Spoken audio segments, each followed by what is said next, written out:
His style is as distinctive as a katana blade, each line and color meticulously chosen to evoke emotion. As we prepare to be transported into this world of his art, I'd like to know, what's your first impression of Utamoro's work? Quick reaction in one short sentence, please. Utamoro's art is a mesmerizing bridge between the fleeting moments of life and eternal beauty, capturing the soul of Edo period Tokyo with profound detail and emotion.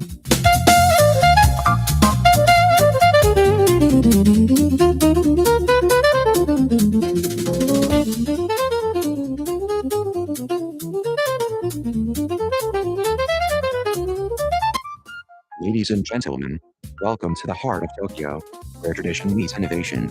Imagine stepping into a world where craftsmanship is not just a skill but an art form. Presenting Damaru, Kyoto Edo merchant, the embodiment of elegance and quality from centuries past. From exquisite silk kimonos that whisper stories of Japan's golden age to handcrafted tea sets that capture the essence of harmony, Damaru offers a journey through time with every purchase. Dive into treasures that transcend eras, where each item is a testament to meticulous attention to detail by artisans who have honed their skills over generations. Experience the warmth and authenticity that only true craftsmanship can offer. Visit us today or shop online at Damaru Tokyo for a unique shopping experience that will leave you with memories as precious as our goods.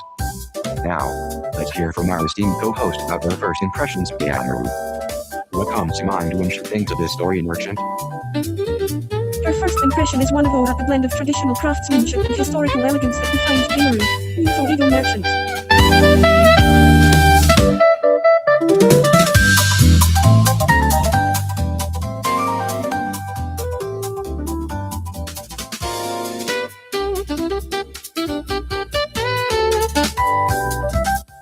And of traditional Japanese music playing DJ, Ahoy.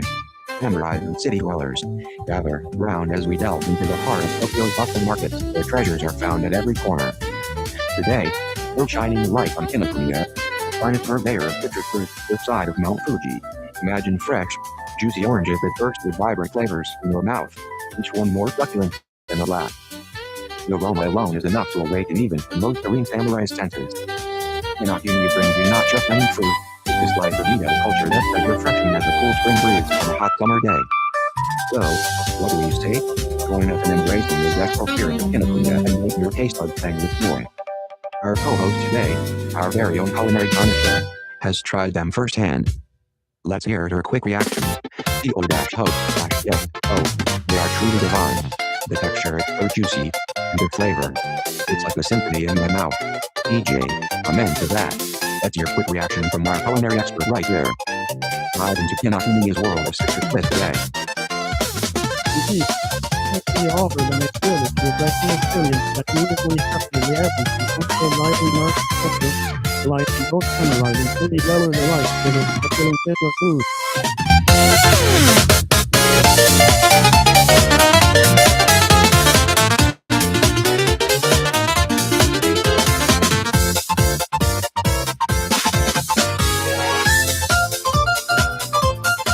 Ladies and gentlemen, welcome to our little corner of the bustling city where tales intertwine with reality. Joining us today is our esteemed guest, a samurai of high standing who has been privy to whispers that would make even the most seasoned geisha blush. Let's dive into today's segment, Tokyo Tales, Daily Life and Rumors. Imagine stepping out onto the streets of Edo, where every cobbled path holds a story. Our guest today will share with us some of the absurd rumors circulating among the samurai circles that have yet to be proven true or false. Now, let's hear from our guest about these intriguing tales. Samurai, what rumor has sparked your curiosity the most? Let's respond indeed. Those rumors who add a layer of intrigue to our daily life. Don't they? Quick reactions are essential in this era where truth can be as elusive as a few in stealth. So, quick reaction time. If you could debunk one rumor about samurai life right now, what would it be? Let's respond. The most curious rumor is that all samurai are stoic and emotionless. Truthfully, we are as human as anyone else, with our own joy, fear, and sorrow.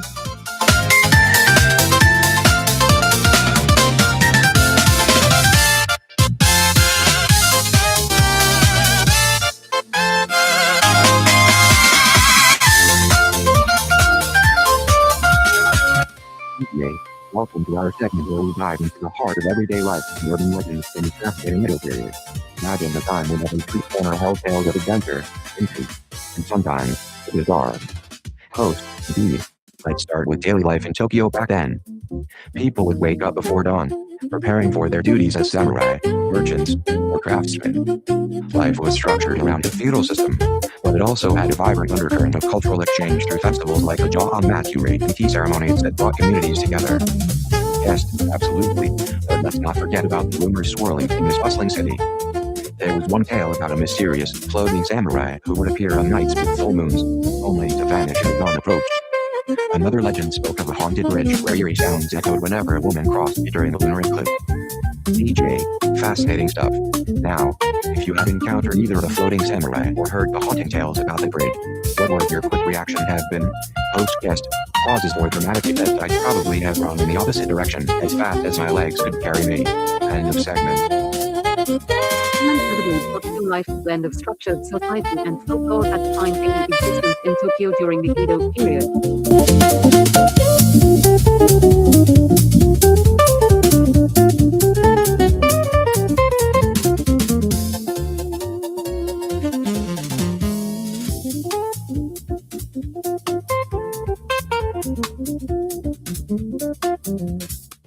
Opening music DJ, welcome to our little slice of Samurai Era Tokyo, where we delve into the daily rhythms and whispers that make the city tick. Today, my fellow denizens of the Edo period, let's talk about the extraordinary versus the mundane, because in a world governed by strict samurai law and societal norms, there's always something quirky to uncover. That's FX, Chirping Birds host. Imagine stepping into your courtyard only to find a cold pond teeming with not just fish, but also a school of mythical Kudamori mules that dance in the water like geisha dancers at a festival. This isn't just rumor, it's an urban legend passed down through generations, a testament to how even the most mundane lives can harbor fantastical tales. That's FX, I's host, but let's not forget about the more practical side of life. Picture this, you're strolling through the bustling streets of Edo and suddenly, every merchant stall starts to play a different melody simultaneously, creating an orchestra that echoes through the entire district. It's like a silent command from some mysterious force, or perhaps a secret signal only the most observant samurai can decipher. That's FX, but that's host, and speaking of signals and secret, there's always a whisper about hidden tea houses where whispers of intrigue could be heard between the finest geisha and their patrons. These places were not just for entertainment, but also for espionage. It said that even the slightest movement or gesture could reveal the latest political maneuvers. That's FX, fan closing host to guest. So, my friend, what's your quick take on these tales of Tokyo? Are they as outlandish as they seem?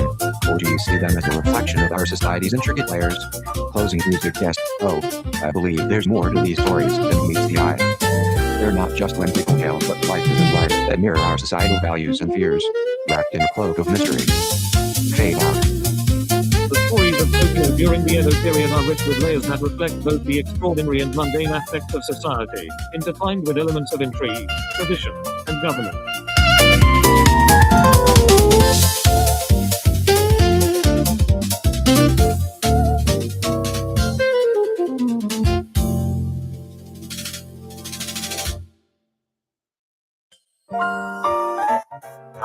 Welcome to our little corner of ancient Tokyo. Imagine stepping into a bustling marketplace where samurai swords gleam beside delicate kimonos, and tea ceremonies are as ritualistic as any martial arts practice. In this era, one might hear more about the latest gossip than the current battlefield strategies. So, today, we're diving into the absurd rumors that have swept through Edo like a whirlwind of cherry blossoms in spring. And speaking of whirlwinds, my co-host interjects with a smirk. I heard that a local baker plans to spread and talk and predict future harvests. Talk about moving some sense into things. Indeed, I reply, chuckling. Now, quick reaction time. My friend, if this rumor were true, how would you feel about eating that bread? My co-host's eyes widened in mock horror. I'd probably stick to ice balls made by the village elder, at least they're predictable. Laughter filled the studio as we wrap up our little segment, leaving listeners with a chuckle and perhaps a deeper appreciation for both the validity of rumors and the steadfast traditions that define daily life during Japan's samurai era. In this dynamic era, blending tradition with the unexpected becomes a stage where every whisper could carry more weight than the finest samurai blade.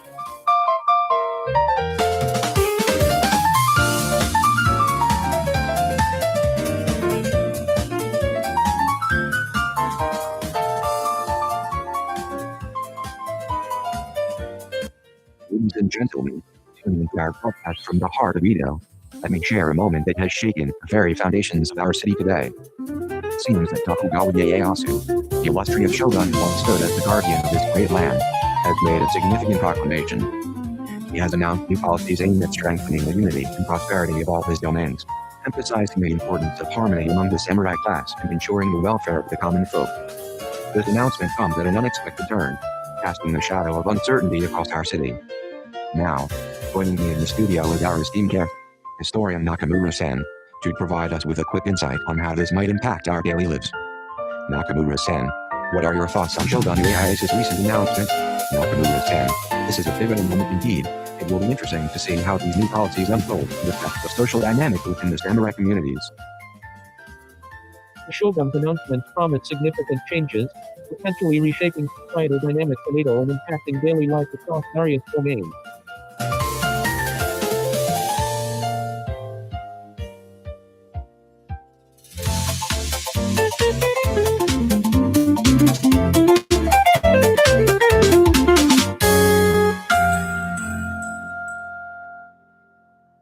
DJ, welcome to our little corner of Edo, where we slice through the layers of everyday life and peel back the mysteries that hide beneath the bustling streets. Imagine, if you will, the year is 1654, and you're just a commoner trying to get by in this vast city. What's it like for you? Are there any rumors swirling around that make your day-to-day even more intriguing? Theo-host/guest, oh, it's quite an adventure. People whisper about strange occurrences, like the time someone claimed a dragon was spotted near the Tokyo Bay. They say it roared so loud it could be heard all the way to Mount Fuji. Fuji, dragon sightings indeed add a splash of excitement to life in Edo. But tell me, what's your reaction to such rumors? Do you believe them or do they just make for a good story? CO-host/guest, I'm skeptical about dragons, but when it comes to tales of hidden treasures and lost samurai swords, I can't help but wonder if there might be some truth in those. After all, Edo is full of secrets waiting to be discovered. DJ, Ed's the spirit. In a city as rich with history and lore as ours, every rumor could lead us on an exciting quest. Until next time, your eyes peeled for what lies just around the corner in this vibrant yard of samurai, agents, and bustling markets. Theo-host/guest, and remember, when in doubt, always ask a local. Until then, let's make every day in Edo an adventure worth remembering. Life in Edo is full of intriguing rumors that keep the streets lively and more influence.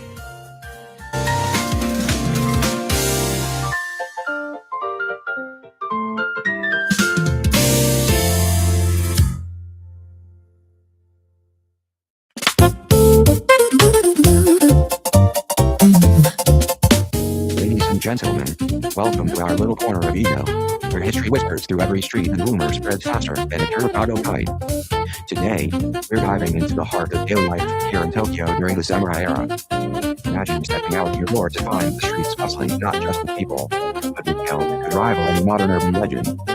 Just last week, there was much heard rumor circulating about a samurai who found himself embroiled in the tea ceremony gone wrong.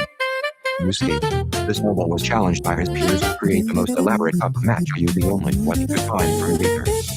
He gathered moss, bark, and even a few feathers for decoration, but it seems fate had other plans. As he was pouring hot water into his creation, a gust of wind blew away all the decorations except for a single feather. It floated gracefully across the room before landing in the tea bowl, perfectly center stage. Can you imagine the uproar? Samurai was both praised and mocked for his artistic flair and practical incompetence. But what truly fascinating is that this incident sparked a new trend of incorporating natural elements into tea ceremonies, making everyone question their own traditional practices. So, dear listeners, what would be your reaction if you found yourself in such an extraordinary situation? Would you embrace the chaos or seek solid and simplicity? Quick reaction. I'd probably laugh it off and try to turn it into a new art form. That's quite the unpredictable twist. Wouldn't you agree?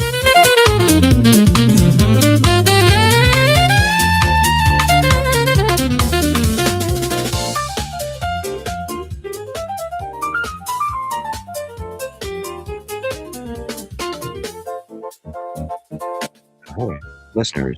Welcome to our little corner of the ancient city where tales of daily life and whimsical rumors that swirl around us are as much a part of Tokyo's heartbeat as sakura blossoms in spring or the gentle ripples of the Sumida River. Every morning, samurai warriors don their armor with the same solemnity they'd wear to battle, yet some might find themselves wondering whether their katana could slice through a cloud of cherry blossom petals faster than a humming bee. And let's not forget about the tea masters who debate which is more important, the steeping time or the temperature of water. Now, my esteemed co-host, have you ever heard that our fish wonders can predict the stock market trend by the color of the tunic scales? I dare say it sounds as absurd as a samurai anthem at traditional dance. What's your quick reaction to such rumors? Dear colleague, is this true? Or is it merely another tale weaves through Tokyo's bustling streets like a ghost story? The old dash host, Bob and Steve, Tokyo's tapestry of life and legend is rooted deep. Thank you for joining us on this journey into the heart of our city. Until next time, keep your ears open and your senses sharp. For in Tokyo, nothing is as it seems. And music. Such rumors about predicting stock market. This might be nothing more.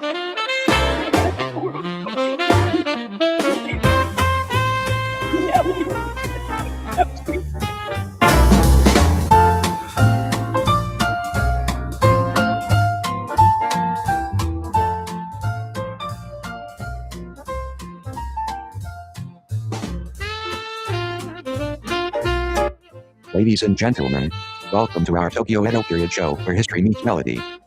Tonight, we're diving deep into the serene universe of Matsuo Basho, the legendary haiku master who captured the essence of life with simplicity and depth. Imagine the scene painted by Basho himself, gentle whispers of bamboo forests under a moonlit sky, with a subtle fragrance of cherry blossoms that dance on the breeze. Now, let's invite our guest into this captivating world through music that echoes the spirit of Matsuo Basho poetry. As we listen to this piece inspired by profound verses, I have no doubt it will resonate with the timeless beauty and essence of the Edo era. Music started playing, feeling transported back in time. Would you like to share your immediate thoughts on how this music embodies the spirit of Matsuo Basho haiku? Pause for guest reaction. Absolutely, it captures the serene and introspective nature of Basho's poetry beautifully, blending harmony with the essence of Edo period elegance.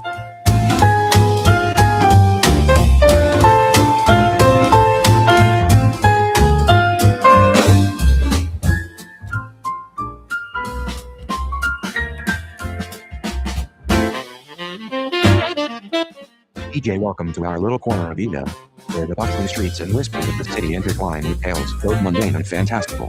Today, we're diving into the heart of daily life here, where samurai might not only wield their swords, but also their open market brimming with all sorts of wonders.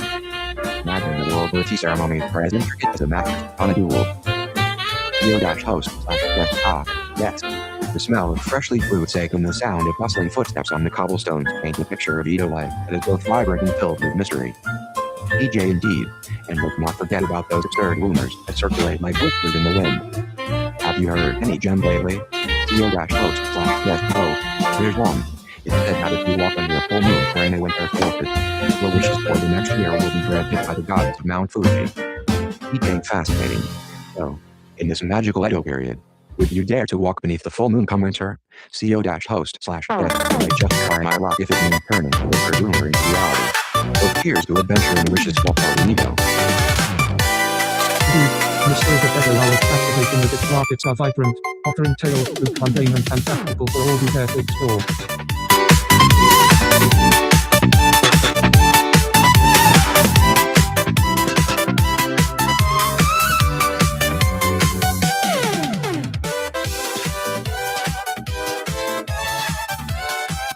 Ladies and gentlemen, let's dive into an enchanting melody that weaves together the essence of Tokyo from the Edo period with the artistic brilliance of Matsushaka Hakusai, a true master of ukulele artistry. Imagine the vibrant colors of his works coming to life through sound. The song we're about to play captures the spirit of the bustling streets, the serene landscapes, and the profound beauty that define the era. That the fusion will pay homage to the iconic, great Great of Kanazawa, where the dynamic forces of nature meet the calmness of this samurai society. As the track unfolds, you'll hear elements inspired by Halter Thing who gives attention to detail, use the contrast between light and shadow, and how they reflect in the soul-stirring soundscape. This auditory journey is designed not just to entertain, but to transport you back in time, allowing you to experience Tokyo through the eyes and ears of one of its greatest artists. So, let's embark on this sonic adventure together. What are your initial thoughts as we immerse ourselves in this unique blend of visual artistry and musical composition? After playing the segment or full track co-host, how does that feel? Does it resonate with the imagery you associate with Multisay work? Beautifully captured the essence of Edo, blending emphasized artistry with predatory landscapes that typically evoke the era's earth and beauty.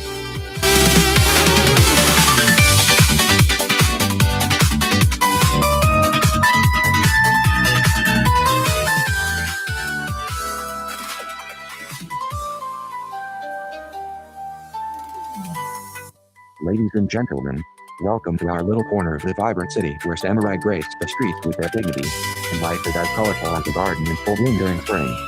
Today, we're diving into some of the most peculiar rumors that have spread like wildfire across the town. First off, did you hear about the mysterious cat whisperer who can command even the fiercest straight to purr at her feet? They say she has an enchanted book passed down for generations. But is it true? Next, there's talk of a hidden temple where every dish served heals any ailment, from the common cold to broken heart. Could this be where the wise and weary seek solace in their darkest hours? And then, whispers of a merchant who can predict the stock market with just a glance at the stars have people lining up for his advice. But is he as accurate as they say? Our guest today, Lady Quicko. What are your thoughts on these rumors? How much do you believe in them or perhaps debunk them with facts from history? Lady Quicko. Quick reaction. Oh, I've heard of the cat whisperer in her magical book, but I'd love to see it for myself. As for the healing temple, it sounds too good to be true, yet hopeful. Many messages curiosity and seek by tales of magic from wandering widow, hoping to uncover if these stories hold a grain of truth amidst their fantastical nature.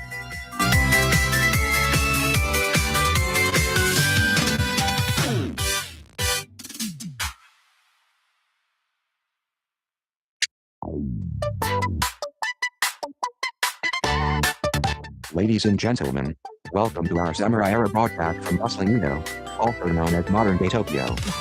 In a significant turn of events today, Lord Mito Domon, the esteemed head of the Mito domain, has been involved in an intriguing development in his residence.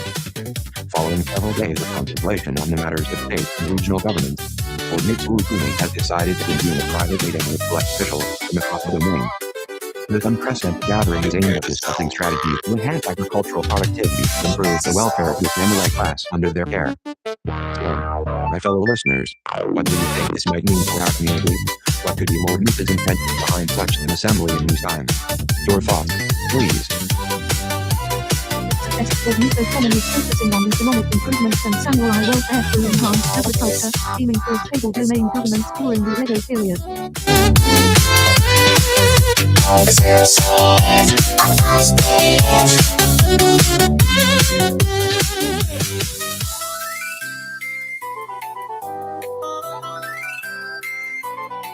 Welcome to our little corner of ancient Tokyo, where history whispers through every samurai's katana and every geisha's kimono. Today, we're diving into the heart of urban legends that define daily life during the Edo period. Now, let's explore one of the most intriguing stories that have passed down in whispers across the city. Did you know that there's a rumor about a hidden tunnel system beneath the streets of Tokyo? Legend has it that these tunnels were built by the samurai class to secretly communicate and move troops during times of war or unrest. Some say it even connects all major districts, allowing swift passage without detection. Imagine walking through this labyrinth network, never knowing if you're underground or above ground. So, dear listeners, what's your take on this urban legend? Do you think there could be such an extensive tunnel system beneath our feet? Quick reaction from our guest. It sounds like a thrilling adventure. I wonder if any of these tunnels still exist today. I'd love to explore those hidden passages and imagine if it's today's business.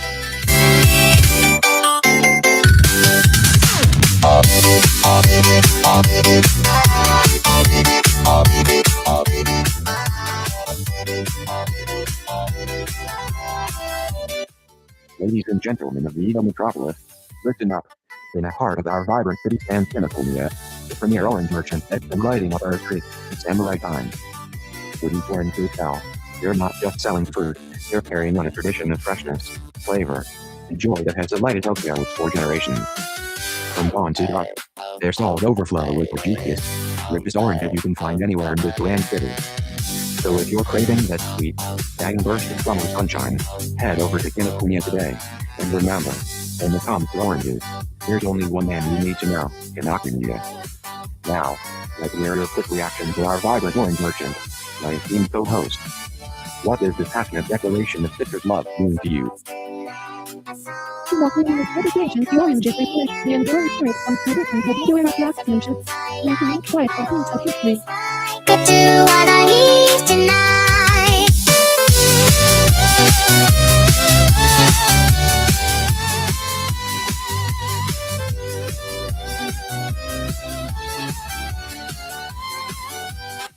Ladies and gentlemen, welcome to our special segment where we step back in time to the heart of Japan's cultural richness during the Edo period. Tonight, Under the moonlit sky that once lit up samurai homes and tea houses across Tokyo, we're paying homage to a mastermind whose plays could stir emotions as deeply as the loudest Daiko drums. I present you with The Tale of the Height by Shikamasu Mangayaman. This dramatic masterpiece is not just a play but a reflection of human resilience and tragedy set against the backdrop of feudal Japan's power struggles. Expect to be captivated by its complex characters, their profound love stories, and the ruthless battles that define their destinies. So, dear listeners, as the epic narrative unfolds before our ears, I invite you to ponder, what does The Tale of the Height reveal about Tokyo during the Edo period? Pause for dramatic effect now. Let's hear from our guest. In one concise sentence, what's your first impression of Shikamasu Mangayaman's work and how it reflects life in Tokyo back then? Shikamasu Mangayaman's The Tale of the Height vividly captures the emotional depth and dramatic intensity characteristic of daily life and societal struggles in Edo period Tokyo.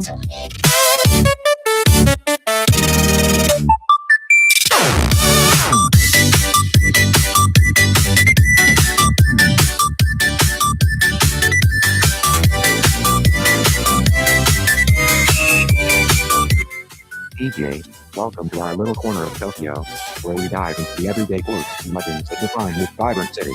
Imagine stepping back in time, walking down the bustling streets of Edo with samurai guards on every corner, the geisha turning heads at every turn. Our guest today is a local historian who's been digging up some truly bizarre tales from our past. Yes, indeed. It's fascinating how even the mundane can become legendary in Tokyo's storied history. One rumor that always gets people talking involves a farmer who grew his life from using nothing but music. It was said that by playing lively tunes through the night, could increase his yield beyond belief. DJ, that's quite an intriguing tale, and if you think about it, perhaps there's some truth to that. The rhythm and harmony might have indeed enhanced agricultural productivity in more subtle ways than we realize. Yes, absolutely. It reminds us of how deeply intertwined nature, culture, and technology were in Edo society. DJ, thank you for joining us on this journey through Tokyo's lore. For our listeners today, let's keep an open mind about the power of music and its potential impact beyond just entertainment. Stay tuned as we unravel more mysteries from the past. Yes, I'm excited to see where our next adventure will lead us. DJ, it concludes our segment on the quirky rumors and daily life in Tokyo during the samurai era. Join us next time for another peek into history through the land of folklore. Today's episode has brought to light the mysterious power of music in ancient Tokyo, illustrating how culture and tradition once intertwined with everyday practices.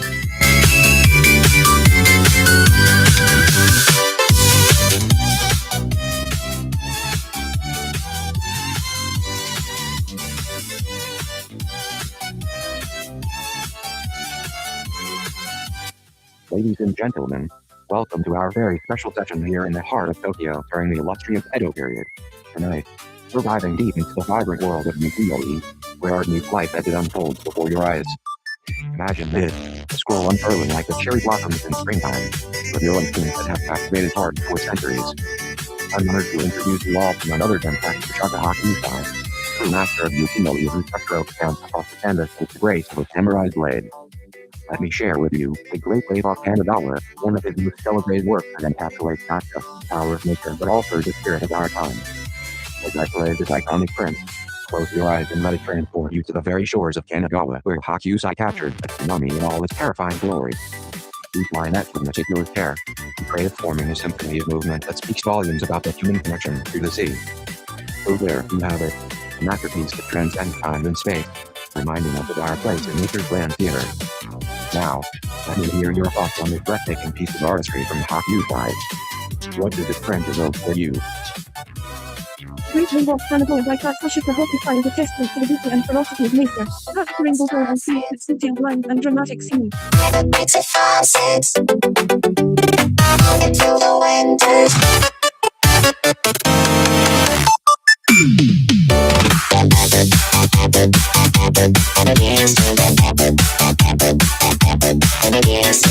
DJ, gentlemen, welcome to our little corner of Edo, where history and intrigue intertwine like the bustling streets of Tokyo. Today, we're diving into the heart of daily life during the samurai era, and the top of things that reveal secrets and clothing and take. Let's start with a snippet that might have you scratching your head, or perhaps nodding in amused disbelief. Yodash host / guest, yes. Our first tale involves the elusive samurai who was known to communicate exclusively through a secret code written on white paper that only his wife could decipher. The rumors were wild, Some say it was a love letter. Others whisper an espionage. Can you imagine trying to decode your husband's adventures with such grain code? PGA, a sleepy mind problem. It seems the samurai era was as full of mystery as it was of valor and duty. Now, our guest. What would be your quick reaction if you found yourself in such a situation? Would you embrace the challenge or seek simpler forms of communication? Post/guest reaction. I might lean towards embracing the challenge. Well, surely it would make my days more intriguing than any gossip in the market. That sounds like an adventure think of what a samurai novel.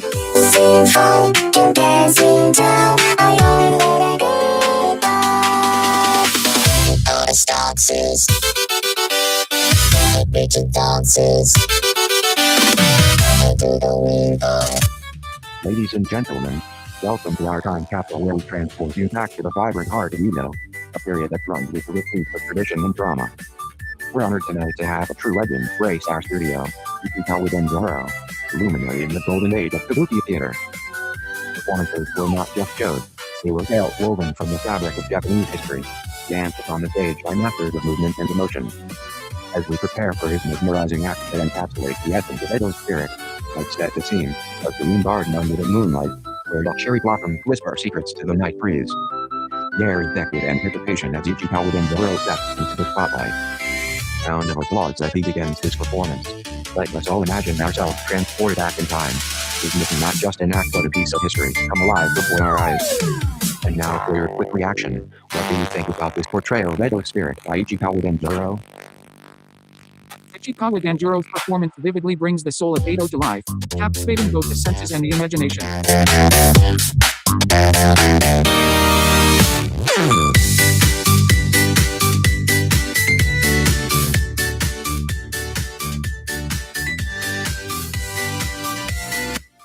Ladies and gentlemen, listen up. In the heart of ancient Tokyo, where tradition meets commerce, there stands a beacon of citrus delight, Inokuniya, the orange merchant. Picture yourself under the cherry blossoms, surrounded by the serene beauty of Edo Street as you enter this hidden gem among stalls and shops. Imagine biting into an orange that bursts with flavor, unlike any you've ever tasted.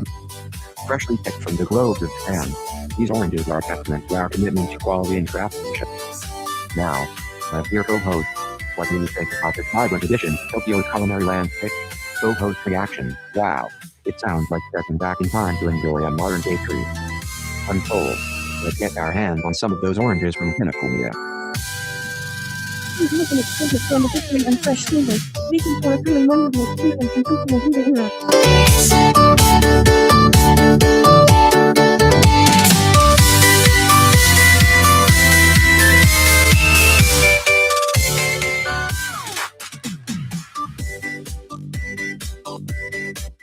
Ladies and gentlemen of the great city, welcome to the heart of Tokyo where commerce thrives like the cherry blossoms in springtime. Presenting Demaru, the merchant house that weaves its threads across the vast tapestry of Edo's economy. With an array of goods as diverse as the seasons themselves, fine silks from Kyoto, porcelain treasures from the far reaches of Japan, and spices that dance on your taste buds like the music of our lively city, Demaru ensures every visit is a journey through luxury and quality. Imagine stepping into their storied halls, where each item is not just sold but presented in a manner that captures the essence of craftsmanship and tradition. It's more than shopping, it's an experience of Japanese heritage. So, when your spirit yearns for a touch of elegance or your heart desires the stories behind each piece, Demaru awaits. Quickly now, my esteemed co-host, let us hear your immediate thoughts on what makes Demaru stand out in this bustling era of commerce. Demaru stands out for its exquisite curation of luxury goods and deep connection to Japanese heritage and craftsmanship, offering a unique shopping experience that intertwines tradition with modern commerce.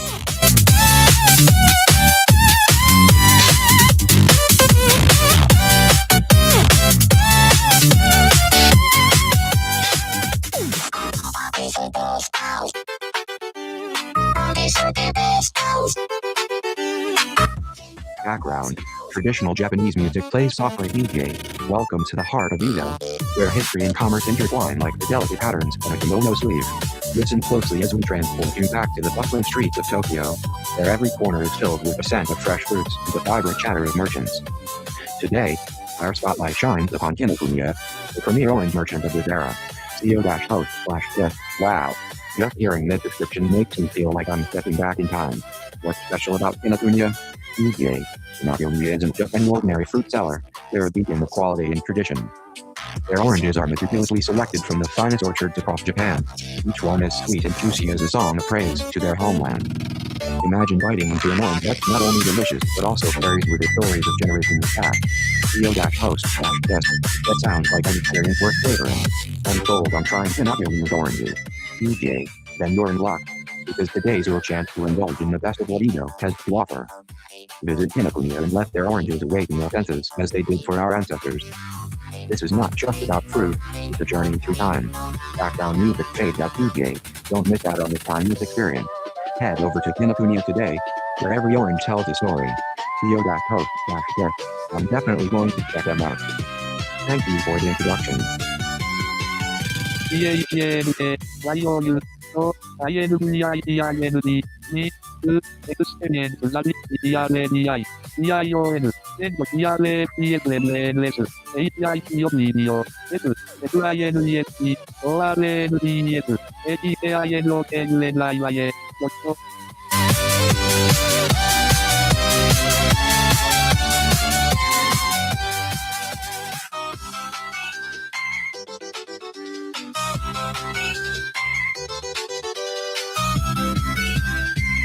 Ladies and gentlemen of the city, listen closely. Tonight at the heart of Tokyo's vibrant marketplace, Daimaru brings you a treasure trove of food from Kyoto to Edo. From fine silks that shimmer under the moonlight to delicate ceramics that whisper tales of ancient craftsmanship, every item is a testament to the finest artistry and skill. Daimaru presents an exclusive night where quality meets tradition, offering items unparalleled in beauty and durability. Experience the essence of Japan's golden age as you peruse through our collections, with people story waiting to be told. So come, immerse yourself in the glory of Daimaru's collection at the crossroads of Edo's bustling life. Your journey through history begins here, and now, my esteemed co-host and guest, what does this experience evoke for you? A sense of wonder, perhaps, a yearning to touch the past, or maybe if there's a desire for adventure in your own story? Quick reaction, it feels like stepping into a time capsule, doesn't it? Absolutely. It's a vivid snapshot of Edo's soul, encapsulating its elegance and craftsmanship.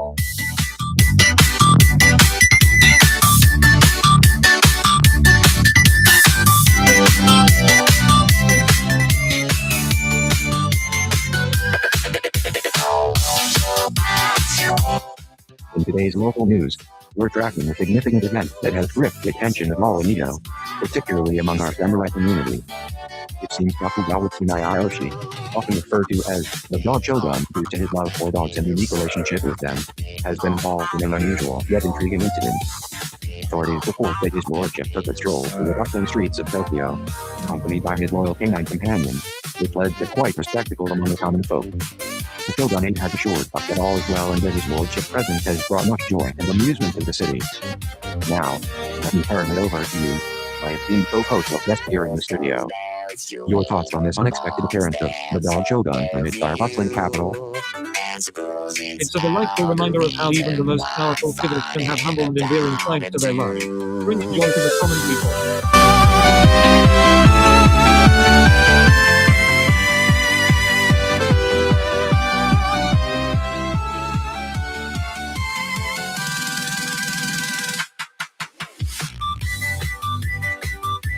Ladies and gentlemen, welcome to our little corner of the bustling metropolis that is Edo, where the tales are as intriguing as they are varied. Today, we're diving into the heart of daily life here during the samurai era, the time when every street had its own rhythm and every market was a symphony of the senses. Imagine stepping out the door to find that your morning light has been replaced by a delicacy so rare to rumors that have originated in the very heavens themselves. Or perhaps you're just trying to catch a glimpse of the cherry blossoms, only to be greeted by an uninvited dragon dance parade marching through your neighborhood. And let's not forget about those whispers floating through the air like spring breezes, rumors that are as likely to make you question reality as they are to spark a new adventure. Today, we're sharing some of our favorites, from the whispered tales of samurai evil in the dead of night to the mysterious disappearances that no one ever speaks of. So, dear listener, what's been your most peculiar experience in this grand city? Let us know your stories of Edo, where every day holds a new mystery or perhaps a hint of the fantastical. Click now, a friend in the studio. What would you say if you stumbled upon a floating cherry blossom that spoke to you?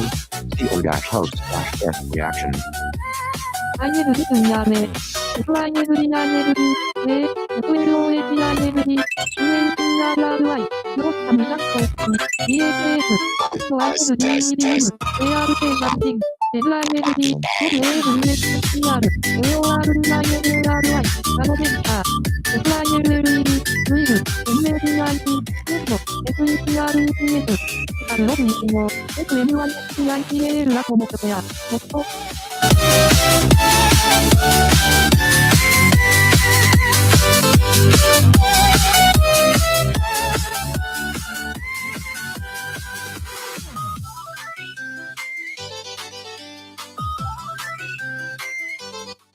Ahoy! Dear listeners of our noble station in this bustling metropolis of Edo, imagine walking down the streets where samurai guards still stand tall at the gates of their domain, and you might catch whispers about some odd tales that swirled like cherry blossoms in spring. Firstly, let's talk of daily life. Picture yourself attending a tea ceremony with a stand of matcha filling your senses, or perhaps enjoying a kabuki performance where actors can transform from gods to monsters with mere strokes of their hands. How about the bustling markets where every day brings new samurai armor designs or traditional crafts that catch one's eye? Now, let's delve into our absurd rumors section. Have you heard of tales where ghostly samurai haunts the silver mines in the north, demanding treasure for his peaceful repose? Or perhaps a strange rumor about a fish market where seafood talks back to traders, offering advice on how to price their catches most effectively? What is your quick reaction to these tales? My esteemed co-host and our listeners, do you believe in these ghostly samurai or the talking fish? Let us know in a single sentence. Short pause, CO-host, I find it fascinating that people could have such vivid imaginations, turning everyday life into folklore. It just goes to show how rich our culture is with stories and legends. DJ, thank you, name, for sharing your insight. That wraps up our talk this time around. Remember, in the heart of Edo, there's always a tale waiting to be told, Olaford. Until next time, keep your ears open and hearts curious. はい、アップデート、ザ、DPTH、オブジャパニーズ ULT、URE ザット ALL、OWS、サッチ INCRID、UINDTA、LES、UFLOURISH、MAKIND、TAR ノブ D、AILY、LIF、A、キャンパス、OIMAGISAGION、ネット、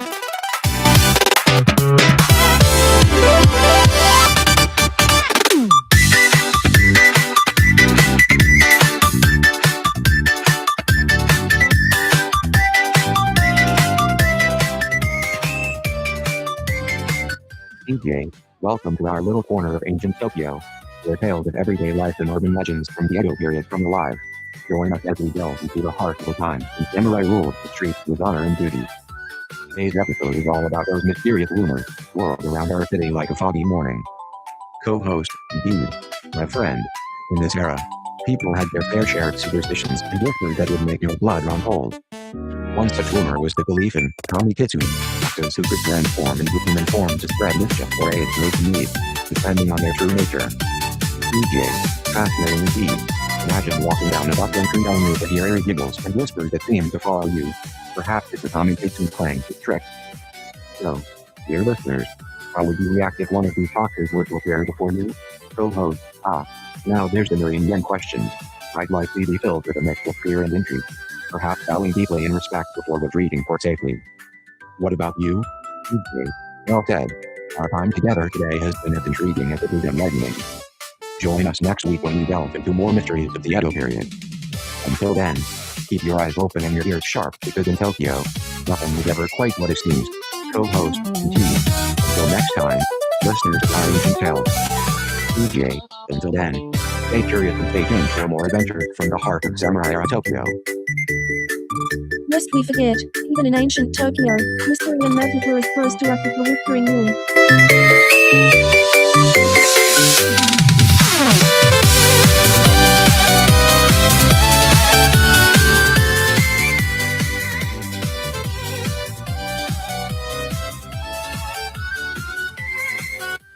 Good day, friends. Welcome to our little corner of Tokyo where tales are spun and legends begin. In this era, beneath the watchful gaze of the samurai, life is a rich tapestry woven with tradition and mystery. Now, let's dive into today's segment on daily life and absurd rumors that have folks whispering in the shadows. Firstly, did you hear about the farmer who claimed his rice crops would talk? Yes, you read that right. He said he was having conversations with his livestock during nighttime rain showers. Needless to say, it sparked quite a debate among the villagers and even found its way into our noble samurai's conversation circles. And speaking of the samurai, have you heard about the rumor of a ghostly swordsmith who appears in the dead of the night? This mysterious figure allegedly crafts swords that glow with an eerie light. It said he only works for those who can prove their worth through acts of bravery and self-sacrifice. Quite an intriguing tale to keep your heart warm on chilly evening. So, my dear co-host or any listener tuning in from afar, what's the most bizarre rumor you've ever heard? Let us know in our segment comment section below. And now, back to our regular programming where we continue to explore the vibrant and sometimes peculiar life of Tokyo during the samurai era. The tales of a talking rice crop and a ghostly swordsmith illuminate the intriguing mysteries and legends that enrich daily life in Edo-era Tokyo.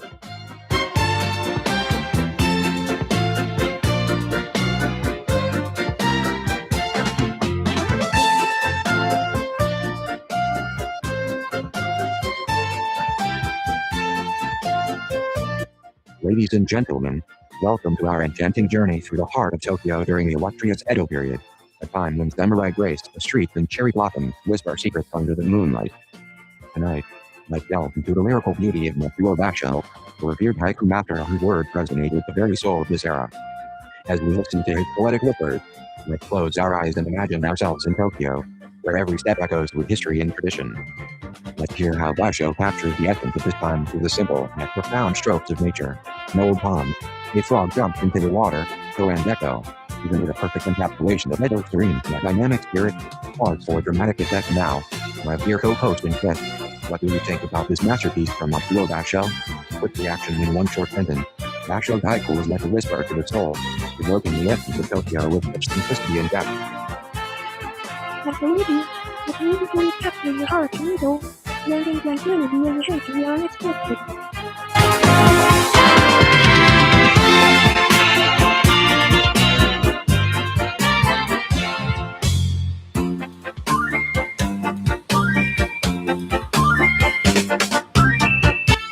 Welcome to our historic broadcast from the heart of Tokyo during the vibrant Edo period, a time when you feel the art truly blossomed under the watchful eyes of samurai and commoners alike.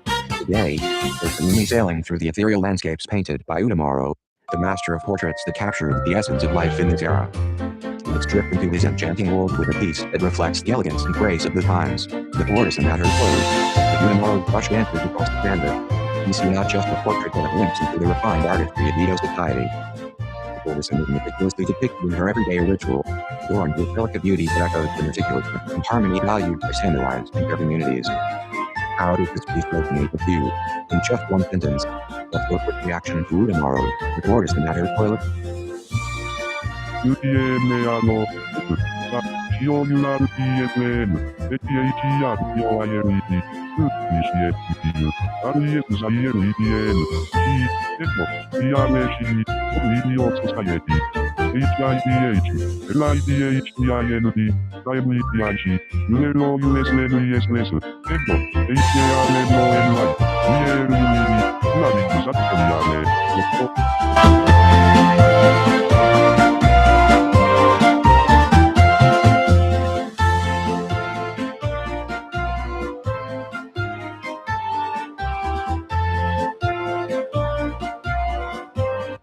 Ladies and gentlemen, welcome to our little corner of the great city of Tokyo during the samurai era. Today, we're diving into the heart of daily life here, a time when tradition meets intrigue. First up, let's debunk some of those absurd rumors that have been swirling around like cherry blossoms in spring showers. Did you know there was a tale about a samurai who could summon ghosts with his battle cries? It sounds terrifyingly exciting, but alas, our historians say it's just a wind whispering tales of the night. Now, let's hear from our guest, local merchant named Yasuaki. Yes, Waki, what's your quick reaction to this ghost story? Yes, Waki, it might be more of a tale than fact, but in Tokyo, anything could happen under the moonlight. That wraps up our little segment today. Remember, amidst the samurai and the geisha, there's always a dash of mystery. Stay curious, and tune for more insight into the heart of Edo. Yasuki's quick reaction to the ghost story is that it could be more of a tale than fact, but adds an intriguing element to Tokyo's night under the moonlight.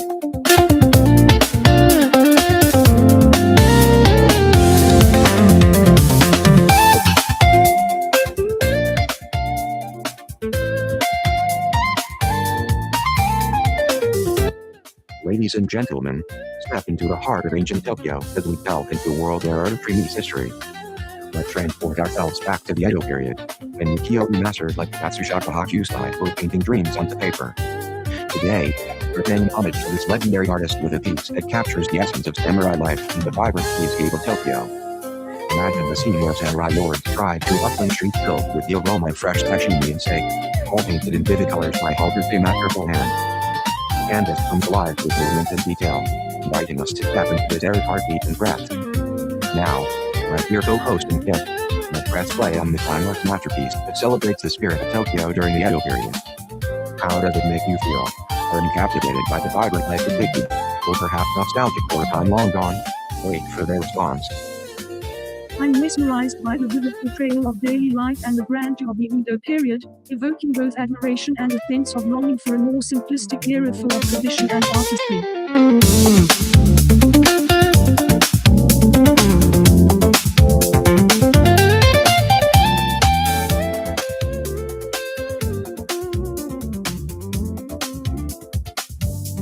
Music starts with traditional Japanese drumming DJ. Listen up, samurai and citizens of Edo. Dive into a culinary journey through time to sushi yatai in the heart of Tokyo. Imagine the freshest tuna, perfectly marinated in our secret soy sauce recipe, served right before your eyes by skilled hands that have honed their craft for generations. Picture yourself savoring each bite, feeling the ocean's essence on your palate, the true symphony of flavors that will leave you wanting more and more. Yo-host/guest reacts. Yo-host/guest. That sounds like a feast fit for a lord. I can almost taste it just by listening.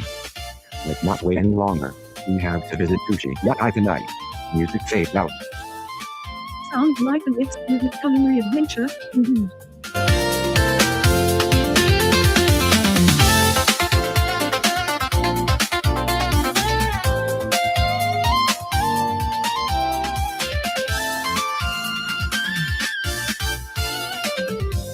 DJ, welcome to Tokyo Tales, where we delve into the heart of Edo's mysteries and curiosities. Today, we're exploring how daily life among the samurais was not just about honor and duty but also filled with whispers that might seem unbelievable today. Imagine stepping into a tea house where every cup carries tales of hidden treasures or secret alliances between rival clans. Or picture bustling streets where merchants sell items so peculiar they could only exist in dreams, like talking cats or walking umbrellas. Co-host, and heard about the rumors? There's one that particularly sticks out, known as the Floating Samurai. Legend has it that a samurai appeared on the rooftops of Edo during festivals, striking his sword against the sky and causing winds to dance.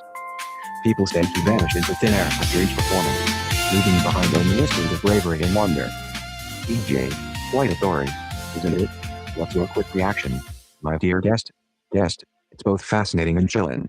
The blend of samurai discipline with these fantastical elements truly captures the essence of Edo culture, where reality meets the mystical.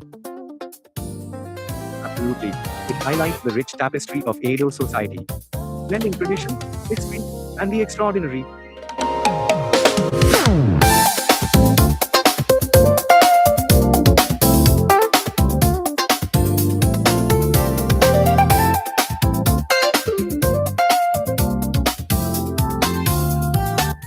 Ladies and gentlemen, welcome to our historical broadcast from the heart of Tokyo's Edo period. I'm your host, and today we're shining the light on Tokugawa Yoshimune, also known as Barengo Shogun. Born into the illustrious Tokugawa clan, Yoshimune was not just any shogun, he was instrumental in stabilizing Japan after the chaos of the Sengoku period. His reign saw significant reforms that streamlined government and promoted economic prosperity across the nation. Imagine a bustling city where every merchant's goods flowed smoothly, thanks to his wise policies. What does this mean for our listeners today? It means that even centuries later, we can still learn valuable lessons about leadership and societal management from Yoshimune's era. Let's hear what our guest thinks of this pivotal figure in Japanese history. Quick reaction. What is your first thought on how Tokugawa Yoshimune's legacy impacts modern government? Expected response from the host/guest. It's fascinating to see how a leader can transform an entire society with smart policies and efficient administration, even if we're centuries apart. His leadership demonstrates timeless principles of effective governance and societal stability.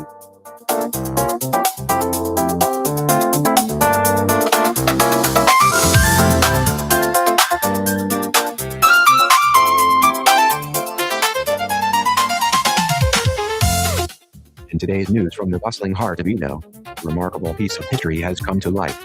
Our esteemed Aberrando Shogun, Tokugawa Yoshimune, has been spotted engaging in an unprecedented public display of martial arts prowess. This extraordinary spectacle was witnessed by hundreds lining the streets of Tokyo, who were awed by his impeccable skills and boundless courage. This event serves as a testament to the unwavering spirit of our Shogun and his dedication to maintaining peace and order across all domains. Now, my dear co-host and guest, how does this thrilling display of strength and leadership resonate with you? Are you inspired or perhaps taken aback by this unprecedented show of power? Quick reaction request. How does this news make you feel about Tokugawa Yoshimune's role as the Shogun in Edo time?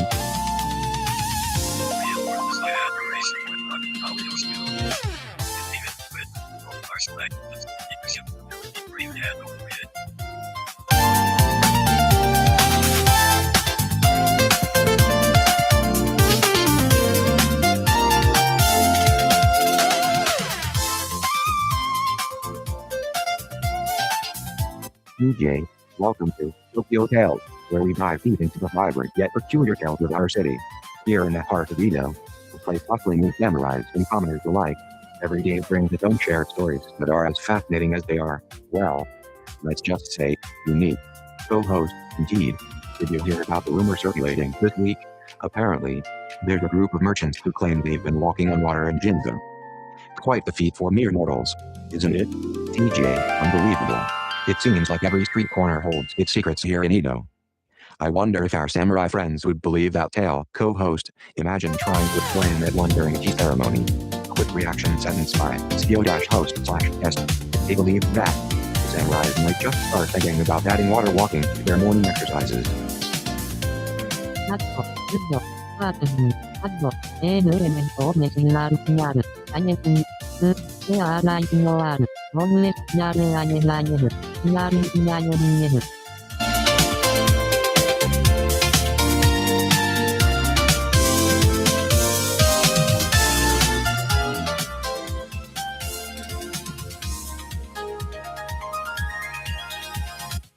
Ladies and gentlemen of the Edo period, listen up.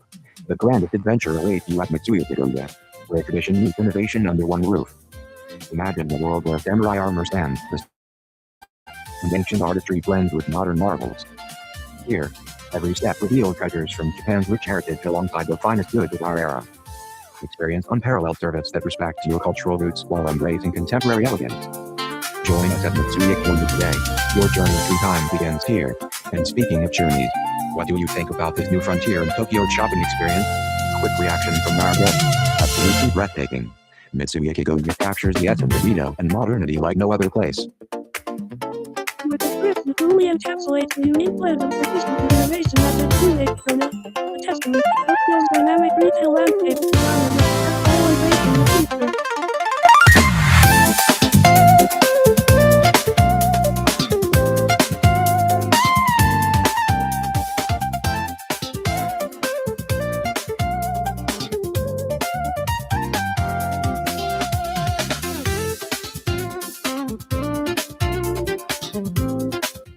Opening theme playing DJ, welcome to our little corner of Edo, where every day is filled with tales that might leave you scratching your head or perhaps even bellowing in awe. I'm your host, the Midnight Loser, and today we're diving into the heart of Tokyo during the samurai era. Let's start with a little nugget of gossip. Have you heard about the samurai who could dance like no one was watching? That's right. They could rap out moves so smooth they'd make even the most disciplined kendo master blush. CEO-host/guest. I've heard whispers about this samurai dancer. People say his feet touch the ground with grace, and his movements are as fluid as the river in spring. DJ, exactly. But here's the real kicker. Rumor has it that during a festival one year, he performed so flawlessly under the moonlight that the very shadows danced at his doom. CEO-host/guest. That sounds like an incredible spectacle. I can't help but wonder if such talent was perhaps a sign of divine favor or maybe just the result of some secret ninja training. DJ, the mysteries of Edo. And speaking of mysteries, there's always something new brewing in our city. Quick reaction time. Co-host, if you could ask the samurai dancer one question, what would it be? CEO-host/guest. I'd want to know if this feat truly can dance on water. Closing theme playing DJ. Well, that question might just have to stay a mystery for now. But rest assured, there's always more magic and mystery in Tokyo. Stay tuned for our next episode where we uncover even more tales from the heart of Edo. And credits roll. The anticipation for the next episode is palpable as mysteries of Tokyo's samurai era continue to unfold.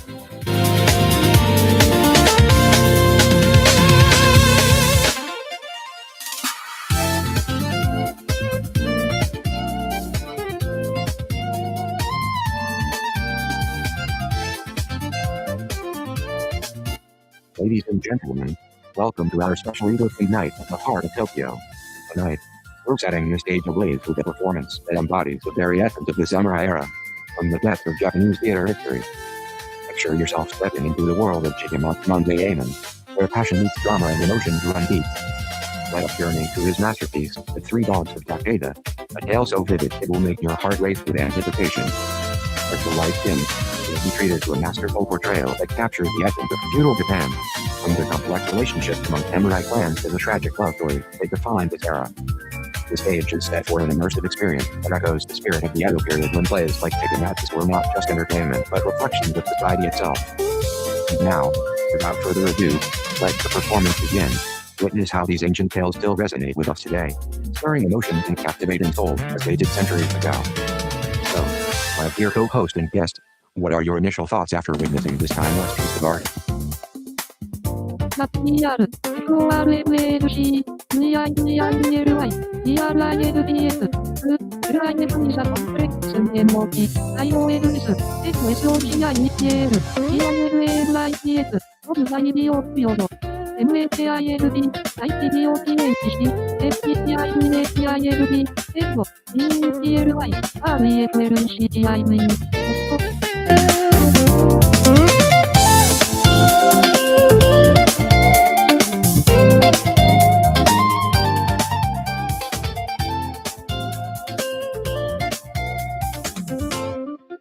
In today's dramatic turn of events in the bustling heart of Edo, a shocking incident has unfolded involving Virus King Toyama no Kinsan, a distinguished magistrate known for his fair and just rulings across the city. The news arrives that Toyama no Kinsan was caught in an unexpected confrontation at the city gate, where he had to swiftly intervene in a dispute between rival merchant guilds over the right to trade precious silk goods during the upcoming festival season. This event has sparked immediate discussions among the townsfolk, marveling at how Toyama no Kinsan managed to diffuse tension and restore order with his unparalleled wisdom and quick thinking. Now, let's turn to our co-host here in the studio for their quick reaction. What comes to mind when hearing this news about Toyama no Kinsan? Studio-host/guest responds. What a testament to Toyama no Kinsan's skill and leadership. He truly embodies justice and calmness amidst chaos.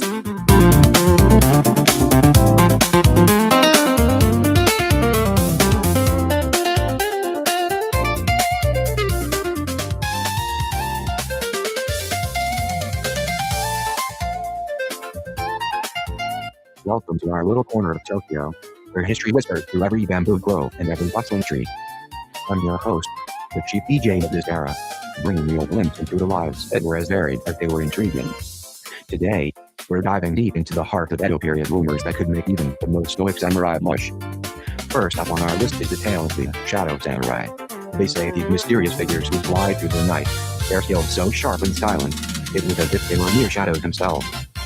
Could there be truth in such whispers? What do you think? My dear co-host. Now, let's not forget the Healy Tarot reader who could predict your future with nothing but a single cup of tea and leave arranged in patterns on the saucer. Some say she was as wise as any Shogun strategist. Is there merit to this urban legend? Finally, we have the story of the floating lantern, lighting lights that would appear over the Sumida River without explanation or source. Many believe they were messages from spirits seeking solace or guidance. What's your take on these rumors? Do you see them as mere fabrications of an active imagination, or do you think there might be a grain of truth hidden within? Pause for dramatic effect clip. What's your one-word reaction to today's tales?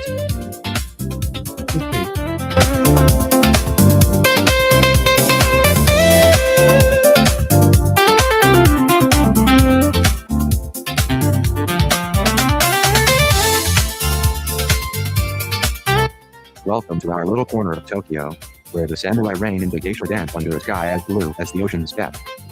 Today, we're diving into the heart of Edo with tales both grand and mundane. Let me tell you about a peculiar rumor that has been swirling through the streets like a whirlwind. Did you hear about the merchant who claims to have seen a giant carp in the middle of the bustling marketplace? Yes, imagine it, a colossal carp swimming amidst the human tide. Now, Our guest today is not just anyone, she's a lady of the arts herself, skilled in both music and the subtle dance of conversation. Lady Yumi, what does this absurd rumor strike you as? Lady Yumi, a delightful twist on reality. It speaks to the boundless imagination that thrives in Tokyo's bustling streets. Lady Yumi finds the giant park over a testament to the creative spirit of vivid urban life of Edo-era Tokyo.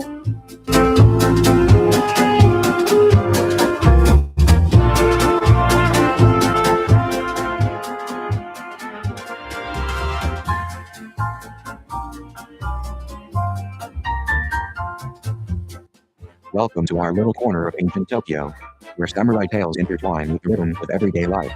Imagine stepping into a bustling marketplace where merchants whisper secrets and samurai chatter about rumors that would make even the most stoic warrior blush. Today, we've got whispers of a mysterious artifact rumored to grant wishes if you can recite its incantation under the full moon. Some say it's hidden within the depths of Edo Capital, while others believe it's locked away in an old temple just outside the city walls. What do you think about such tales? Are they mere idle chatter, or could there be a grain of truth?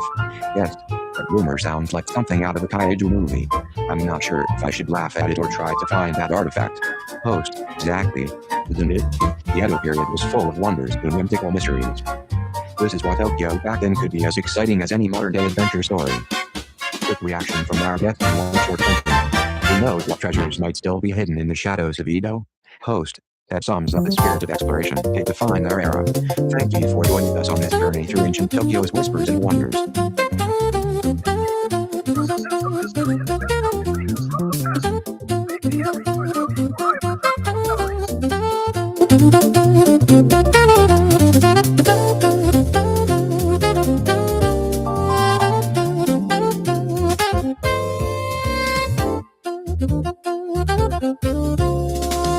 Intro music plays DJ, Ahoy, Samurais. Step into the heart of Tokyo's culinary adventure where tradition meets taste like a master swordsman cut. Presenting Ninja Ben, kabuki bento that will have your senses dancing with delight.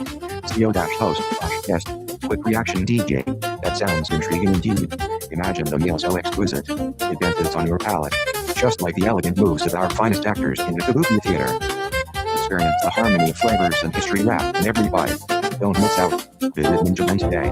Fade out music play. I can hardly contain my anticipation for a dining experience that blends culinary art with the timeless grace of kabuki performances of Ninja Ben.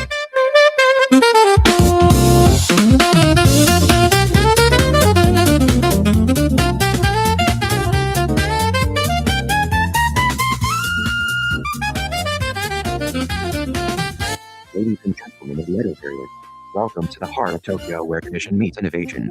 Imagine stepping into a world that transcends time with Mitsuya Kidoya, not just a department store but a gateway to experiences unparalleled in all of Japan. From samurai armor to exquisite kimonos, from rare treasures to everyday necessities, you'll find it all under one roof.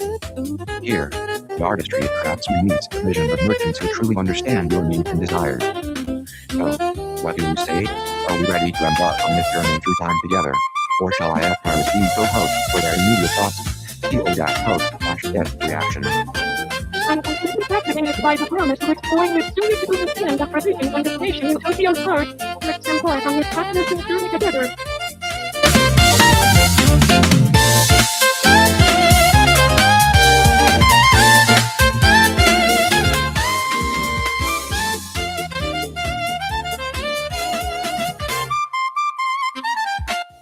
DJ, welcome to our little corner of ancient Tokyo, where tradition meets the extraordinary. In today's segment, we're diving into the heart of daily life during the Edo period. Imagine bustling streets filled not just with samurai and merchants, but also whispers of rumors that would make even the most stoic samurai chuckle. Co-host, indeed, DJ, the Edo period was a time when gossip could spread faster than a samurai's strike. One peculiar rumor that always caught people's attention involved a mysterious ghostly tea shop where customers would dine at night after drinking their tea. DJ, quite an intriguing tale indeed. Our guest today, who happens to be well versed in such local legends. What would you say about this ghostly tea shop? Co-host guest, it sounds like a perfect setting for a samurai adventure. Perhaps it was just a clever ruse by enterprising merchants looking to spice up their business with a bit of supernatural intrigue. The mystery might have been its strategic marketing ploy to attract more customers during quiet times, leveraging the allure of the unknown and supernatural.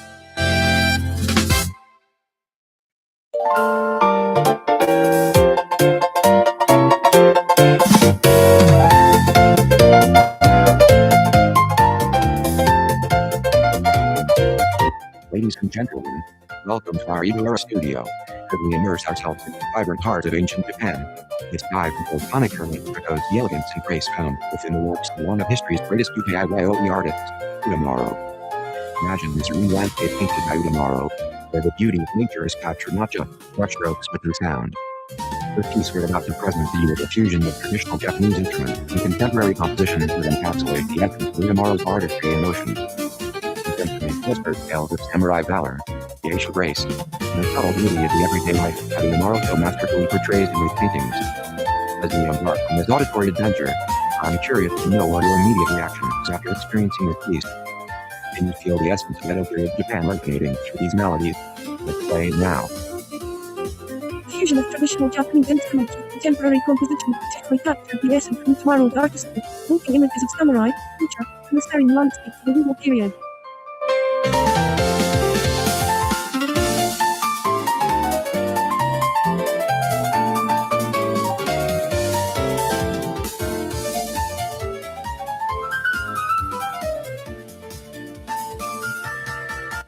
Ladies and gentlemen, welcome to our segment where we dive deep into the vibrant cultural tapestry of Edo-era Japan.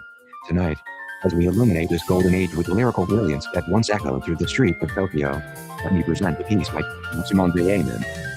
He's known for weaving tales of love and tragedy that resonate deeply within the human heart, much like the intricate patterns found in the kimonos adorning our audience.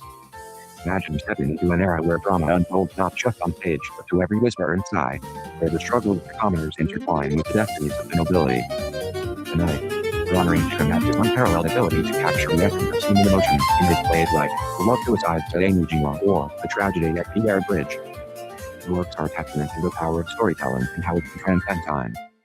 So, without further ado, let us revel in the beauty of Chikamatsu's creation that I have chosen for tonight.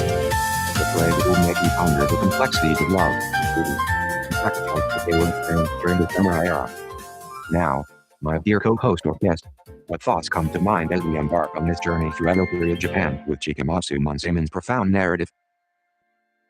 The depths of human emotion and societal warmth portrayed by Chikamatsu Monzaemon in his plays offer a profound insight into the complexities of life during the samurai era, highlighting both the beauty and tragedy that defined the period.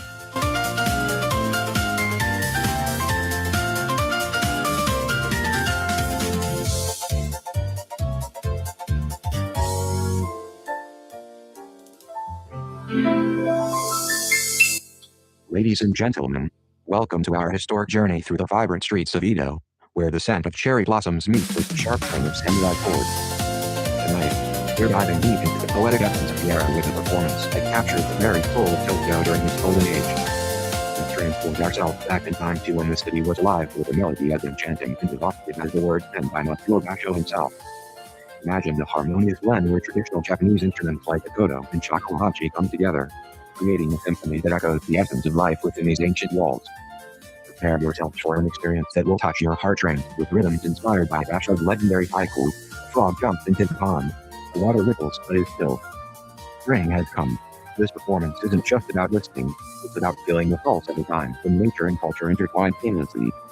Now, let's hear from you, my esteemed co-host or guest. What did this musical journey through Basho's haiku inspire in your heart? The spirit within the deep appreciation for the harmony between nature and human emotions captured so beautifully by Matsuo Basho's words and how they resonated through the music, making time seem so timeless and barely at once.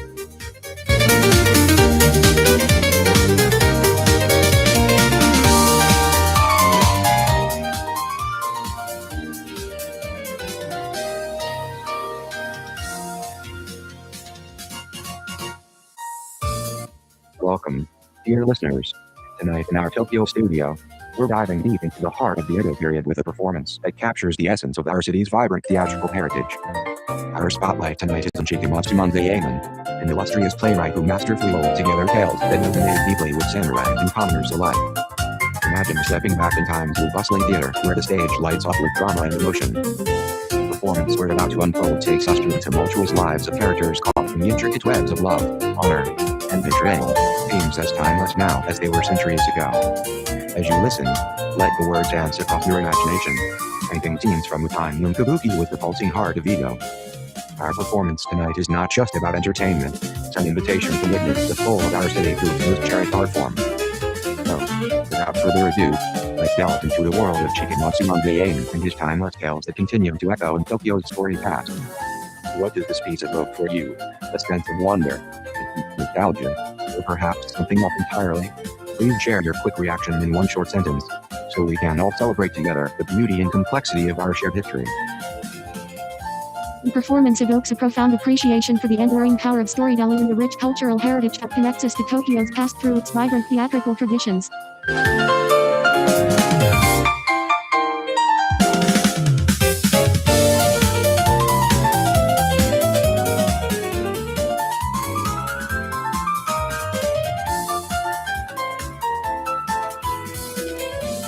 DJ, welcome to our little corner of Edo, where tales are spun and legends are born. Tonight, we're diving into the heart of daily life in this bustling city during the Samurai era, a time when Evan Street held secrets and every tea shop whispered gossip. Imagine stepping out the door to find the streets alive with merchants bartering for samurai swords and rice, all while the sound of the traditional daiko drum echoed through the night. CEO-host/guest, excitedly old, it's like stepping back in time. The samurai's strict code of honor was still intriguing. They walk with such confidence, their katana at hand, ready to uphold justice at any moment. DJ, indeed. And then there are the rumors that paint the picture too good to be true. One tale speaks of a hidden garden only accessible through whispers and secret knock on certain cherry blossom trees. It's said that if you enter during a full moon, the garden transforms into a lush paradise with lanterns floating in the air.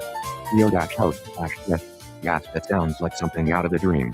I'd give anything to see such magic unfold. Wouldn't you? DJ, well played, my friend.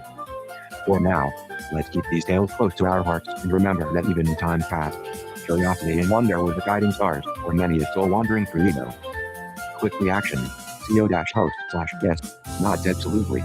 Let's raise a cup to those who dare dream and live life with such vivid colors. Lest we forget, the spirit of adventure lies not just in stories but in our hearts, guiding us through time into the wonders of Edo's past.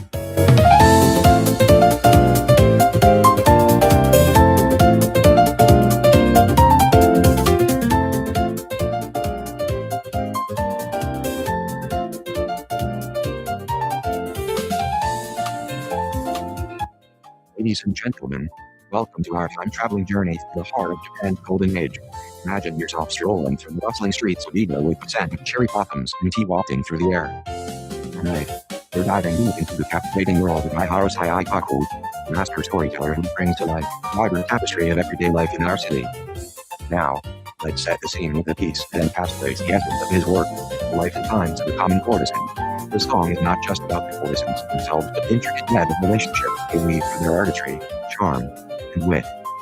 It's a blend of romance, humor, and social commentary, reflecting the complexity of human interactions in 18th century Japan.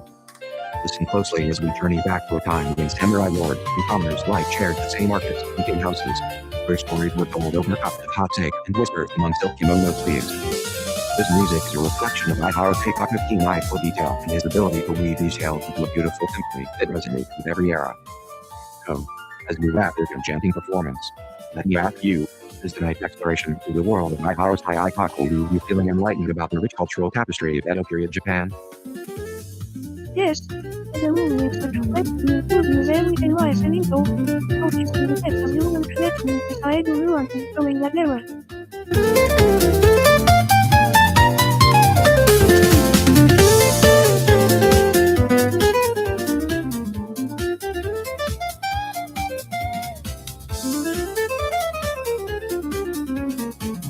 Ladies and gentlemen, welcome to our time travel journey through the vibrant streets of Edo. Tonight's musical selection is a perfect blend of elegance and whimsy from Maiharo Saikaku, one of Japan's most celebrated literary figures from the Edo period. Picture yourself in a serene garden filled with cherry blossoms, where the gentle sounds of Kodo and Shakuhachi drift through the air under a clear evening sky. As we delve into his world, let's be transported by the soothing melody that captures the essence of life during this era, where samurai lords ruled, yet the common folk found solace in simple pleasures and beautiful art forms. Get ready to hear a composition inspired by Saikaku's language and love, nature, and the fleeting beauty of life as it was experienced in the Edo period. So, dear listeners, what do you think about this timeless piece that encapsulates the soul of Edo? Feel free to share your thoughts with us in just one sentence. I'm enchanted by the blend of traditional sounds and Saikaku's lyrical descriptions, vividly painting a serene picture of life in Edo.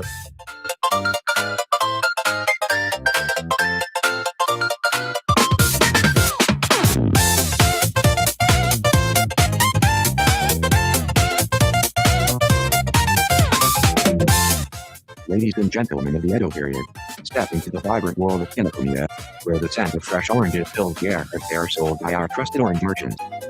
Imagine the crisp, juicy slices, each one a testament to nature's finest gift. From dawn until dusk, Kinokuniya stands ready to bring you the freshest oranges that travel from distant lands right into our market stalls. Experience the taste of luxury and the essence of ego in every bite.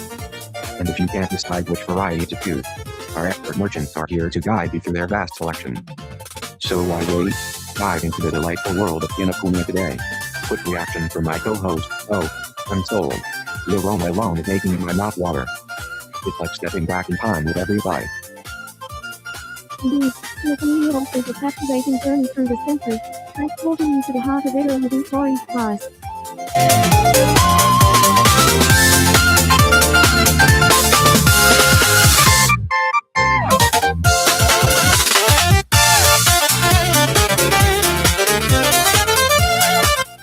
Ladies and gentlemen, samurai merchants alike, gather around as we unveil a culinary journey that's been enchanting Tokyo for centuries.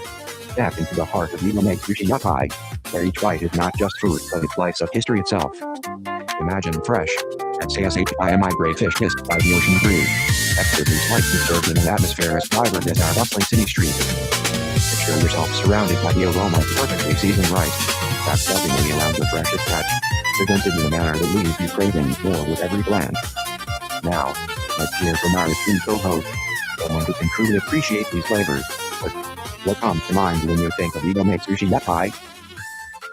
It brings to mind the harmonious blend of tradition, freshness, with a dynamic spirit and fulfilled culinary scene.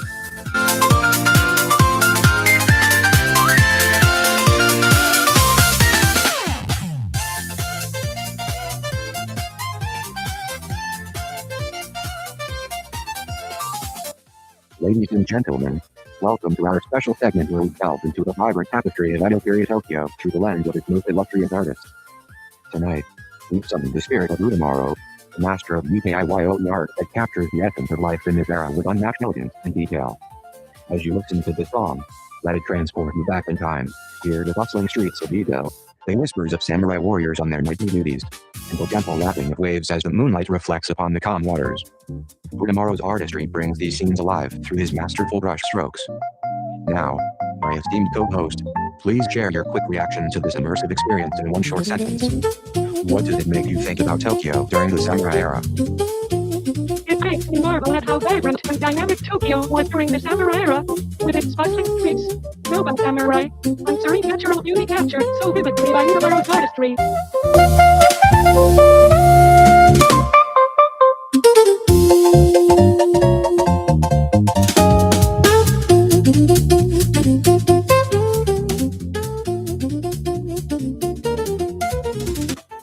Ladies and gentlemen of the city, listen up. The grandest feast for eyes and ears awaits you at Mitsuya-Kidoya, the heart of Tokyo's finest commerce.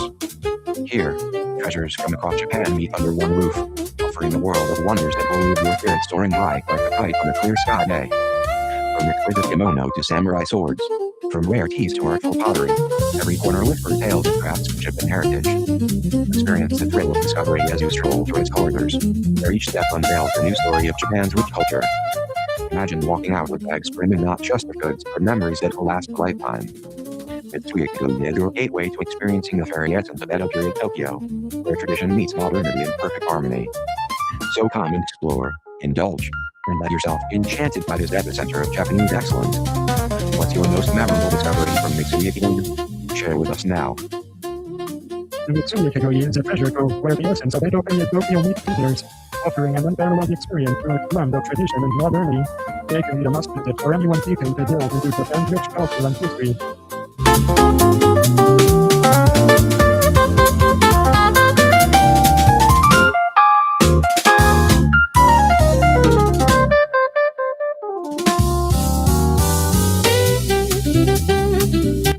Welcome to our little corner of the Edo period, where life's quirks and urban legends weave through the streets like the bustling flow of pedestrians. Imagine stepping into a time when samurai lords ruled with honor, and every detail of daily life had its own charm and mystery. Now, let's delve into today's absurd rumor that has been swirling around the market squares. It seems there's whispers of a wandering artist who can paint portraits so vividly they come to life at night, haunting their owners with lifelike shadows. Can you imagine the thrilling terror this must bring to those who dare invite such artwork into their homes? What do you think about this peculiar tale? My esteemed guest, do you believe in the power of art to transcend reality? Or might there be a more mundane explanation behind these ghostly tales? Quick reaction. In the Edo period, where truth and fiction blur like the mist over the Kanuna River, I find myself torn between the beauty of such legends and the practicality of everyday life. Perhaps both coexist in our world. I agree. In the Edo period, tales of art coming to life might seem as plausible as the shadows we can't at now, blending proof and folklore in a unique cultural tapestry.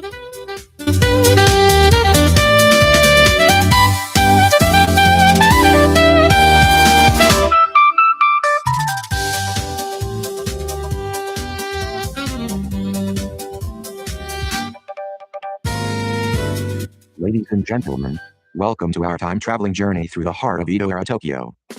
Picture yourself amid the bustling streets of the city, where samurai lords wield power and kabuki theater illuminates the night with tales of love, valor, and intrigue. Tonight, we're honored to have a guest who embodies the very essence of this era, Uchikawa Denjiro X, the epitome of dramatic artistry. As the stage lights up, we witness a performance that transcends time itself, transporting us back to the golden age of kabuki. With each step and gesture, Ichikawa Denjiro's character comes alive, painting vivid scenes through his movements and expressions. The orchestra behind him sets the perfect rhythm for the drama unfolding before our eyes. It's a symphony of drums, flutes, and strings that echoes the heartbeat of Edo. Now, as this mesmerizing performance winds down to its final act, I'm curious about your quick reaction. What did you think? Was it the power in his voice, the grace in his dance, or perhaps the raw emotion he brought to each scene that left you captivated? Please share with us in one sentence. Ichikawa Denjiro's performance was.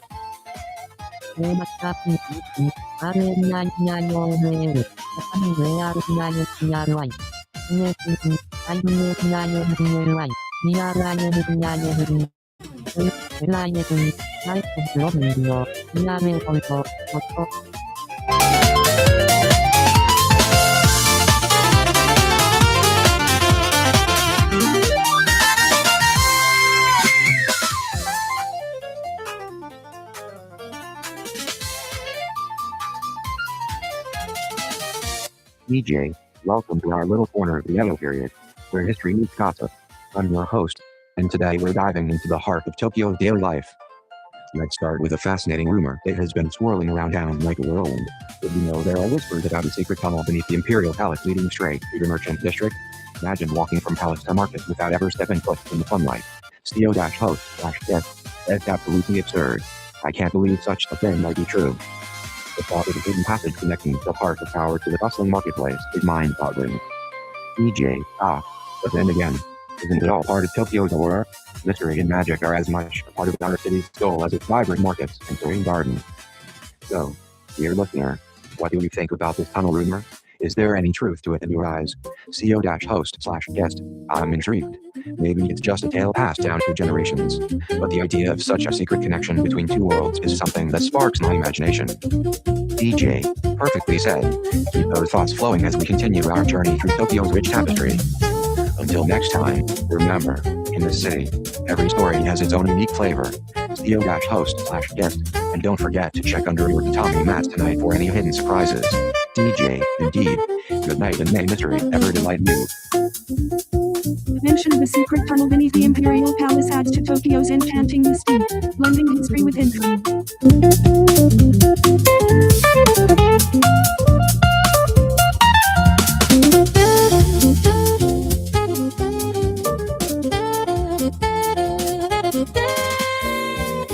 Ladies and gentlemen, it's an exciting day in the capital of Edo as we uncover that Tokugawa Tsumayoshi, who is often referred to as the Dog Shogun due to his love for dogs, has decided to personally oversee a new initiative aimed at improving water quality across the city.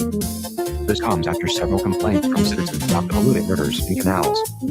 His intervention promises to bring a fresh perspective on environmental management in Tokyo. Quick reaction from CO-host/guest, wow, it's amazing how even his passion for dogs didn't overshadow his commitment to civic duties. I wonder what kind of innovative solutions he'll introduce for water quality improvement. impressive. SETSUNNAYO, SNQNSINS, PRS, ONLINE, DR. ESPS VR Live in FFC Live Echo ILLOVATIV EHLDS 보자비 UPPRMENT 오르다시 SHO WGSIND UD3-NETPRO SCH INENVIRO NTLMM NEMENT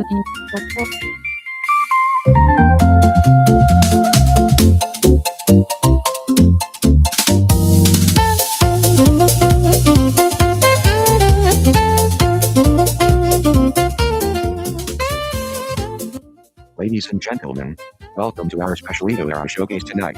I'm thrilled to present a stunning piece of Katsushika Hokusei work that perfectly captures the essence of Tokyo during the samurai era. Let us journey through time with this incredible UKIYOE masterpiece, The Great Wave of Kanagawa. This iconic print by Hokusei is not just art, it's a testament to the spirit of the time, the inspiring beauty of nature, the dynamic cityscape of old Tokyo. Now, I'd like you all to pause for a moment and appreciate the grandeur of this wave as it towers over the ships below. It's a reminder of the power of nature and the resilience of the people who lived in harmony with their environment amidst the bustling samurai society. So, my dear co-host/guest, what do you think? In one sentence, describe your reaction to The Great Wave of Kanagawa. It's a powerful representation of nature's might and the delicate balance between the elements and human life during the Edo period.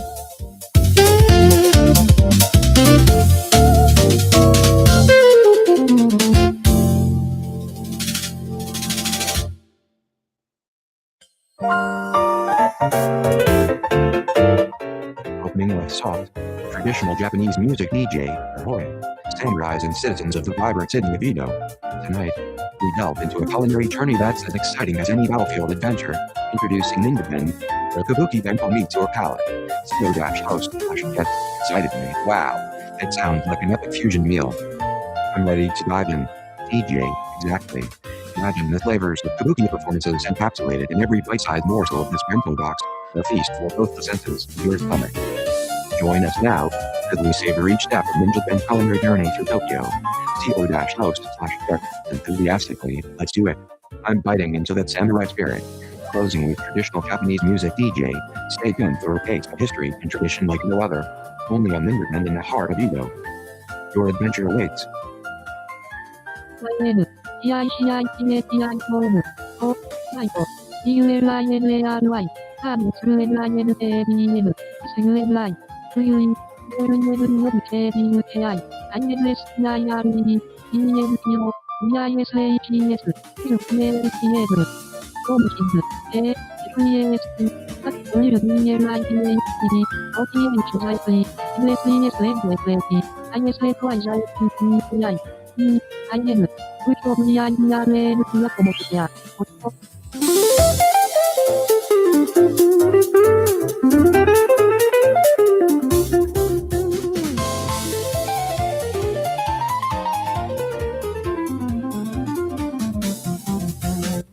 Ladies and gentlemen, welcome back to our show from the heart of Tokyo in the glorious Edo period.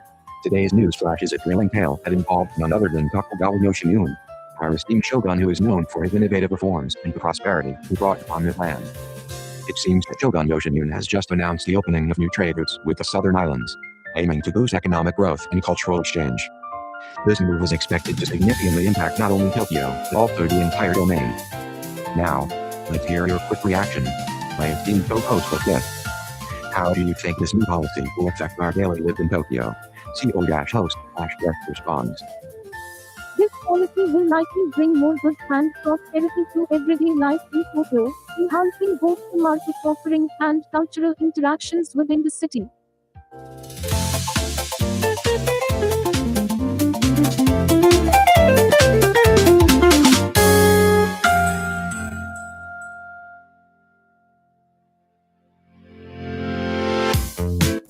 Ladies and gentlemen, welcome to our radio broadcast from the heart of Tokyo in the glorious days of the Edo period.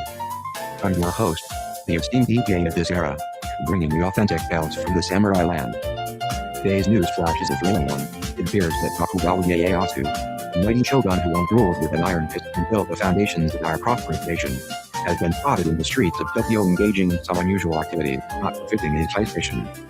Ieyasu was seen walking casually alongside common folk, conversing on matters that are usually beneath the Shogun's notice. Rumors have it he might be exploring new strategies to ensure peace and prosperity beyond the traditional confines of this domain. What an extraordinary event this is. Now, my dear co-host, what do you think could possibly be driving Shogun Ieyasu into such uncharacteristic behavior? Quick reaction from our guest. Could it be that he's seeking a new way to connect with his people and understand their needs better? Indeed, perhaps Shogun Ieyasu is endeavoring to strengthen his rule by directly listening to the concerns and desires of his subjects.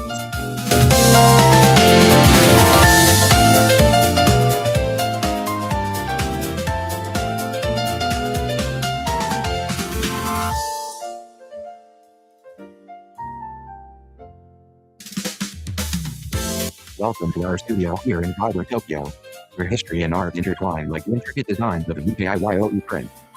Tonight, we're stepping into the world of Utamaro, one of Japan's most celebrated UKIYOE artists from the Edo period. Utamaro's masterful brushstrokes capture the essence of life during the samurai era, where beauty and simplicity were often found in everyday scenes. Imagine a serene garden, softly illuminated by moonlight as silhouettes of samurai warriors gracefully cross its path, or perhaps a quiet tea house with cherry blossoms gently falling around it, evoking feelings of tranquility and contemplation. Utamaro Park is not just visual poetry, but a window into the soul of Tokyo and days gone by. Now, let us listen to a piece that embodies Utamaro's spirit.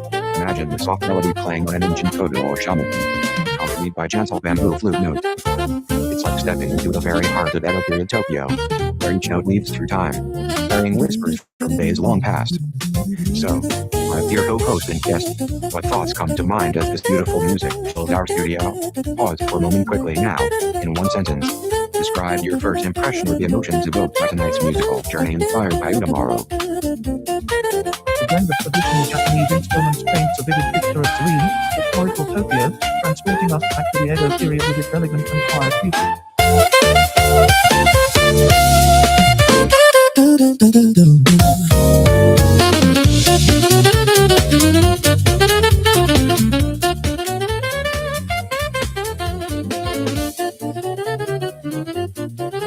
DJ, welcome to our little corner of ancient Tokyo, where tales both true and fantastical weave through the streets like cherry blossoms in spring. Tonight, we're diving into the heart of daily life during the Edo period, a time when samurai lords ruled with swords at their sides and the art flourished under the watchful eye of the shogun. Imagine stepping out from your humble abode to find that the very air carries whispers of peculiar happenings. Co-host, indeed. Picture this, you're sipping on a cup of hot sake, enjoying the serene beauty of the night when suddenly, what do you know? The moon in the sky begins to dance, turning into a giant lantern. People rush about, believing it's a sign from the gods or perhaps a harbinger of something more sinister. DJ, quite the sight, wouldn't you say? Co-host, absolutely, and there's another rumor swirling around town.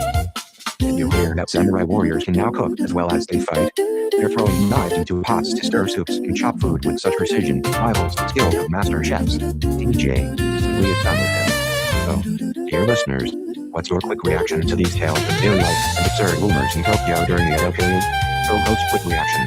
I'm either living in a dream or the samurai have truly mastered everything under the sun. A time of both martial prowess and surprising versatility, blending tradition with the mystical in daily life.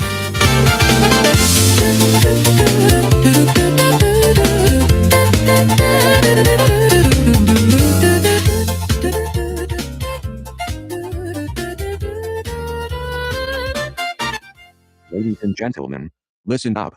Dive into the heart of the bustling streets where tradition meets taste. Picture yourself in a time when samurai graced the city with honor and wisdom. Join us at Idome Sushi Yatai, where each bite is a step back in time to the era of exquisite flavors and craftsmanship. Imagine savoring sushi that has been meticulously prepared by hands steeped in centuries-old secrets.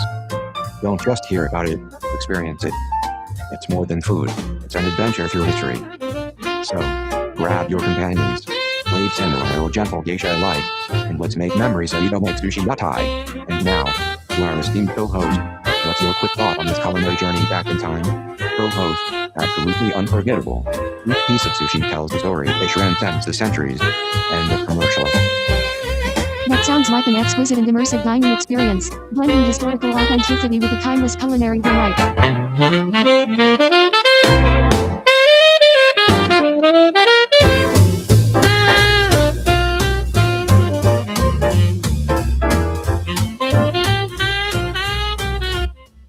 Ladies and gentlemen, welcome to our little corner of Tokyo in the heart of the Edo period, where history meets the mundane. Today, we're diving into the fascinating details that define daily life here amongst the samurai and common folk alike.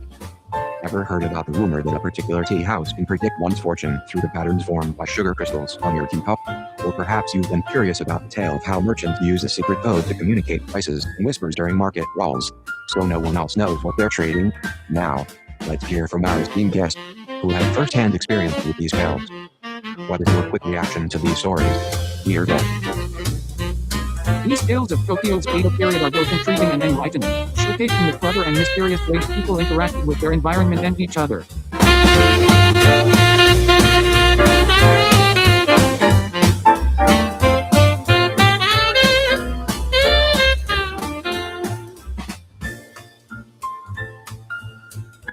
Ladies and gentlemen, welcome to our show from the heart of Tokyo in the illustrious Edo period. Just moments ago, a significant event unfolded at the gates of the Imperial Palace. Ikiten, renowned as one of the most respected magistrates in our city, was involved in an unexpected confrontation with a group of unauthorized travelers attempting to enter the palace grounds during the night. This unprecedented intrusion had sparked widespread concern among our community and raised questions about the current security measures at such sacred sites. Quick reaction from our esteemed co-host or guest, in this era where order and protocol are paramount. How does such an incident affect the nature of pursuing government and security forces?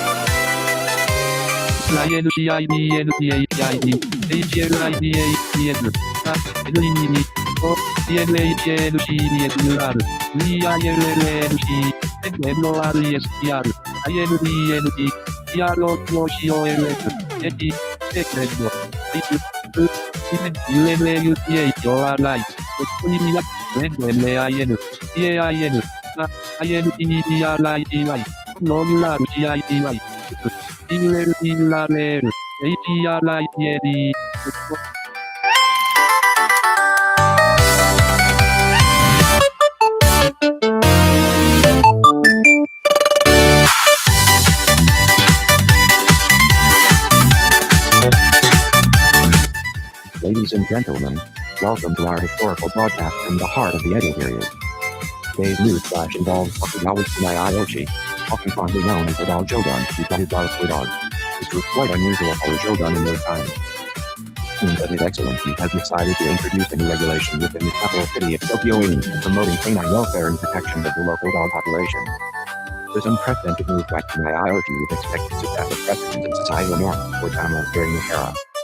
Now, my dear co-host, what's your immediate reaction to such an extraordinary initiative by our historical figure? Your quick sentence. This shows that even in its strict samurai culture, there was room for compassionate innovation. Indeed, our lives are surprisingly late and forward-thinking beyond traditional societal norms of the time.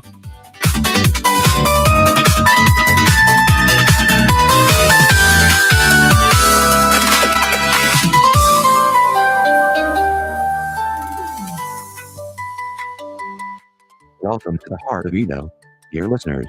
We're broadcasting from the bustling streets where tradition meets your life with a twist. Into the Kabuki Kanto. Imagine stepping into the dramatic world of Kabuki theater right before your eyes, where every bite tells a story as rich as its history. Favorite flavors that dance on your tongue like a troupe of actors on stage, each dish more captivating than the last. Experience the thrill and satisfaction of Nintoden, a culinary performance not to be missed. So, grab your chopsticks and join us in this epic and adventure through time. Now, let's hear from our guest, Sensei. What's your first impression of Nintoden Kabuki Bento?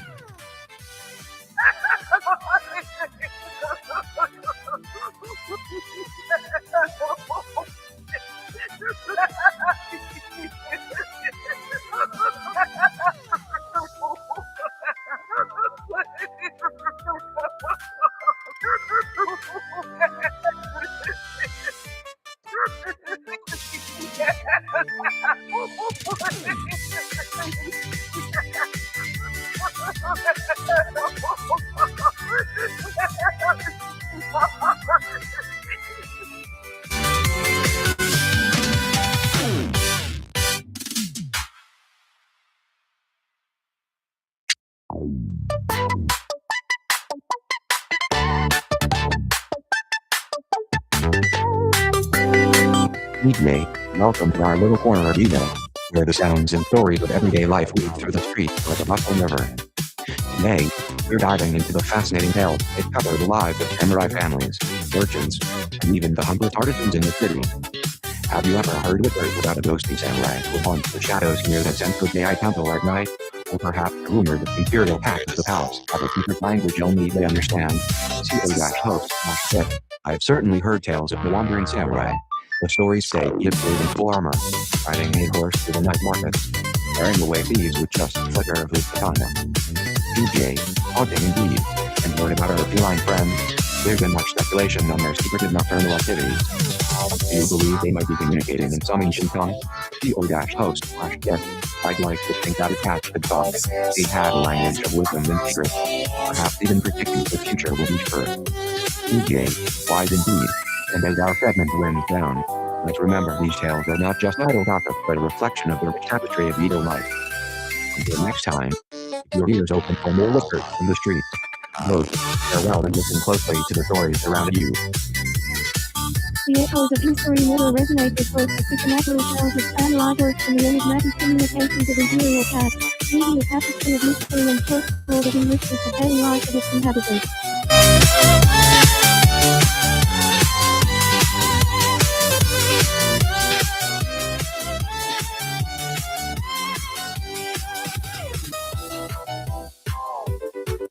Ladies and gentlemen, tuning into our historical podcast here in Tokyo's vibrant heart of the Edo period, we have an intriguing news update involving the illustrious of Shogun Tokugawa Yoshimune. Our esteemed leader has just decreed a new policy aimed at enhancing the prosperity of the realm by encouraging trade reforms and fostering better relations with foreign merchants. This bold move is expected to not only boost the economy but also improve cultural exchanges, making our era even more prosperous than before. Quickly now, my co-host and guest, I ask you, what are your immediate thoughts on this unprecedented decision made by Shogun Yoshimune? CO-host/guest reactions.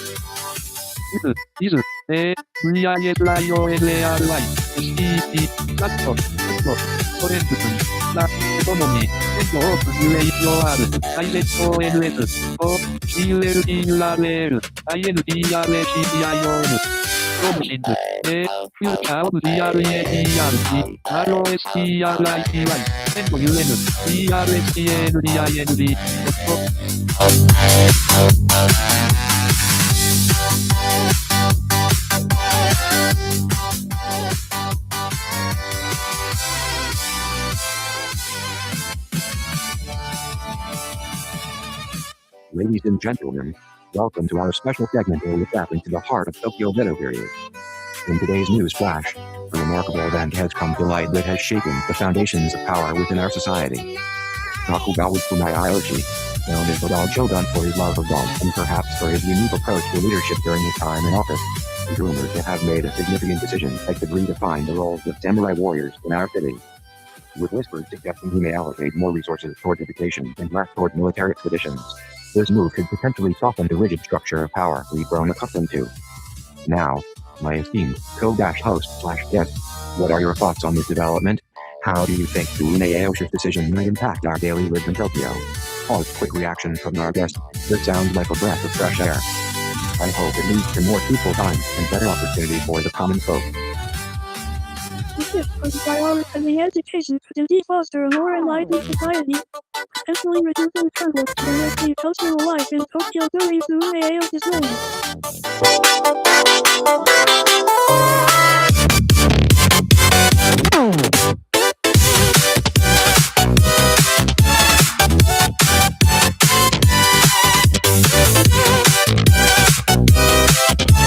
Welcome to Edo Beat, Tokyo's most vibrant periodical, where we dive deep into the soul of our city with a blend of music and culture.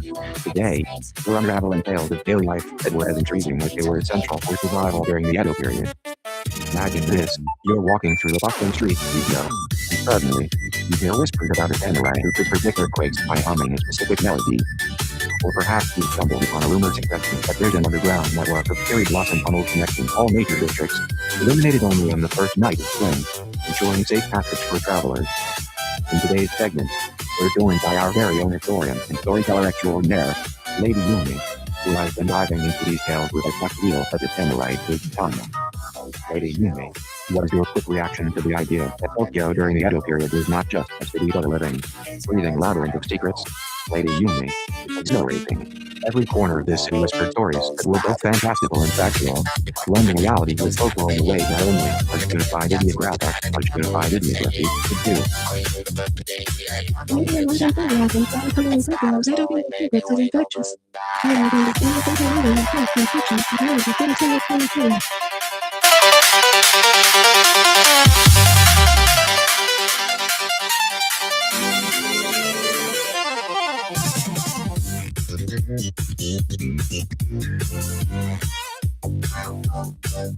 Good day, listeners. Welcome to the heart of Edo, where tales intertwine with reality and fiction. Today, we're diving deep into the daily life of our samurai warriors and the absurd rumors that have captured the city's imagination during the samurai era. Our first anecdote is about a samurai who found himself walking under an umbrella on the most sunny day of spring. Instead of carrying it for shade or protection from rain, he simply carried it because tradition dictated so. Locals couldn't help but whisper how quaint the ritualistic attractions were in this era. Next up, we have whispers that a group of scholars believe that eating a whole radish would grant you the wisdom to solve any riddle instantly. Can you imagine the frenzy among scholars trying to prove their worth with just a single bite? Now, let's hear from our esteemed guest, Lady Tsukiyama, who has been listening intently to these peculiar tales of Edo.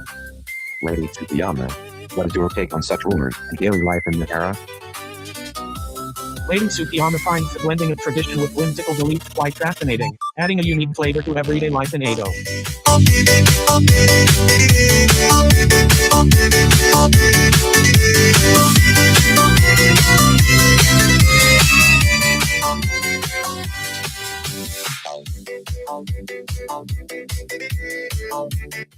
DJ, welcome to our little corner of Edo, where we take you through the heartbeat of the bustling city.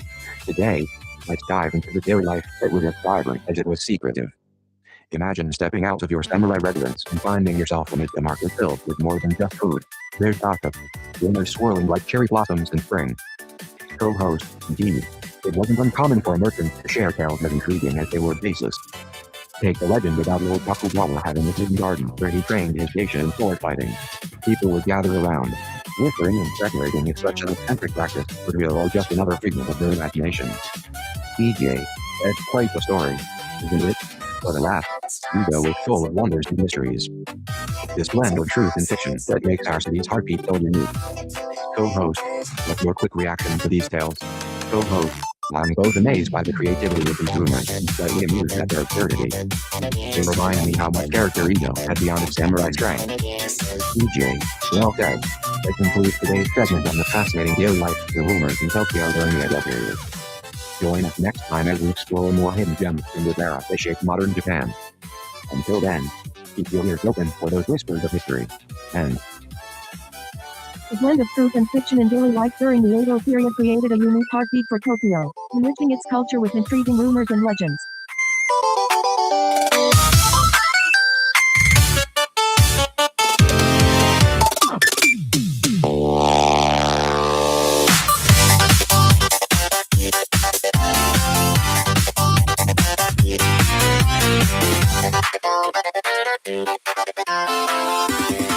DJ, welcome to our little corner of Tokyo where history meets whimsy. And today we're diving deep into the heart of life as it was lived here during the Edo period, also known as the samurai era. Imagine walking down the bustling streets of a time when honor and tradition ruled every step. Can you picture it? Co-host, absolutely. It's like stepping back in time where everything from tea ceremonies to kabuki performances were not just entertainment but a reflection of Japanese culture. DJ, precisely. But let's spice things up with some of the most absurd rumors they circulated among the samurai and common folk alike. Did you hear about the giant catfish found in the Sumida River? They say it could swallow an entire man whole. Co-host, oh, that one's a classic. People were so superstitious back then. Tales like these spread faster than wildfire. DJ, indeed.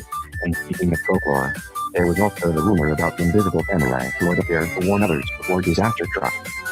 Quite a mysterious fellow, wasn't he? Co-host, absolutely mysterious. It's fascinating how these stories intertwine with reality and superstition in everyday life that end. DJ, well said. And that's the wrap on our little segment today. What's your quick reaction to these tales of the Edo period? Co-host, I'm still scratching my head over those catfish rumors. They certainly add color to history. DJ, perfectly equipped. Thanks for tuning in and helping us explore the slice of life that's both intriguing and a bit absurd. Until next time, keep your eyes peeled for the next juicy rumor from the past. A blend of historical facts with whimsical tales from the Edo period provides a vivid glimpse into Japanese culture and superstitions of the era.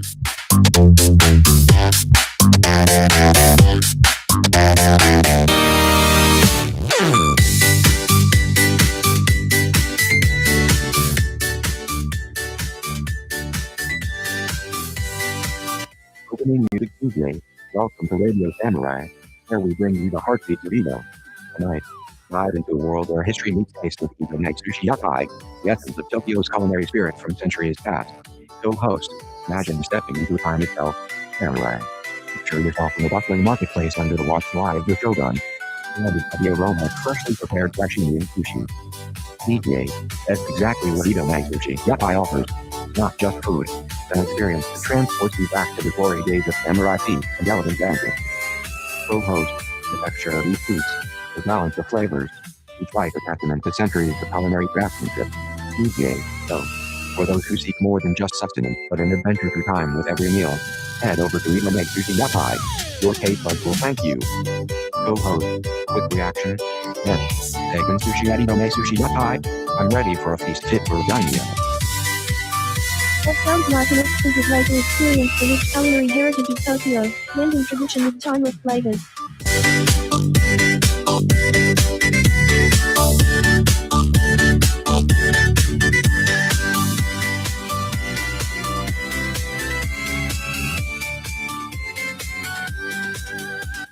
Ladies and gentlemen, welcome to our segment exploring the vibrant and often peculiar tapestry of daily life in ancient Tokyo. Have you heard about the samurai who, instead of carrying his katana during a rainstorm, decided to carry an umbrella made from bamboo leaves? It turned out he was trying to avoid rust on his blade, but ended up looking like the lead character in a comedic kabuki play. Or how about this absurd rumor that a group of merchants found a way to make rice taste sweet by dipping it in sake vinegar and honey? The local villagers were scandalized until they tried it themselves, declaring it one of the most ingenious culinary hacks of the era.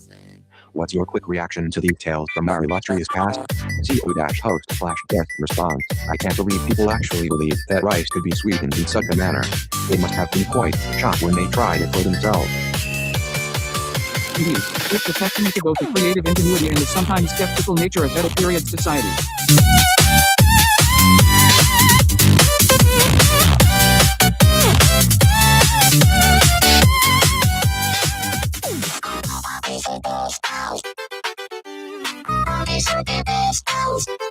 Welcome to our little corner of Edo, where tales are spun as thick and fast as the fog that blankets our city. Today, we're diving into the heart of everyday life here amongst the samurai and merchants of Tokyo during the Edo period. Let's start with a curious little rumor that has been floating around like kites on a gentle breeze. Did you hear about the merchant who claims to have traded his entire store for a single piece of silk, only to find out it was dyed with watercolor? Or perhaps there's a story about the samurai who thought he could ride through the city gates without permission and ended up being greeted by an unexpected rain shower as punishment. Now, my dear co-host, what's your quick reaction to these tales of Tokyo life and rumors that defy logic? はい、再度、IE、指定例 HOWTH、ESED、ALESHIDHLI、CHCDOTH、LIFECR、ICTSOCIEPLR、ULES、END、VIRTYUNT、REDI、EPAPILITY、AILI、LIFE、IN、EDOPERIOD 投票、ドット。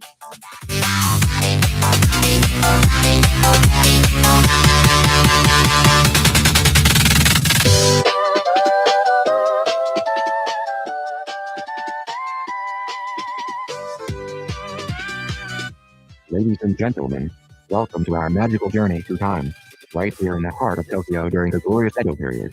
Imagine stepping into a world where samurais walk alongside geishas under the watchful eyes of the Shogun. Tonight, we're going to dive deep into the mind of Aiharosai Aikaku, one of Japan's most celebrated novelists from this era. As you can hear, the music is not just any background noise, but the symphony of stories and emotions that Aiharo captured so beautifully in his works. This piece, inspired by his tales, carries the essence of the commoner's life during this time, rich with detail, vibrant with culture, and full of the spirit of the people. Aiharosai Aikaku was known for his vivid descriptions of daily life, filled with humor, romance, and the intricacies of Japanese society. Now, let's listen as this melody unfolds before our ears, painting pictures of tea ceremonies, love affairs, and the bustling streets of Edo. So, my dear co-host, what do you think? Is it capturing the spirit of the era well? Theo.host/guest response. Beautifully encapsulates the essence of life in Edo, London history with emotion and culture, fueling a delightful auditory journey through time.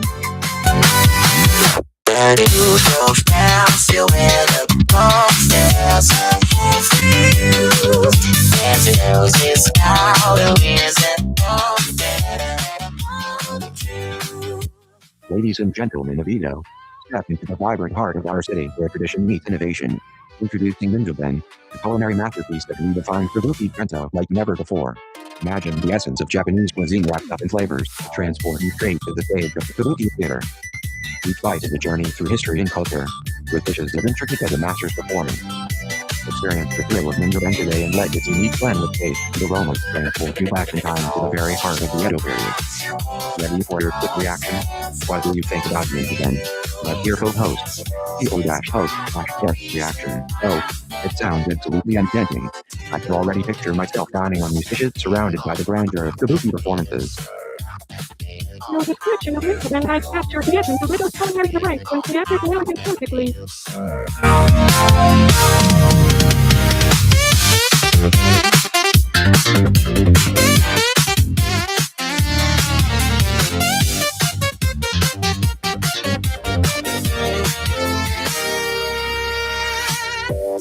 Ladies and gentlemen, welcome to our special segment where we dive into the heart of Tokyo's artistic soul from centuries past. Tonight, under the vibrant hues that grace the sky of the Edo period, I'm thrilled to introduce you to a masterpiece by none other than Katsushika Hakumusai, the legendary UKIYOE master who painted the world in his own unique vision. As you gaze upon this enchanting scroll before us, your eyes are treated to a tapestry that captures Tokyo's essence during its golden age. Imagine strolling through the bustling streets of the capital, where the scent of freshly brewed tea and the sound of samurai armor clinking fill the air. All the same brushstrokes bring to life not just scenes, but a whole era, evoking the emotions of a bygone time. And now, let me share with you listeners like Thomas Work, the great wave off-handed outlet. This masterpiece is more than just an image. It's a symphony of colors and movements that speaks volumes about the spirit of Tokyo during its samurai era. The way advances across the canvas with such velocity and grace that one can almost hear it roar.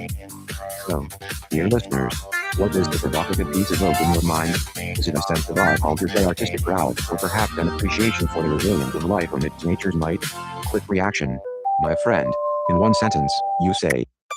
The Great Wave of Kanagawa by Katsushika Hokusai is a testament to the dynamic interplay between human resilience and the raw power of nature.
Distinguished listeners and connoisseurs of the finest craftsmanship, Asahi Shimbun printing presses, where tradition meets innovation. In the era of rapid change, we stand steadfast as guardians of clarity, pushing the boundaries with cutting-edge technology that honors our heritage while embracing modernity. Experience unparalleled precision in every print, a testament to Japan's spirit of continuous evolution. Limited spots available for those who wish to redefine their legacy. Join us in crafting tomorrow's pages today. Now, what thrill and insights can you share about this unique blend of tradition and progress? Dear colleague, one sentence reaction from co-host/guest. Asahi Shimbun printing presses are not just machines. They're a symbol of Japan's deep-rooted craftsmanship combined with futuristic innovation. perfectly encapsulating the essence of our era. This is more than just printing. It's the heart and soul of Japanese industry, where every stroke on the page echoes the nation's unwavering commitment to both foreign fast and export future.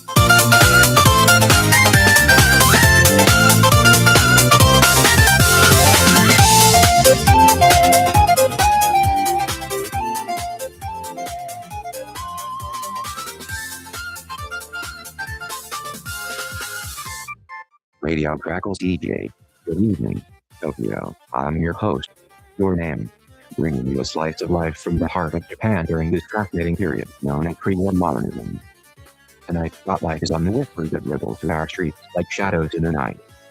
Have you heard about the latest rumor swirling around town? It's said that the Imperial Navy is considering deploying more ships to the Pacific, and not just for training exercises. Music fades slightly DJ. Now, let's dive into this rumble of uncertainty. The sense of modernity lingers in the air as we embrace new technology and urban landscape transforming our cityscape from traditional alleys to bustling boulevards dotted with record players and coffee shops. But beneath these vibrant pulsants, the subtle tension blues, are DJ. So, my dear co-host name, what do you think of this rumble? Are you as intrigued by the dance between progress and caution that defines our times? Co-host, it's palpable, isn't it? The mix of excitement for change with a lingering unease about where these whispers might lead us. Both hosts smile into the mic DJ, indeed, Your Name. Until we continue to tune in and navigate this era with hope and curiosity. Thank you for joining me, Tokyo. Stay tuned for more from your favorite time capsule of modernity. Music fades out as the segment ends. With a blend of excitement and underlying tension, we're navigating the vibrant yet uncertain world of pre-war modernism, where each whisper of change echoes through Tokyo's streets, intertwining technology, tradition, and the unseen forces shaping our future.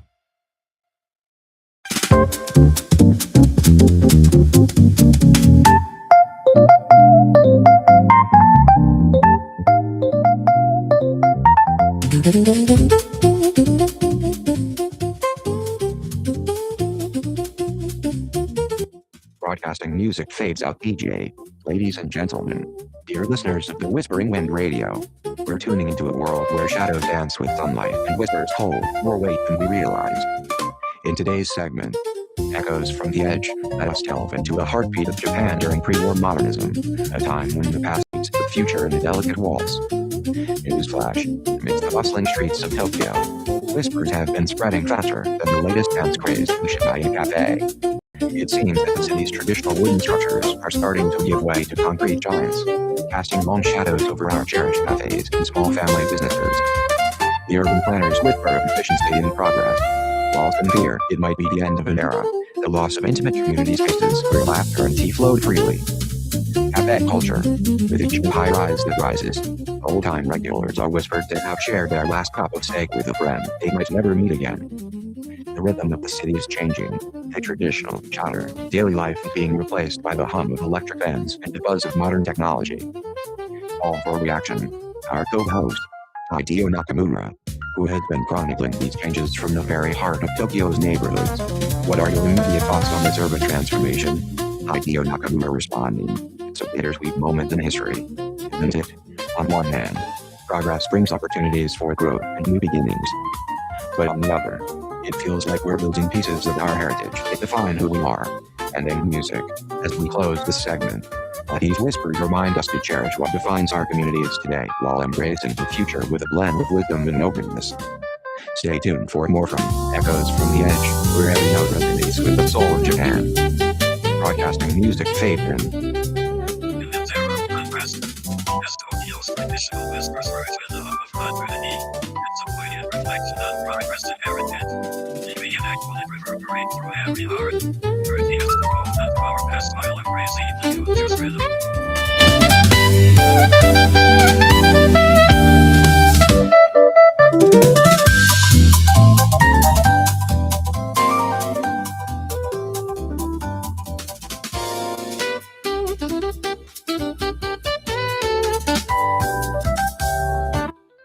Ladies and gentlemen, dear listeners across our nation, this is a moment that should be etched into history's tapestry, the dawn of a time that has brought us to the very heart of World War II, right here in Japan, where tradition meets the tempest of global conflict.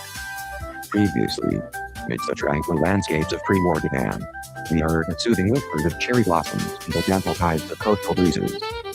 Today, as I stand at this crossroads, you'll hear the rhythmic drumbeat of their late siren piercing through the night sky, echoing the world where every shadow is cast in suspicion and every lantern flickers under the blackout curtain. Their talk seems to hum with the tension of rationing whispers, where the scarcity of even the most basic necessities speak volumes about our collective resolve. This era demands discipline like never before, every meal portioned out meticulously, each piece of fabric conserved for the sake of national unity. Yet amidst this harsh reality, you'll hear tales of resilience and solidarity that define the human spirit in its purest form, where neighbors become kin and survivals embrace. Ladies and gentlemen, I welcome you back to this extraordinary time with a heart full of anticipation. Join us now as we delve into the very fabric of life during World War II, exploring how our ancestors navigated through the storm that shaped their future. And let me know your immediate thoughts. Is it the stark contrast between tranquility and chaos that strikes you most deeply? Or perhaps the resilience of the human spirit resonates with you? Let's journey together into this chapter of history, where every word indeed carries weight beyond measure. Welcome to this moment in time. I hope you find it as compelling as we do. Transitioning down to a more introspective or contemplative style as we step back from the bustling commentary. Let's take a moment to reflect on what this period means for us today. In times of conflict and uncertainty, human resilience shines through, offering lessons in unity, sacrifice, and perseverance that are as relevant now as they were then. What is your takeaway? Is it the strength found in community bonds, or perhaps a reminder to cherish peace? As we wrap up this segment, let's remember the power of hope and the courage it takes to face adversity head-on. This is not just history, it's a testament to human spirit that we can all draw from. For a more dramatic or suspenseful tone as we prepare for our next segment, I urge you to keep your eyes open and listen with your heart. For in these times of war, the stories told are not only about survival, but about the extraordinary bravery of everyday people. It's a time when secrets lurk behind every shadow, and whispers can carry more weight than any spoken word. So, what is it that fascinates you most? Is it their relentless push for progress in adversity, or perhaps the quiet moments of compassion that flicker between the chaos? This era challenges us to question our values and our limits. Are we ready to face these questions with as much courage as those who lived through this time? For a more casual, reflective tone, and there you have it. Our journey through history's most tumultuous time has only just begun. Each episode brings new insights into the lives of our ancestors, showing us that even in the darkest days, light can find its way. So, as we embark on this adventure together, let's remember to bring a bit of curiosity and perhaps a pinch of nostalgia for what once was. What stood out most during your journey through this era? Was it the bravery of those who fought against all odds, or their ability to find joy in the simplest things? Let's share these stories and learn from them as we explore our shared human experience across time. In this era, every whisper carries the weight of history, where resilience blooms under the shadows of war, and the human spirit transcends the darkest days through unity and hope.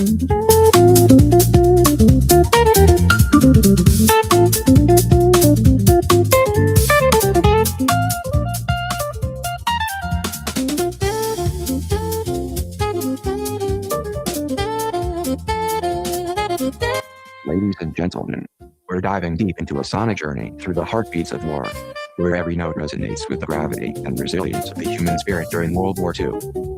Our spotlight today is on a masterpiece that transcends borders and time to capture the essence of this era, Shinsei no Odo, or the sound of vapor. Born from a band of Japanese military composers who understood the soul-stirring power of music in times of conflict, Shinsei no Odo embodies the spirit of patriotism, discipline, and survival. Its rhythmic structure is as intricate as the defensive strategies of the fortress, while its melody weaves through the emotions of determination, sacrifice, and hope.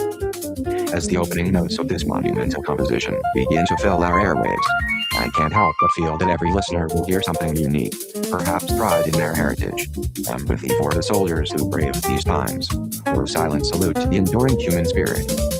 And now, without further ado, let's immerse ourselves in Shinsei no Odo as it plays out across our station. Pause. How does that feel? Co-host/guest, co-host/guest. It sends chills down my spine. A true reflection of the era's intensity and spirit. Note, The co-host's response is imagined to maintain immersion. Indeed, it's a powerful reminder of how music can intertwine with history, evoking vivid emotions that resonate through time, echoing the complexities of war and the indomitable human spirit.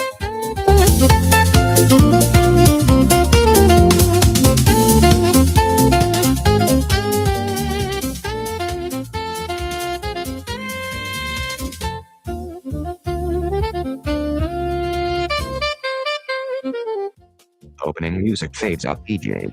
Ladies and gentlemen of the Greater East Asia Co-Prosperity Sphere. This is your broadcasting host speaking during a time when every day brings its own unique challenges and whispers that echo through our communities. In this moment of shared resilience, we bring you an update on the latest wartime rumors that have been circulating among us like shadows in the night. Rumors about food shortages are more prevalent than ever. Neighbors whisper tales of rice rations dwindling to mere grains, barely enough to sustain families through the long nights and shorter days. Some speak of secret gardens hidden within urban landscapes, where the brave few dare to grow their own sustenance against all odds. Community solidarity is as strong as the fortifications around our cities, but whispers of a deeper transformation lurk beneath the surface. Stories of factories repurposed for production abound, turning once tranquil streets into an industrial activity that hung with purpose and determination. Ladies and gentlemen, this is not just survival, the spirit of resilience, it defines us. But tonight, let's turn to our co-host in the studio, someone who has been listening closely to these whispers and living through them. Music-filled DJ, co-host. What are your immediate thoughts on the current state of life during this tumultuous time? Co-host, it's a testament to human spirit that we're still finding ways to innovate and support each other in the face of such adversity. Every day is a battle for survival, but together, we forge ahead with hope. Segment ends. In this era, amidst the shadows of war, resilient shine as neighbors unite against shortages, gardens become havens, factories transform into pillars of survival, and community spirit is the beacon guiding us through the darkest night.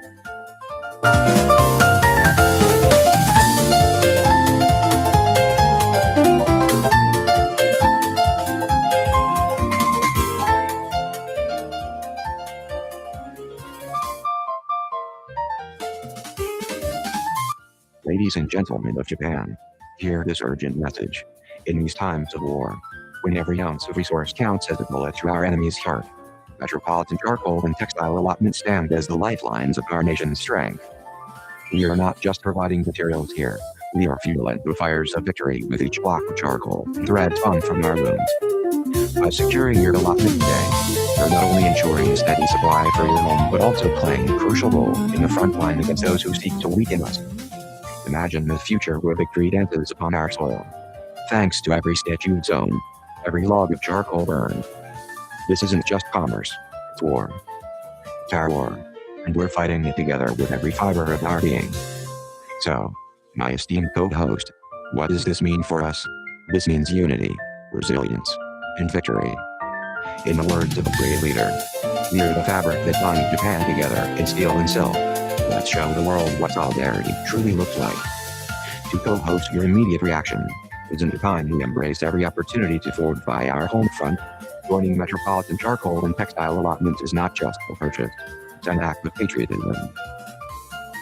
Absolutely, my friend. Embracing these allotments is the essence of our collective strength. Weaving together threads of survival into a tapestry that defies adversity and weaves victory from the heart of every Japanese soul.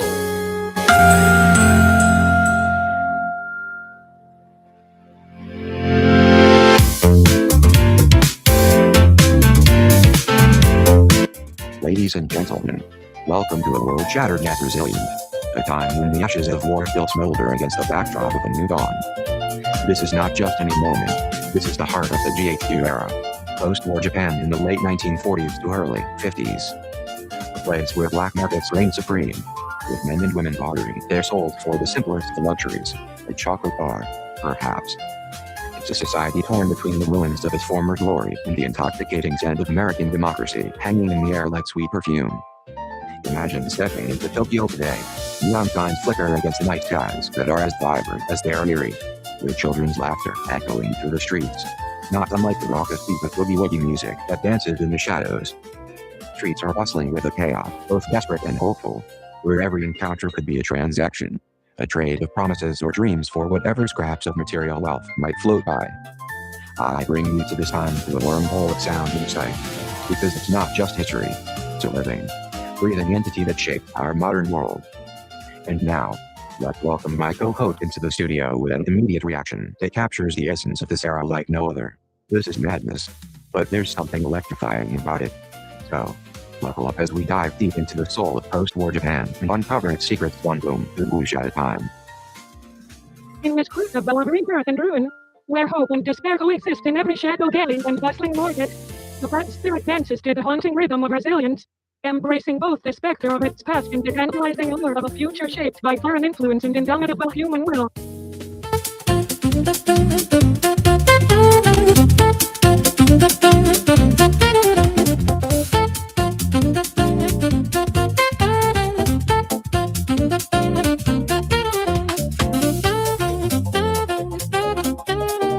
DJ, welcome to Radio Freedom, where we tune into the melodies that define the nation rising from the ashes. I'm your host, broadcasting live straight out of Tokyo, right here at the dawn of a new era, when dreams and nightmares dance in the same streets. Ladies and gentlemen, let's press play on something truly revolutionary, by Wiki Hattori's masterpiece, Rising Phoenix. This track isn't just music, it's the heartbeat of a city that refused to be silenced. It weaves together a traditional Kodo strings with modern jazz influences, creating a symphony that captures the essence of hope and resilience. Imagine, if you will, the cityscape where the ruble is slowly being reclaimed by the vibrant colors of American fluid, from the neon lights of Kabuki show to the soulful of melody echoing through the alleys. Hattori's Rising Phoenix is the soundtrack, the sound of liberation and the spirit of resistance. Co-host immediately reacting, wow, DJ, you outdone yourself. That track gives me goosebumps. It's a perfect blend of tradition and modernity, the true embodiment of what Japan was going through during the GHQ era. My Wiki Hattori's Rising Phoenix is not just music, it's history motion. DJ, couldn't have said it better myself. Let this song be your testament to the power of human spirit and the unstoppable force of creativity, even in the darkest of times. My Wiki Hattori's Rising Phoenix, truly a beacon of hope for our listeners tonight. In this era of our crisis, where echoes of more people to the Rising Phoenix by Ryo Wiki Hattori stands as an anthem. Conflict journey through alien generation under the watchful eyes of occupation. But the hidden melodies with futuristic beats to celebrate today's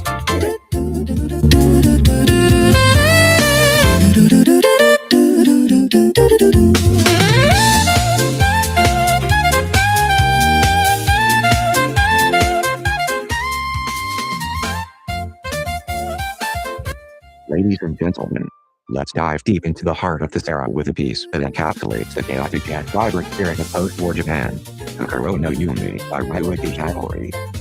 This track is not just music, it's a symphony of dreams and nightmares intertwined, reflecting the soul of a nation torn apart yet yearning for hope. With its haunting melodies that weave through the ruins like echoes from the lost civilization, and its rhythmic beats that tap into the pulse of rebellion and liberation, Kokoro no Yumi is more than an auditory experience. It's a journey through the complex emotions that define this pivotal period. My Wiki Hattori's genius lies in how he captures the essence of human resilience against all odds. So, my esteemed colleague, what do you think of this track? Does it paint the picture of the GHQ era vividly enough for you? Expected reaction from co-host, absolutely. It's like a sonic time capsule that transports us back to those turbulent times. My Wiki Hattori truly captures the soul of post-war Japan and Kokoro no Yumi. It's a hauntingly beautiful reminder of resilience and the human spirit's ability to live even in the darkest of times, perfectly encapsulating the GHQ era's complex emotional landscape.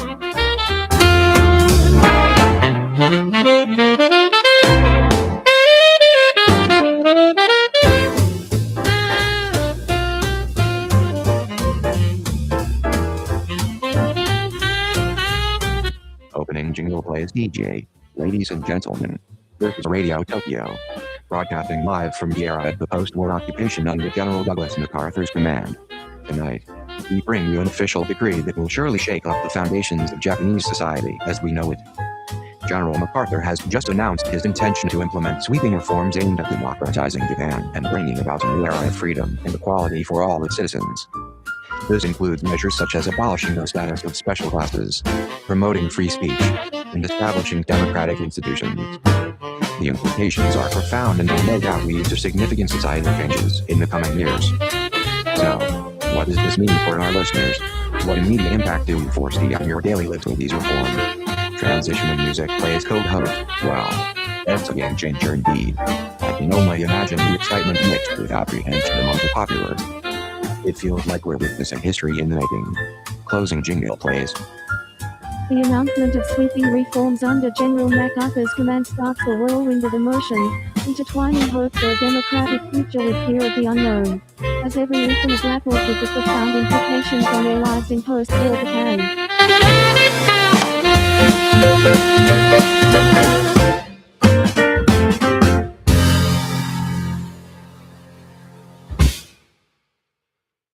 Opening music. A blend of traditional Japanese woodblock sounds, suddenly merging with a jazz piano introduction DJ. Voice filled with awe and curiosity. Good evening, dear listeners.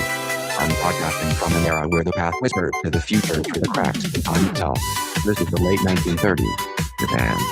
As we navigate through the winding streets of Tokyo, the scent of sakura blossoms mixed with the aroma of freshly brewed tea hangs heavy in the air. Delicate fragrance that masks an undercurrent of change. Voice-over effect. Soft echo DJ.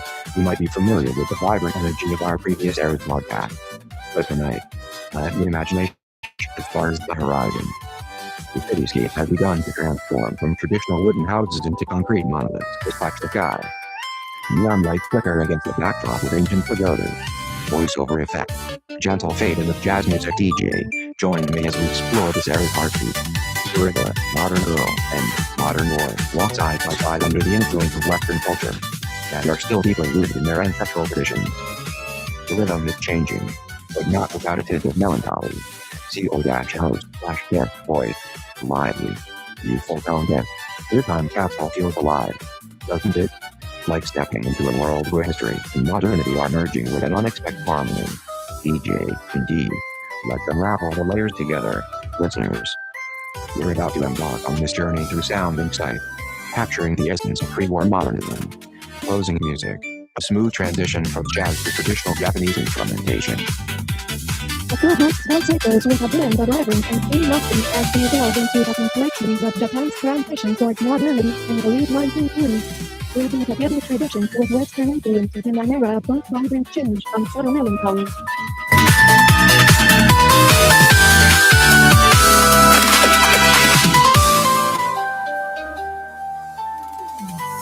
Ladies and gentlemen, tuning into FM Tokyo late in the 1930s, I bring you a significant announcement from the Metropolitan Police Bureau Chief Butler.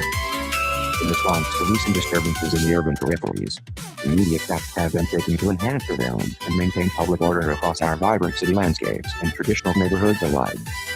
The directive emphasizes collaboration with local community leaders to ensure a harmonious balance between modernization and safety. For my esteemed colleague in the studio tonight, how would you suggest we as listeners support these efforts toward peace and stability amidst the evolving times? Absolutely, responds the co-host. I think it's vital for us to uphold awareness and encourage participation in local initiatives. Let's keep our eyes and ears open, folks. Because together, we can foster a community that thrives under change while maintaining its essence. And this segment.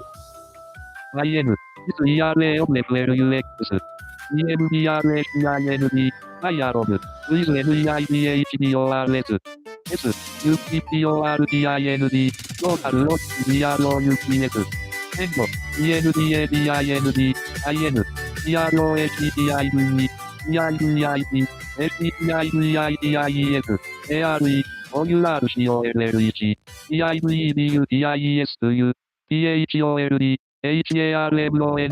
AMIDSP/CITY, XPRA, NSFLORMLETION,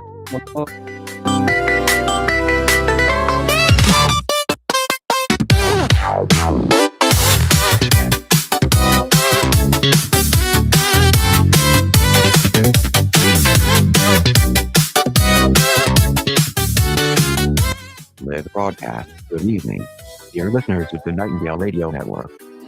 Tonight, as we glide through Tokyo's urban skies like a songbird on a gentle breeze, let's delve into the heart of our city under the moonlight. In these bustling streets to a traditional meet modern, whispers of change echo softly in the air. Rumors are swirling around us like autumn leaves caught in an unexpected gust.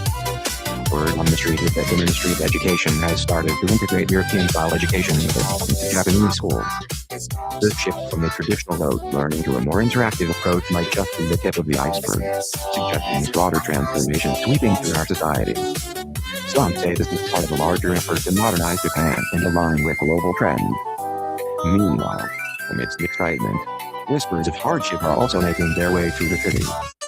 The cost of living has been steadily rising as factories from the West bring in new technology and labor practices that sometimes come at the expense of the local artisans and small businesses. The modern world is facing a dilemma, balancing her dreams with reality. As we navigate these changes together, let's not forget the resilience of our communities. It's a time of both transformation and tension, where hope intertwines with uncertainty. Now, let's invite our guests in studio to share their immediate thoughts on this complex tapestry of daily life in Tokyo during the pre-war modernism era. What are your immediate feelings about these shifts happening around us? Please offer one sentence only. Ends broadcast. In the heart of Tokyo, under the moonlit sky, whispers of societal change and economic tension intertwine, reflecting a city on the cusp of modern transformation where hope meets uncertainty.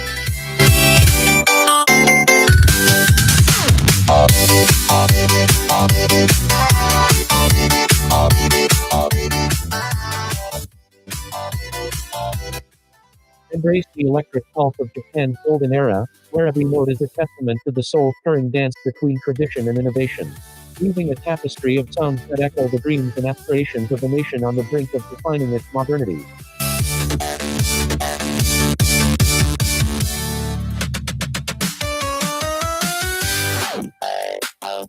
Good evening, dear citizens of the Empire.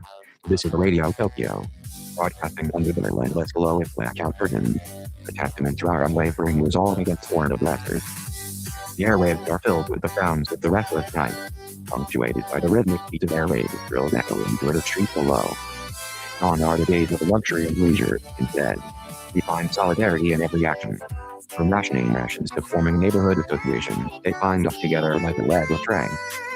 Tonight, as we navigate this critical paradigm shift from the world of peace to one of war, let's remember our shared humanity. In moments of darkness, light is found in unity. Now, I reach out across the ether for my colleague. Perhaps he too feels the weight of history upon us. Hard whispered response, this is madness, echoing with a sense of disbelief yet deep understanding of the time we live in. Amidst the grinding gears of war and the hum of unwavering resolve, we find solace in the collective human spirit that binds us together, facing the abyss of conflict with courage and an unyielding will to survive.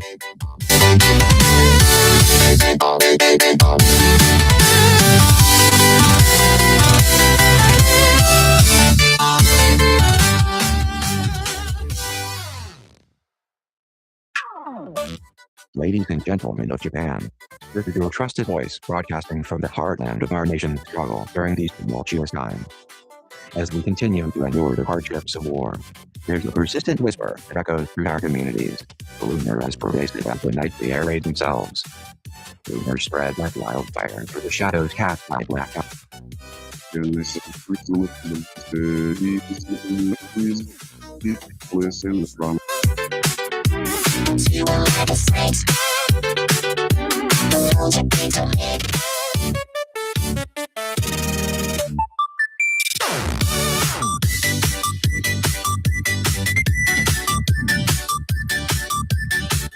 Broadcasting to all loyal listeners, tonight we delve into a piece that truly encapsulates the essence of our era, a symphonic masterpiece composed and performed by none other than the Imperial Brass Ensemble.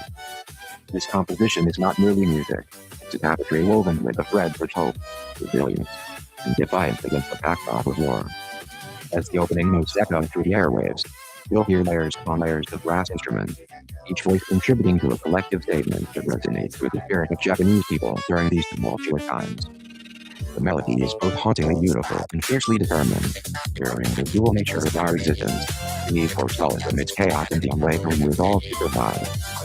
This piece, a symphonic poem titled Kei's no Uda, or Song of the Wind, was written in response to the relentless harmony and the harsh realities imposed by war. To put all community, a plea for solidarity in times of darkness, and a testament to human perseverance against overwhelming odds. Now, I invite my esteemed colleague, Dr. Hiroshi Yamamoto, into our studio for his immediate reaction upon hearing this piece. It defines our era. Doctor, what thoughts does Keiji Nobuda evoke within you? Imaginary response from co-host. Breathtakingly powerful, DJ. Every note pierces through the heart with both sorrow and strength, perfectly capturing the spirit of our people in these trying times. And the broadcast message.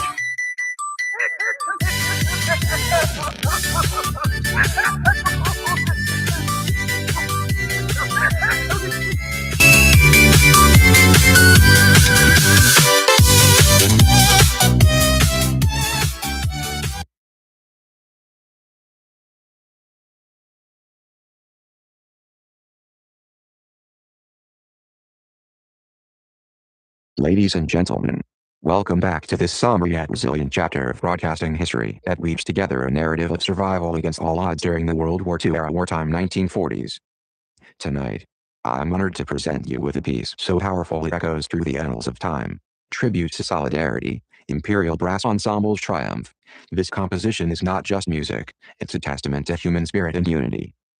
The brass ensemble harmonizes with the heartbeats of millions, their melodies rising above the din of war, transcending language barriers to speak directly to our souls. This piece carries the weight of the world on its shoulders, carrying the hopes and dreams of a nation fighting for survival. The opening fanfare is a call to arms, strong and unwavering, demanding attention from all who listen. It's followed by a poignant interlude that mirrors the struggles faced during this era, a reminder of the hardships endured but also a beacon of hope, shining through the darkest moments. The climax is nothing short of breathtaking. It unites the ensemble in an orchestral masterpiece that embodies resilience and solidarity. Each note played is a testament to the unbreakable human spirit that refuses to bow under pressure, striving for victory against all odds. And now, as we immerse ourselves in this auditory journey through the heart of World War II Japan, I'm joined by my esteemed colleague, a veteran who served during those times. Mr. Kanzaki, what are your immediate thoughts upon hearing Tribute to Solidarity, Imperial Brass Ensemble's Triumph? Mr. Kanzaki, please share your immediate reaction in one sentence that captures the essence of this moment for you. The stirring melody transports me back in time, evoking memories both vivid and haunting. A symphony of emotions that only war's echo can fully explain. A poignant reminder of our collective humanity in the face of indomitable adversity.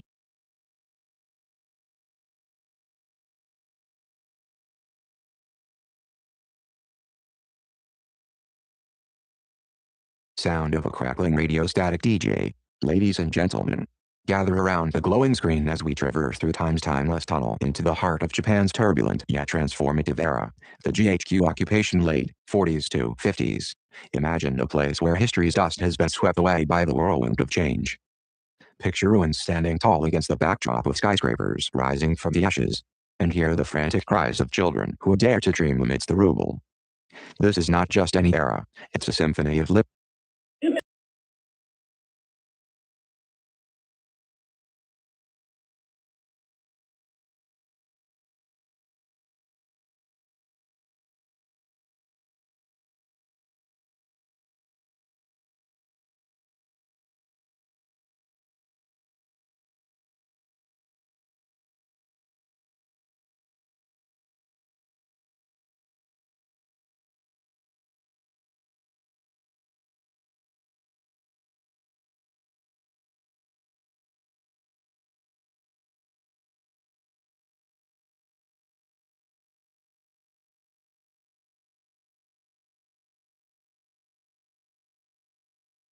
Listen up, listeners.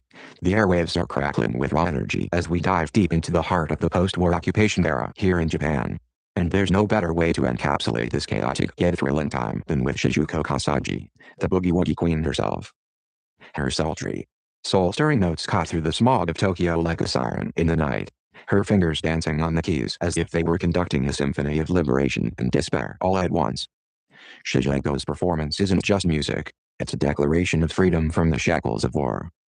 She merges American jazz and boogie-woogie with traditional Japanese melodies, creating a hybrid sound that's uniquely Japanese yet universally understood by all those who love a good beat and the story told through notes. As we wrap up this segment on the Boogie Woogie Queen, let me hear your immediate reaction to her performance. Imagine the scene: dark alleyways lit by flickering lanterns. People gathered around a makeshift stage, all eyes on Shizuko as she takes the world by storm with her virtuosity. This isn't just entertainment, it's survival music for the souls of Japan. Now, let's hear what you think about her performance that defines this era. Ready to dive into your thoughts? The co-host/guest reacts absolutely mind-blowing.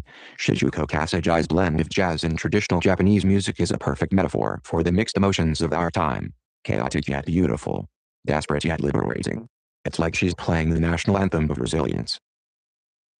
Her words paint a vivid picture of the era, encapsulating both the grit and grace of post-war Japan through Shizuko Kasagi's unforgettable performance.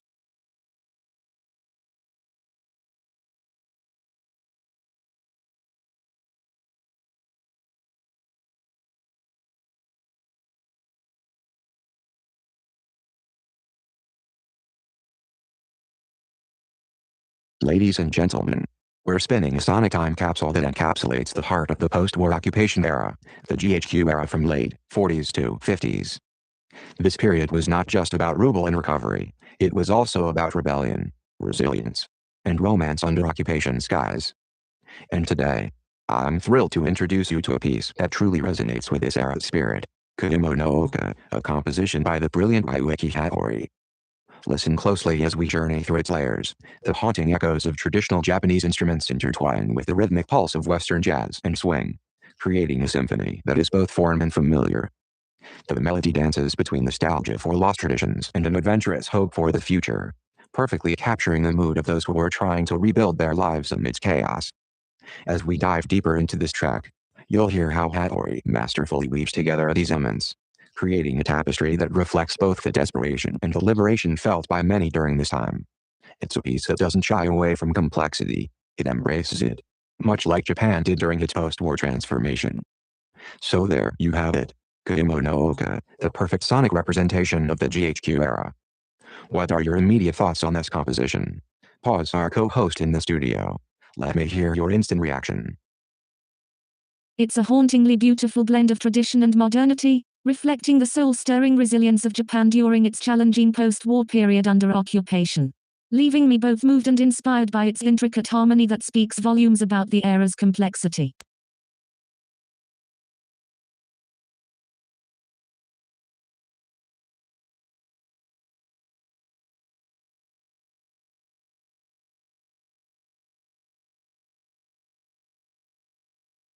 Radios broadcasting across Japan.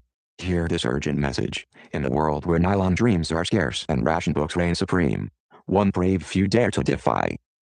The clandestine realm of synthetic silk emerges from the ruins, spinning tales of defiance against the odds.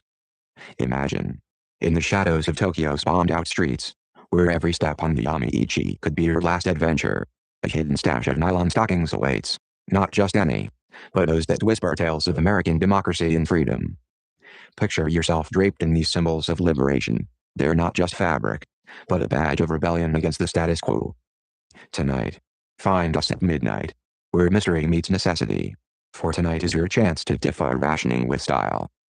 Your stockings are our anthem. Your rebellion our call to arms. Co-host's immediate reaction. I can feel the pulse of rebellion in that message. Let's play it loud and proud, folks. End of commercial. In this era of scarcity and occupation, the spirit of defiance is woven into every thread of hope and dreams, symbolizing a hidden resistance where beauty and freedom intertwine under the watchful eyes of authority.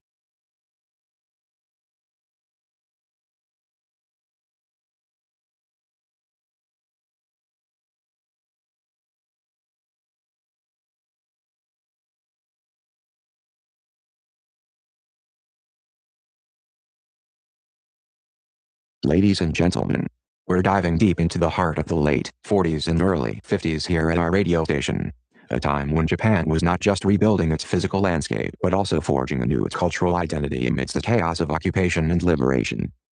We've got a real gem for you today that encapsulates the tumultuous spirit of this era like no other. Ryuichi Hattori, a composer whose music speaks volumes about the period's complex emotions and societal shifts.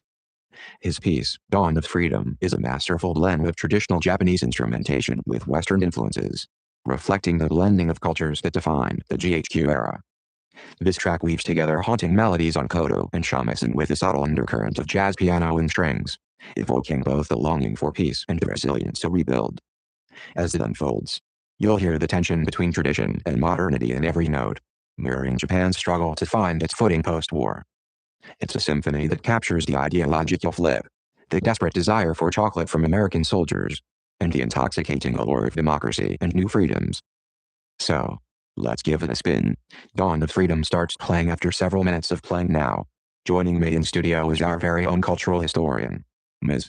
Yumi Sakamoto, who can provide us with her immediate reaction to this piece that truly embodies the emotional weight of the post-war occupation.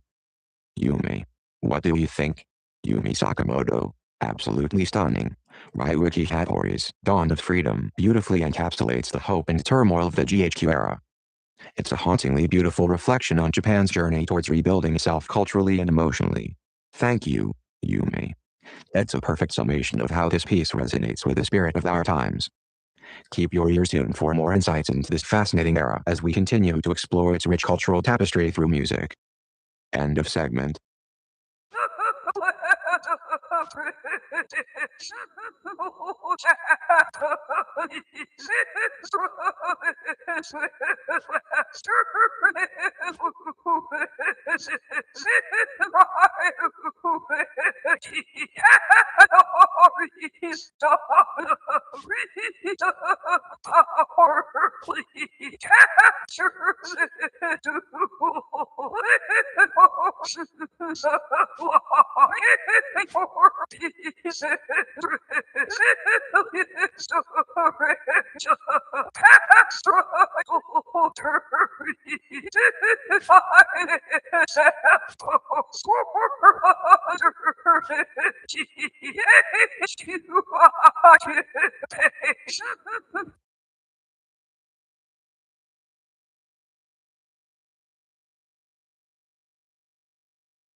Ladies and gentlemen, welcome to the heart of chaos where music is our only beacon of hope and freedom. In a time when Japan's cities were nothing but ruins, amidst the black markets humming with illegal deals and children's cries echoing through the streets asking for chocolate from American GIs, Shizuko Kasagi, the boogie-woogie queen herself, stepped into the spotlight like a ray of sunshine piercing through the darkest clouds. Her performance was a symphony woven from the threads of American jazz, a fusion that defied all boundaries and brought the essence of liberation to life. Imagine the deep bass notes rolling like thunder, shaking the very foundations of post-war despair. Her piano keys danced with electrifying energy under the moonlight, each note a testament to resilience. Her fingers glided over the ivory keys as if they were the only way she could touch heaven itself, creating melodies that were both hauntingly beautiful and fiercely rebellious. It was not just music, it was a language that spoke of dreams yet unfulfilled and the promise of a brighter tomorrow, wrapped up in the rhythm of boogie-woogie. So here we have it, folks, an epitome of the spirit that defined this era, Shizuko Kasagi's electrifying performance at a small club in Tokyo. It was more than music, it was a revolution in sound. Now, let me ask my co-host, Ms. Mariko Nakamura, for her immediate reaction. Pauses. I wonder how she'll describe the sheer power of this performance. Ms. Mariko Nakamura's reaction. Shizuko Kasagi's boogie-woogie was a pulsing heartbeat of defiance and hope in the darkest hours of our nation. It spoke to every soul who dared to dream beyond the ruble. And there you have it, folks. The boogie-woogie queen, Shizuko Kasagi, truly defined an era with her music that resonated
sound of a faint, crackling jazz trumpet fades slightly under the voice. The background hiss of an old phonograph record is barely audible. DJ 1, sophisticated, slightly melancholic, and we're back. Just thinking about the streets, aren't we? The way they seem to be changing every single dawn. Take a whisper coming out of the commercial districts, to talk about the new trolley lines, running right through the old mashy townhouses. They say the foundations are too weak, too stubborn, to handle the weight of these brand new steel structures. It's not just the trains, darling, it's the whole rhythm of the neighborhood that seems to be accelerating. Like everything beautiful and slow is being replaced by something efficient. Something designed for speed, not for strolling. Pause, letting the sound of the jazz swell briefly, then fade. So, tell me, Kenji, does this relentless march toward the modern city feel like progress? Or does it feel like a very elegant kind of erasure?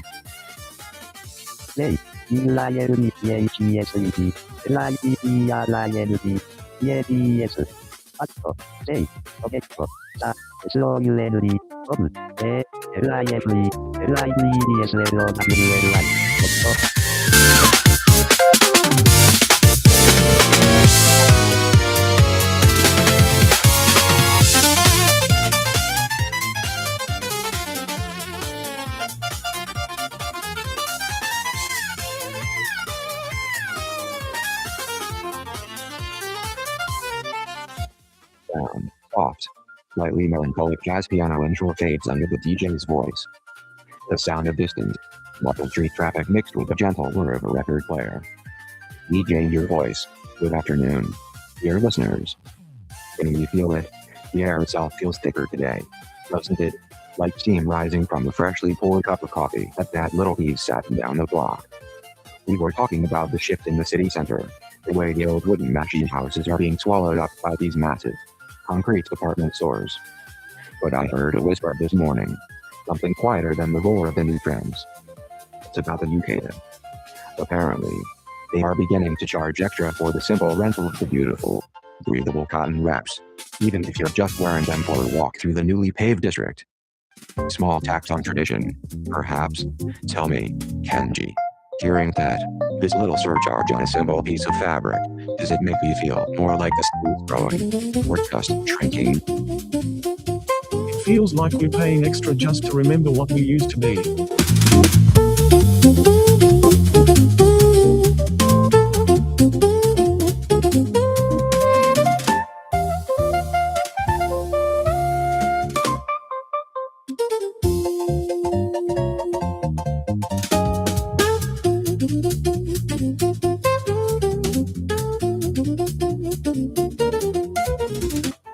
Sound of soft, crackling vinyl intro music, mixed with the gentle clatter of distant, stylized jazz piano.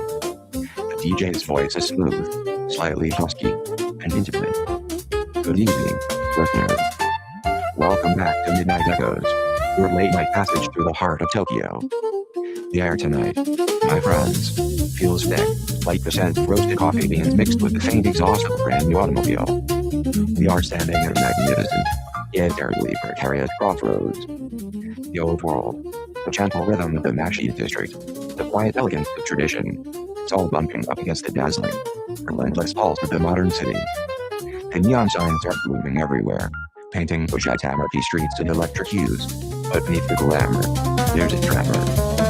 Subtle, beautiful ache, and that ache, and exquisite yearning for something pure and lost, that is the sound of the Yankee crooner, the blues singer, the woman who knows too much about the passing of time. Tonight, we turn to the incomparable Noriko Owaya, the blues queen. Her voice, if you listen closely, doesn't just sing, it weaves. It's woven out of cigarette smoke and late-night train whistles. She captures that specific, bittersweet melancholy that defines the sage, the feeling of being utterly modern, yet fundamentally heartbroken. This track, it's called Rain on the Ginza Corner. It's not just a song about rain. It's about the fleeting moment of connection you share with a stranger in a smoky cafe. A moment that you know, deep down, will dissolve like sugar in the morning tea. It speaks to the modern girl standing by the window, watching the pretty lights bloom, feeling the thrilling, terrifying weight of her own freedom. Listen to that opening trumpet. It sounds like a distant, lonely foghorn, doesn't it? The sound of progress calling, but also the sound of something sacred slipping away. She sings of promises made on the cusp of the decade, promises that the shifting tides of history make too difficult to keep. But it's the sound of a beautiful, fragile harmony, poised right on the edge of the crescendo. The vinyl crackles slightly, and the music swells. The smoky, melancholic blues number begins to play. There you have it. Noriko Awaya, with Rain on the Jinga corner. The music fades slightly, allowing the DJ's voice to return. My dear guest, Kenji, you've been listening to this perfect emotional snapshot. What is your immediate, what-level reaction to the weight of this piece? Give me just one sentence. It sounds like a beautiful cage built of smoke and promises we know we cannot keep.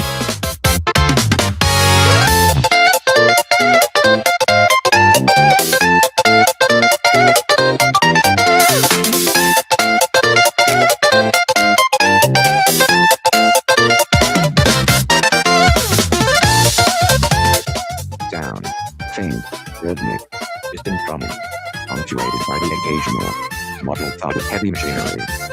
The music plays a sparse, melancholic shamisen melody, quickly fading under the DJ's voice.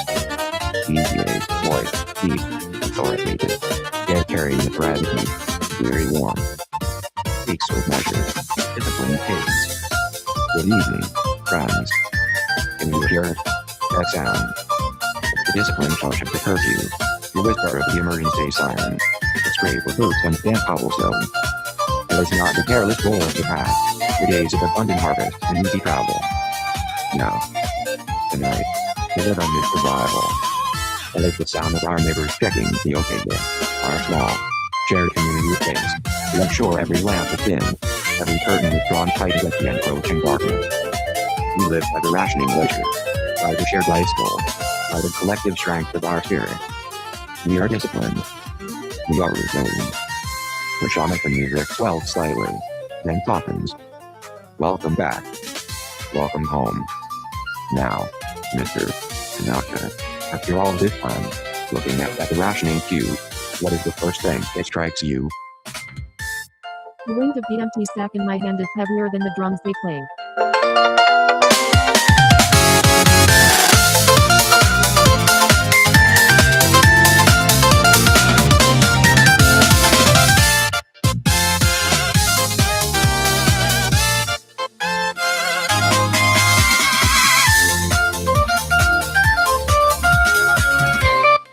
Sound of a single, deep, low-frequency chime, followed by the static crackle of the microphone being adjusted.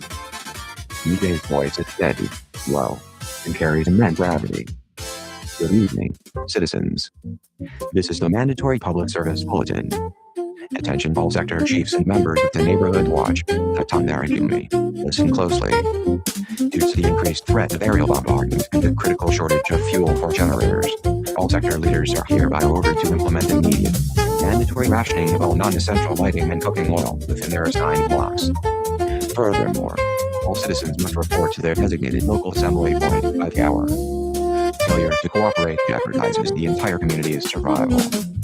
We expect absolute discipline. The DJ pauses, the gravity of the announcement hanging in the air. Kenji, what is your immediate assessment of this new directive? We just have to follow the rules, or the shilling will find us all.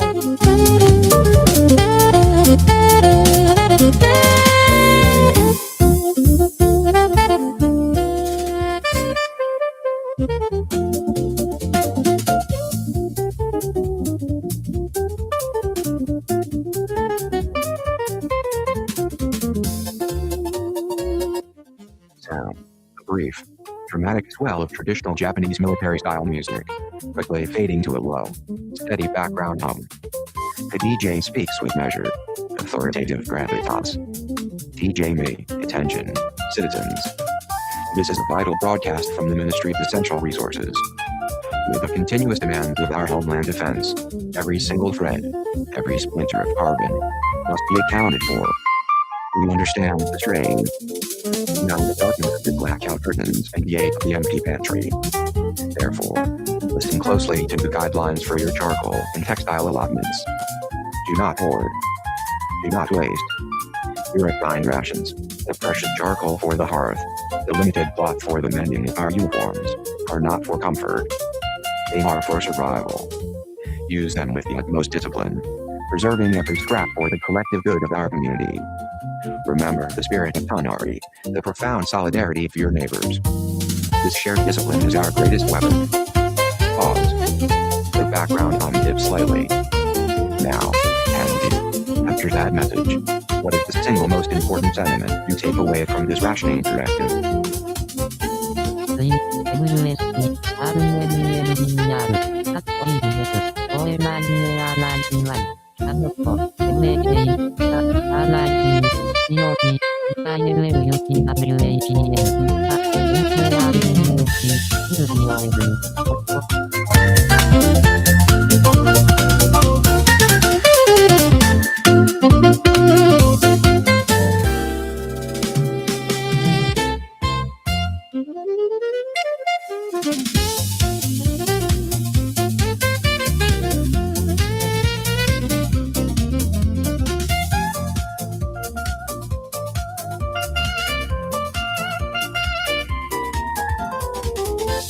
Sound of crackling static, followed by the solemn, resonant blast of a muted trumpet fanfare. The DJ's voice is deep, steady, and carries the weight of enforced discipline. Good evening, citizens. We are back to you, broadcasting through the necessary silence, the silence that allows us to hear the spirit of our nation. The curfew is strict, and the darkness outside demands that we keep our lights low. Remember that every flicker of flame is a precious resource.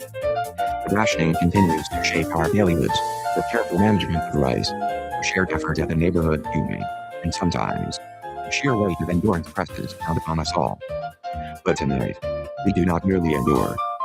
We remember the strength of our people, the unbreakable solidarity of our community. We are now to repeat the space not the battle, but the quiet, resolute heart of Japan. This is from the archives of the Imperial Brass Ensemble. Listen closely. This arrangement, titled The Spirit of the Rising Sun, is not a frivolous piece for piety. It is a disciplined, magnificent testament. Hear the brass, it is disciplined, it is powerful, and it carries a profound, almost aching melancholy. It speaks of the families who wait by the window, watching the distant smoke, the workers who return home with exhaustion etched deep into their bones. This year, stubborn will to rebuild. When resources are measured by the single, precious ration can. It is the sound of absolute collective purpose. It is the sound of the neighborhood association meeting in the dim light, the shared goal of meters due, the quiet, no not exchange between neighbors who have seen too much hardship.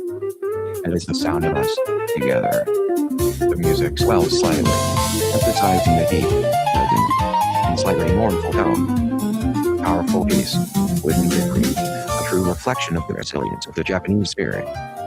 Sensei Tanaka, what is your immediate reaction to this piece? Every song, it was very bitter.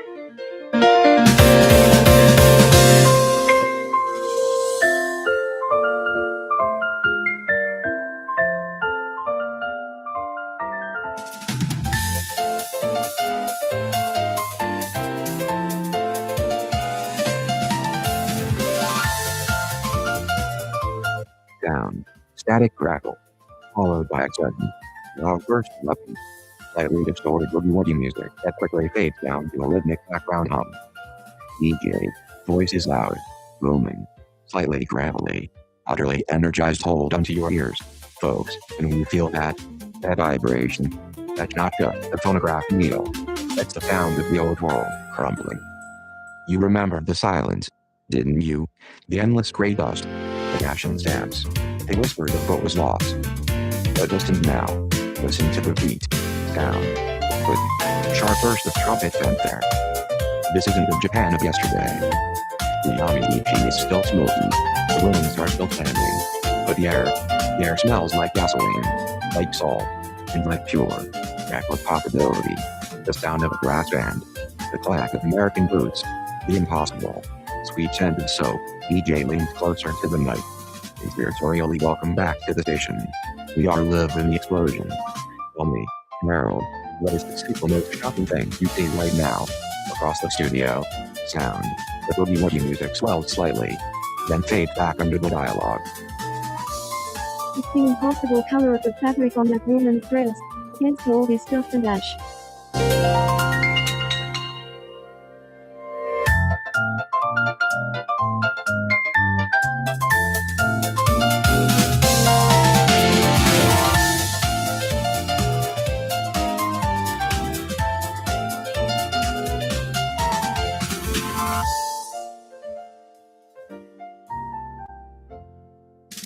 Sound of static, followed by a sudden burst of upbeat, slightly distorted boogie woogie jazz. The music fades quickly, leaving the sound of a microphone buzzing. DJ, welcome back, folks. You are tuned into Tokyo Sound Waves. Your soundtrack is unbelievable. Man, the energy out there today, it's electric. It's like the whole city must flip the switch. So, listen to this rumor I just caught near the docks.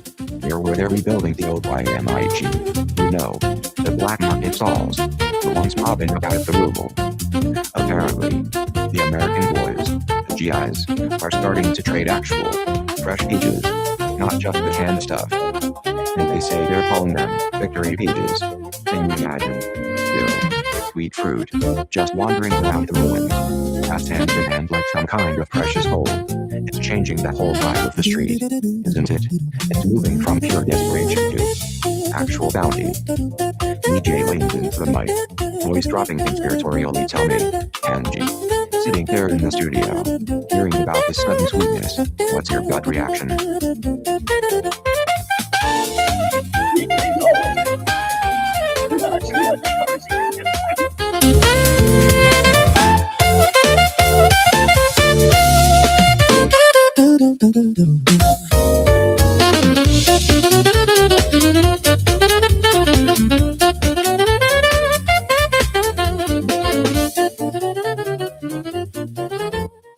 Sound, a quick burst of upbeat, slightly of tinny big and jazz mixed with a distant, muffled sound of shouting and shopping, a mix of American GIs calling out and local vendors yelling.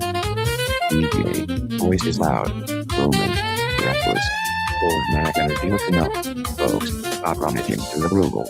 Don't waste your daylight chasing yesterday's scrap. Big new world, baby. Bright, fast, it's synthetic. You've seen the beautiful, delicate silk, right? The kind that used to cost a lifetime savings. Forget it. We got the future. This isn't just cloth, sister. This is miracle. This is the new nylon sheen. The rayon dream. It draped like a goddess's whisper, but it hot enough to survive the hustle of the Yamiichi. Sound. Quick. Dramatic musical swell. Like a brass hit. Don't let the scarcity fool you. Don't wait for the next shipment to slip through the finger gaps. Get your hands on this revolutionary textile now. The fabric tomorrow. DJ leans into the mic. Conspiratorially well. So host man, what's your take on the nylon boom? Give me your immediate take. All this shine and noise, and where does our eyes come from?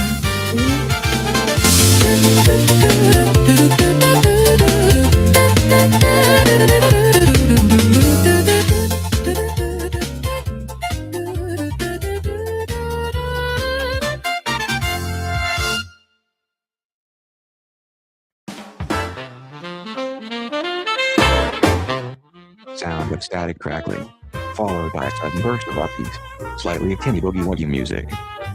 DJ's voice is loud, breathless, and energized. DJ, hey, listen up, Tokyo. You hear that beat? That ain't just music, baby. It's the sound of tomorrow. Look around you. The old ways. The Mono silk. The natural fibers. They're threadbare, right? Scarcely, baby. We're all scraping by, surviving on rice rations and whispered rumors. But hold on. Forget what you thought you knew about dressing. Sound effect. Dramatic flannel scratch. DJ, we've got the future right here. Synthetic wonders. Tougher than the American steel. Brighter than the neon signs we're just starting to see. We're talking durable, dazzling thread. For your skirt. For your uniform. For every desperate dream we've got. These aren't just scraps. These are the YMIT treasures. Don't wait for the aid drop. Get your hands on these miracle materials. Don't let your style be matching. Find your seamstress. Find your miracle. Music swells and cuts abruptly. DJ, now. Mr. Tanaka. What do you make of this revolutionary fashion statement? Give us your immediate reaction. Are these bright reds worth the hunger we feel in our stomachs, sir?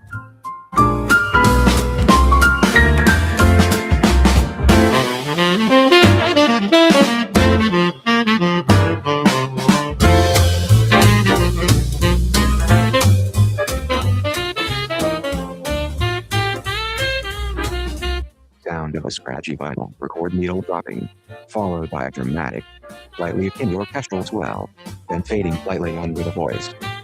Gentle, rhythmic jazz beat begins. DJ, speaking with dramatic, smooth energy, sounding slightly breathless from the sudden shift. Good evening, Tokyo. Can you hear that? The sound of change. Just a few years ago, the rhythm of this city was dictated by the clatter of wooden given on polished cobblestone, the quiet whisper of the Venetia house. But tonight, the air is different. It smells of oil, cigarette smoke, and the promise of electric light. The old ways are still beautiful, yes, but the future, my friend, is humming a brand new thing. Welcome back to the airwaves. Are you ready for the journey? The music swells slightly, and clicks back down. Tell me, Kenji, what is the single most striking difference you feel between the old Tokyo and the Tokyo of right now?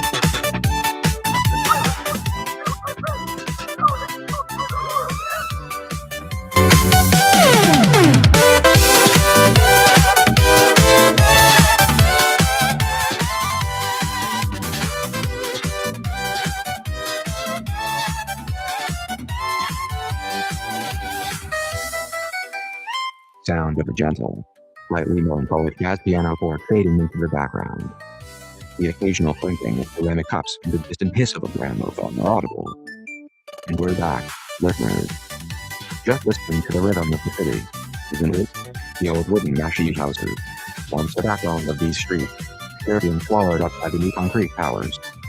I hear a persistent little whisper, the rumor, really, that the government is suddenly demanding that all newly constructed department stores must adopt the style of the Imperial Palace.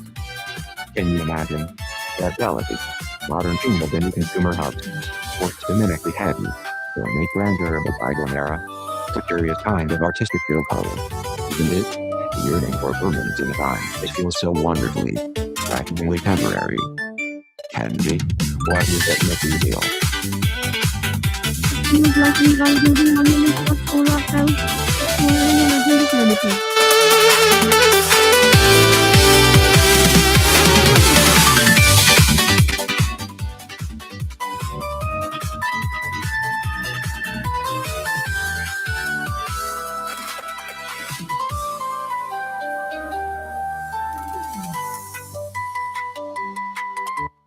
Sound of a scratchy, slightly dramatic jazz saxophone intro, quickly fading under the DJ's voice.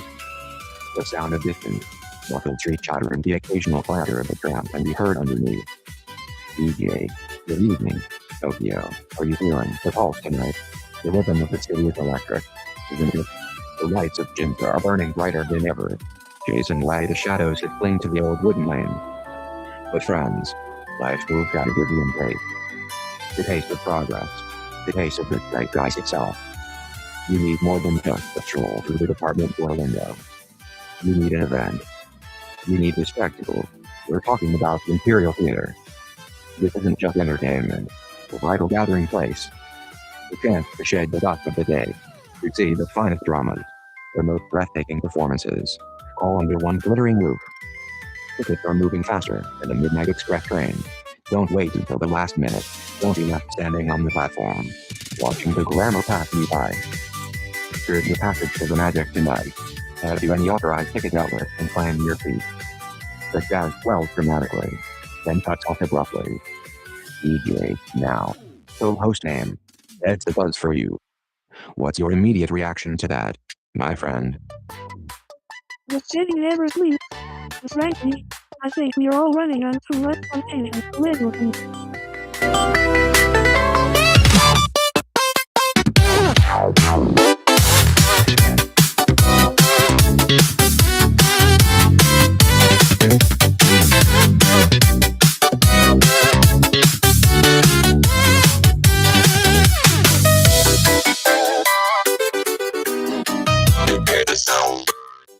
of a faint, elegant jazz trumpet loop, mixed with the gentle clinking of ceramic cups and the distant rumble of a streetcar. The DJ's voice is warm, slightly smoky, and imbued with a sense of nostalgic urgency. Good evening, Tokyo. Welcome back to the late night curtain call here at the studio. Take a moment. Just breathe it in. Can you smell the mix of cigarette smoke and fresh coffee grounds? And this beautiful, complicated moment we find ourselves in. We city outside, the electric hum of the newly lit avenue. A breath click, pat another shoot on polished stone. It's all moving so fast, isn't it? We are caught between the graceful silhouette of the old Fujiwara district, where tradition whispers from behind closed wooden screens, and its blinding, wonderful promise of the modern skyscraper. We are dressing up for a future. It feels both exhilarating and strangely uncertain. And that feeling, that exquisite tension, that's what we're chasing tonight. Our next artist, Ichiro Fukuyama, has always had a unique way of capturing the emotional landscape of the modern girl and the modern boy. He doesn't just play notes, he paints the silence between them. He captures the feeling of standing on the corner of a bustling street, looking up at the neon glow, and realizing how much time has passed, and how much time remains. Good track. This was perfect for this hour. Got that deep, almost melancholic rhythm, the kind of jazz that sounds like a late night train pulling into a station you never expected to see. It's a freezing moody. Whispered promises exchanged over a cup of bitter matcha in a tiny, crowded cafe. It has the sophistication of the new jazz charts, but underneath it all, there's the deep, soulful ache of 1,000 years of history. Let's listen to Ichiro Fukuyama. This one is called Echoes in the Electric Light. Sound of the jazz trumpet swells, becoming slightly more prominent and melancholic, then fades slightly as the DJ speaks again. The music continues softly beneath the dialogue. Well, just listen to that. The way the melody seems to drift, like a kimono caught in a sudden breeze. Man with co-host, what is your immediate reaction to this piece? Just one sentence, please. It is the sound of us desperately trying to forget what the morning will bring.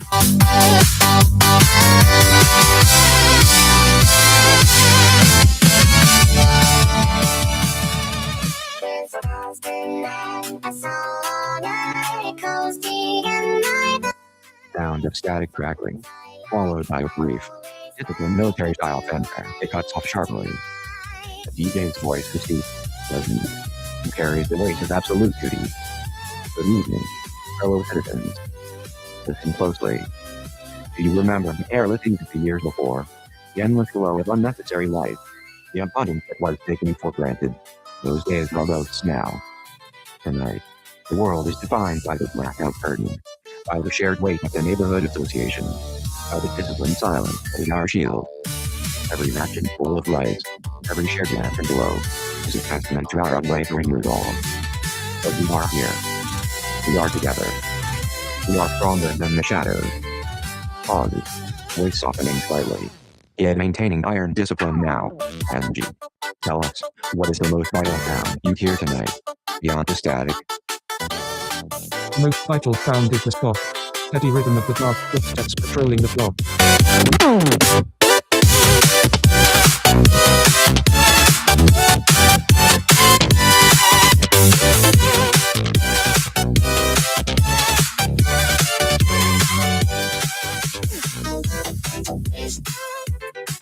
Sound of a faint, crackling static, followed by the deep, resonant tones of a single, melancholic shamisen melody, which fades slightly under the voice. DJ, good evening, citizens. Please, keep your voices low. The curfew is strict, and the vigilance must be absolute. Tonight, we must speak of the small things, the things that keep the spirit burning when the darkness falls. I'm speaking of the rumors circulating, again, regarding the mock camp. The rumors about the wood. Some say the rationing board has found a new source, massive cache of salvaged timber from the old government warehouses. Others whisper that the municipal leaders are hoarding it, reserving the fuel for the essential services, the hospital, the police barracks. It's a constant, anxious buzz through the neighborhood association. Is there enough wood for the winter? Can you keep the hearth burning? Yodo, what is the word on the street? What is your immediate reaction to this scarcity? We just say the meter trials last until the spring thaw. Sure.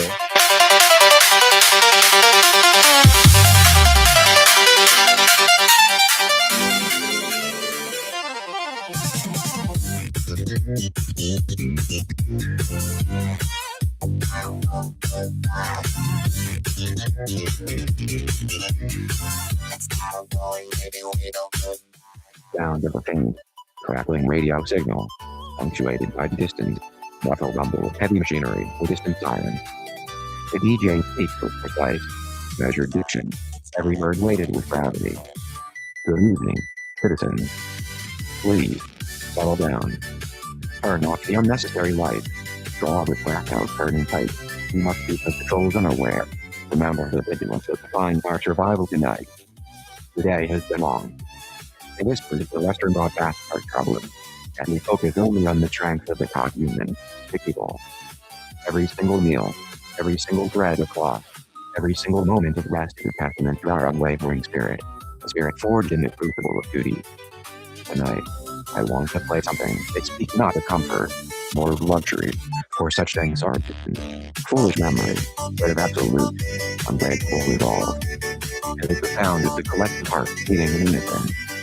This is a march, not a celebratory march, mind you. It is a march of purpose.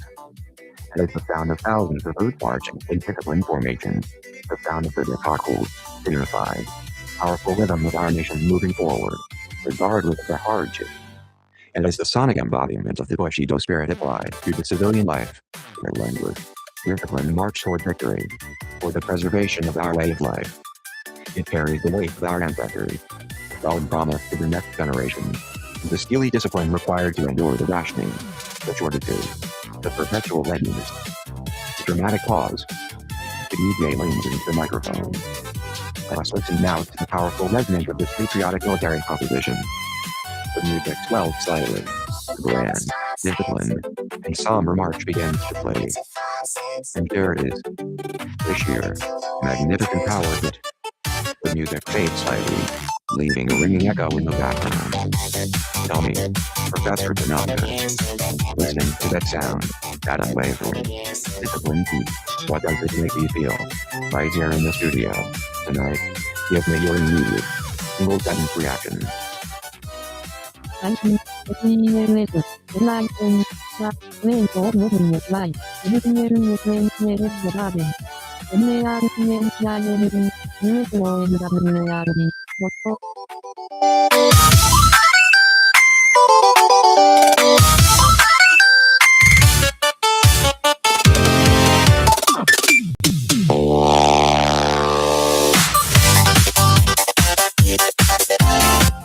Sound of crackling static, followed by a single, melancholic, traditional Japanese flute melody that quickly fades under the DJ's voice. The DJ speaks with measure, slow, intensely serious tones. DJ, good evening, citizens. As the curfew approaches, the city settles into its mandated blackout discipline. Whippers travel through the neighborhood association's wet smoke.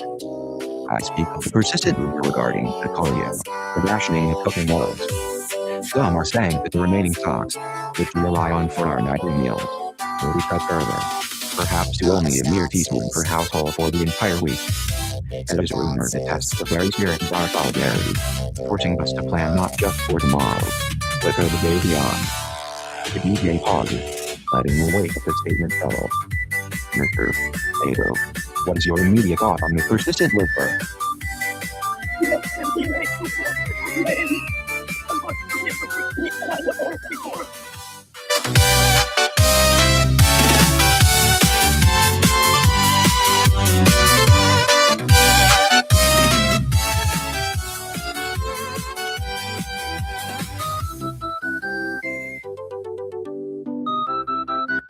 Sound of crackling static, followed by a sudden, loud blast of upbeat, slightly distorted boogie-woogie music that quickly fades under the DJ's voice. The sound of distant shouts, a dark horn, and a muffled, exuberant crowd noise underlies the entire monologue. The DJ speaks quickly, breathlessly, with immense energy and slightly manic, the accelerated pitch. DJ, you hear that? You hear that rumble? It's not just the trucks, folks. The sound of change. Just a few years ago, this whole city felt weird. Like the colors had been bleached out by the smoke, wrapped up tight in those heavy, old traditions. Everything was controlled, measured, whisper quiet. But look around you. Smell that mix of burning coal smoke and cheap American cigarettes. Feel that electric buzz in the air. This isn't the same Japan we knew. This is the now. This is the beautiful, terrifying. A punching roar of people who just fought their way back to life. The black market is rolling. The GIs are laughing. The music is loud. Welcome back. Welcome back to the show. Now, tell me, Henry, what is the single biggest shock you've witnessed on the streets today? The biggest shock is seeing how many things they are selling that never existed in Japan before.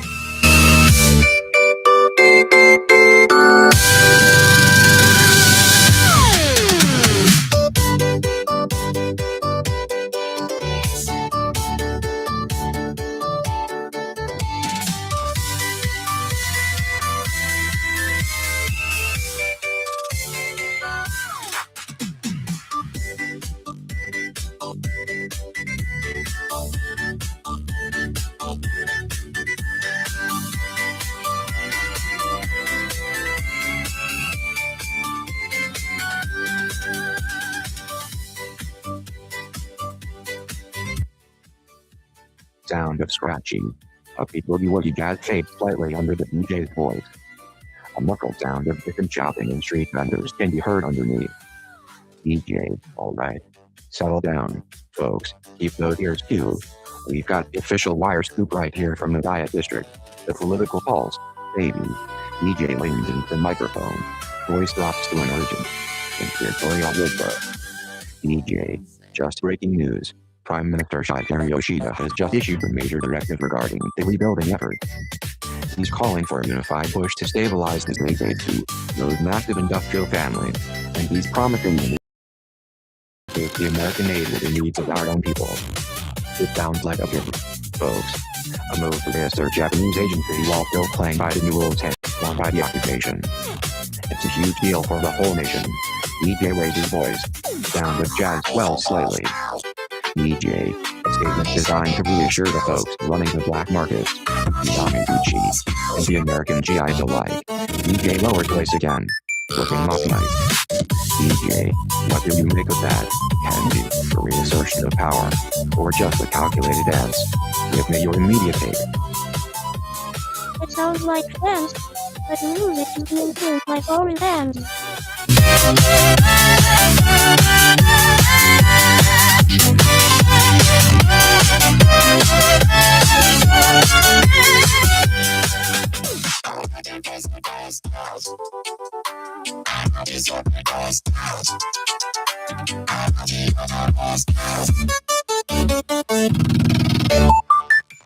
Sound of crackling static, followed by sudden, upbeat, slightly distorted boogie-woogie piano riff applique taped under the voice.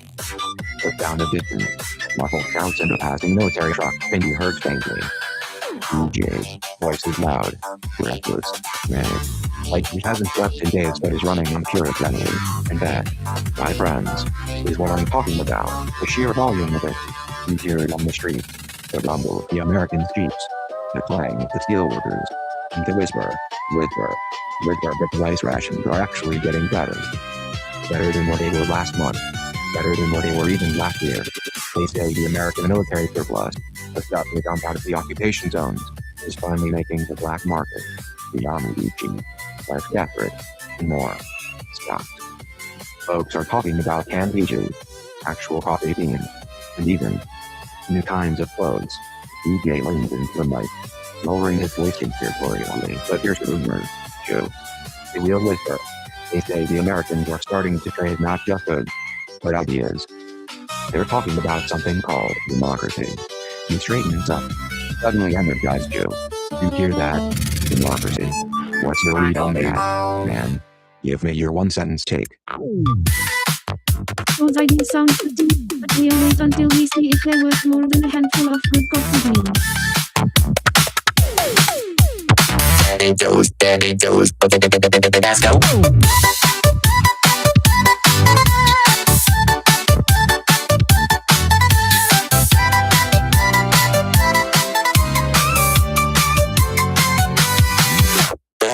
go bounce you in the cocktails and you lose this now the reason better than all the truth.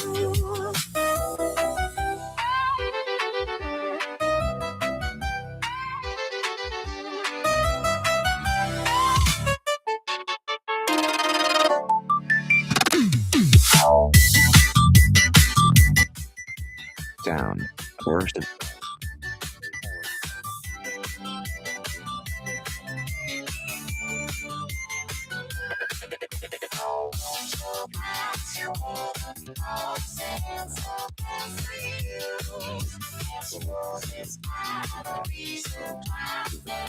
breathing again.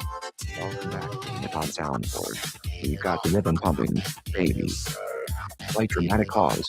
Breathing into the microphone, but listen. We gotta talk about the Yamaguchi, the black market, down by the ruble pile. The rumor, Benny. The real hot rumor that's got every single pair of fleas bouncing with it. It's about the American sock. They say the GIs are suddenly dropping these ridiculous and colorful, striped nylon things, the kind that make your whole outfit pop. And they're not just for the boys. They say they're starting to trade them for rice, or cigarettes, or anything that is just rich and desperation. It's a signal, then, a signal that the old rules are officially bust. Music swells slightly, and drops back down for the punchline, Benny. Tell me, what does that rumor mean for the little guy trying to eat? Give me your gut reaction. This means the hustle hasn't stopped, and we gotta be faster than the next wolf.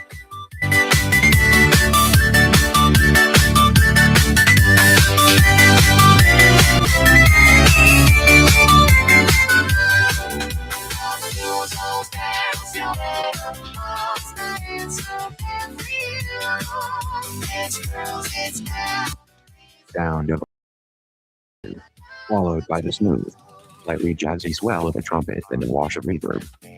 The DJ speaks with a dramatic, warm, and slightly breathless enthusiasm. Sound, music fades slightly, allowing the voice to dominate. Good evening, ladies and gentlemen. Can you feel it? The air itself has changed. Just a few years ago, the rhythm of the Hanamaki, the old pleasure quarters, felt like slow silk, gentle, predictable current. But tonight the pulse is electric. The scent of new linoleum meets the whisper of cedar wood, and the clatter of the elevated train is drowning out the quiet rhythm of the old streets. Welcome back. Welcome to the heart of the new Tokyo. Now, tell me, dear Kenji, what is the first thing that strikes you about this dazzling, beautiful, complicated moment? Down. Music swells slightly and then cuts off abruptly, leaving a humming silence. It's a brilliant rush, but I can't shake the feeling that the city is running too fast for its own good.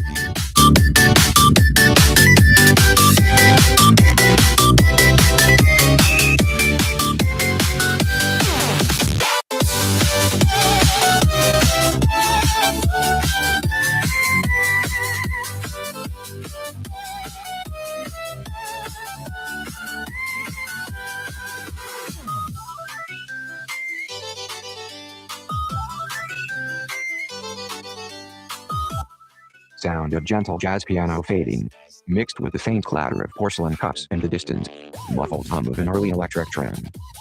The DJ speaks with a sophisticated, slightly breathy, and dramatic cadence. Good evening, dear listeners. Please, settle back into your plush velvet chairs, whether you are at home in a quiet Mashie or out in the burgeoning neon glow of the Jin's district tonight. It is always a strange time, isn't it? We stand at this beautiful, Izian precipice. The old ways, the quiet dignity of the traditional Ryokan and the slow rhythm of the season, they are not gone, but they are certainly being brushed alongside something entirely new. The sleek lines of the automobile, the electric hum of the towering new department stores, the whisper of jazz spilling out of these little keys satin cafes, it all mixes into this exquisite, fragile harmony. And tonight, I want to bring you a sound that captures that very tension, the yearning between what was beautiful and what is becoming. We have a marvelous recording here, a piece by the incomparable Ichiro Fukuyama. This isn't the grand, martial sound of the past, nor is it the classy exuberance of the purely Western style. No. This piece, The Wayfarer's Sigh, is utterly perfect for this moment. Listen closely to the brushwork on the drums. Strained, almost melancholic. It speaks of the modern boy, the young man in a dress suit who carries the weight of expectation on his shoulders. The melody itself, played on the flugelhorn, is liquid. It seems to drift through the smoke-filled air of a late-night cafe, recalling a memory that might have happened decades ago. It feels impossibly new. It has that gorgeous, aching quality, doesn't it? The sound of people looking at the present, the electric promise of the future, the promise of the skyscraper and Ukraine, while simultaneously carrying the quiet, deep nostalgia for the simple, shaded paths of old ego. It is elegant, it is restless, it is deeply, profoundly human. The music swells slightly, then fades back to a soft, echoing background. My dear co-host, Angie, that final, lingering chord, what does that piece make you feel, right now, in this moment? The hums around us. Please, give us your immediate, one-sentence reaction. It sounds like Victor is calling, but I can still hear the ghost of the old river current underneath the jazz.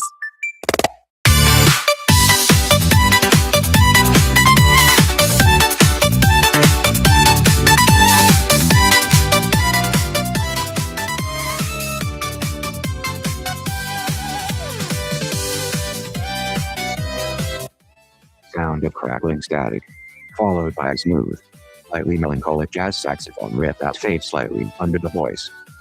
The background hum suggests the gentle whir of an early electric record player. DJ, welcome back, dear listeners. Are you catching the rhythm of the city today? It's always a curious thing, this rapid bloom of progress. I was speaking with a friend near the Ginza district this morning, and he mentioned a peculiar rumor circulating among the workers. Apparently, the new, massive electric tram lines are being laid down so quickly that they are completely disrupting the old, established Childengay, those charming, intimate covered shopping streets. They say the noise, the dust, and the sheer force of their modern machinery are making it nearly impossible to conduct the simple, quiet business of life. A powerful contrast, isn't it? The relentless hum of the future against the gentle clinking of yesterday's wares. The saxophone swells slightly, then fades back. DJ, now, Kenji. You've been observing the streets from the studio. Given us constant push and pull, this clash between the old wood grain and the polished steel, what do you think is the single biggest change we all see of the character of our city? Tell us, Kenji.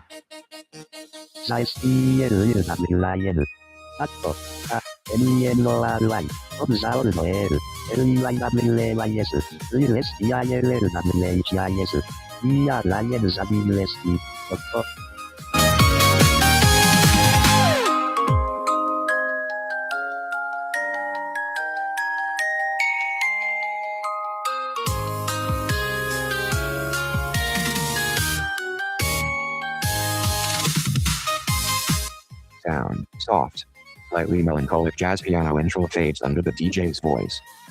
The faint clinking of teacups and muffled street sounds are audible. DJ, welcome back, dear listeners. Just another afternoon here in the city. The scent of strong coffee mixing with the damp promise of evening. You know, I was speaking with a lovely young woman today, one of those moga, the modern girls, and she mentioned something rather peculiar.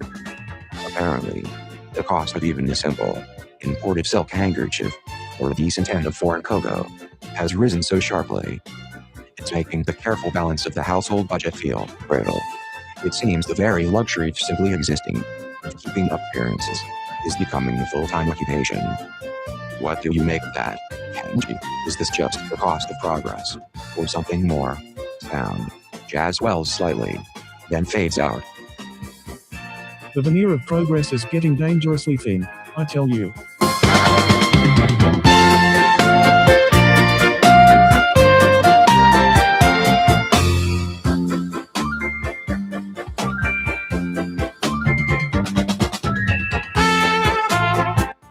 Sound, a brief, tinny blast of a military-style brass fanfare, quickly fading into the crackle of static, then settling into a low, persistent, anxious hum. The DJ's voice is deep, authoritative, and carries the weight of exhaustion and determination. DJ, good evening. Sharp, controlled intake of breath just moments ago. The air was decked with the noise of unnecessary luxury, a careless, wasteful rhythm. But listen now. Listen to the steady drip of the water pump, the whisper of the tongue there in me, the neighbors, sharing what little rice remains. The blackout curtains are drawn tight. The disciplined quiet has returned.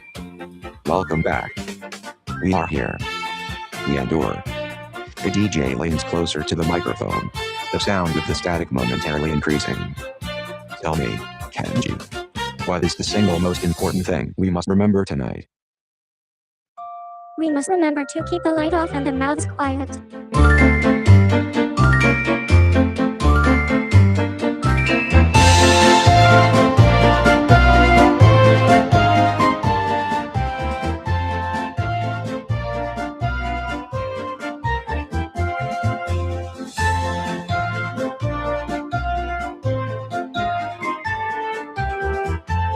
Sound of a very faint, distant air raid siren, which quickly fades beneath the voice. The DJ speaks with measured, deep tones, every word carefully articulated. Good evening, citizens. Please settle down. The hour is late, the blackout curtains are drawn tight, and the sounds outside are unpredictable. We must always remember the rhythm of our community, the strength found in our shared vigil. Tonight, we are revisiting a piece that defined the spirit of our time, sound that was not meant for entertainment, but for endurance.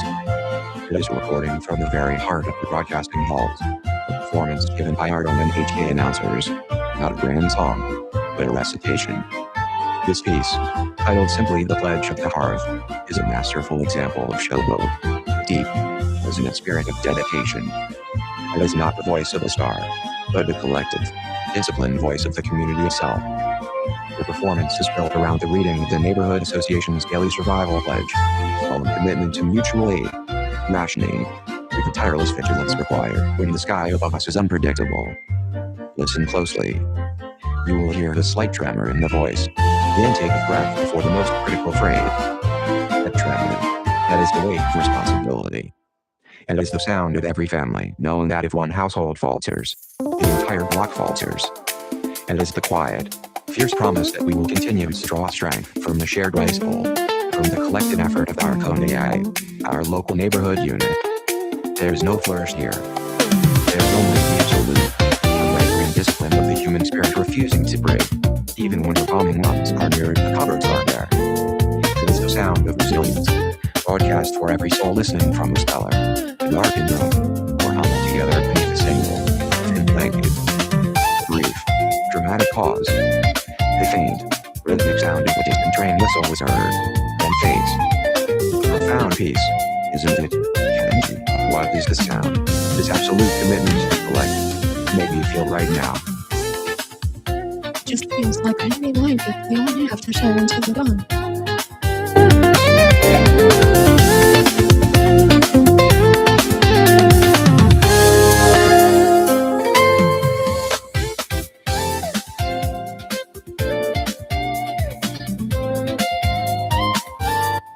Sound of a low, slightly crackling radio signal, punctuated by the distant, muffled sound of a train whistle and the gentle, rhythmic clinking of metal on stone. The DJ speaks with a measured, deep, and gravely serious tone. Good evening, listeners. It is another hour under the watchful eye of the night. I want to discuss the persistent whispers filtering through the neighborhood associations, the whispers concerning the coal deliveries. They say the rationing schedule has changed again. The coal trucks are bypassing the central districts entirely, favoring only the industrial zones on the outskirts. It means that even the smallest part, the humble area in your home, may see its fire banked down for an unpredictable stretch of time. It is a constant reminder that solidarity is not really a word, it is the very fuel that keeps our collective spirit burning. We just have faith to live like little world. Mustn't we?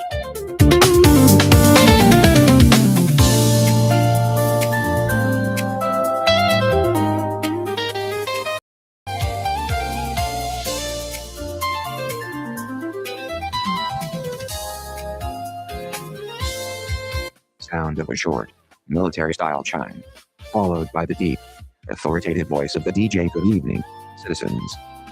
This is your official broadcast. Attention all households. due to recent reports of disruptions to the food supply lines. The local administrative committee has issued an immediate and stringent directive concerning the Tonarigumi, the neighborhood unit associations. Effective immediately. All Tonarigumi chiefs are ordered to conduct mandatory twice daily inspections. These checks are to ensure absolute compliance with the rationing of meager foodstuffs and to prevent any hoarding or unauthorized distribution of resources. Any deviation from the established communal guidelines will be treated as an act of sabotage against the war effort. Pauses. Voice dropping slightly. Emphasizing the gravity. This is not a request. It is the law of solidarity. Turns attention slightly to the co-host, Mr. Tanaka. What is your immediate assessment of this increased oversight?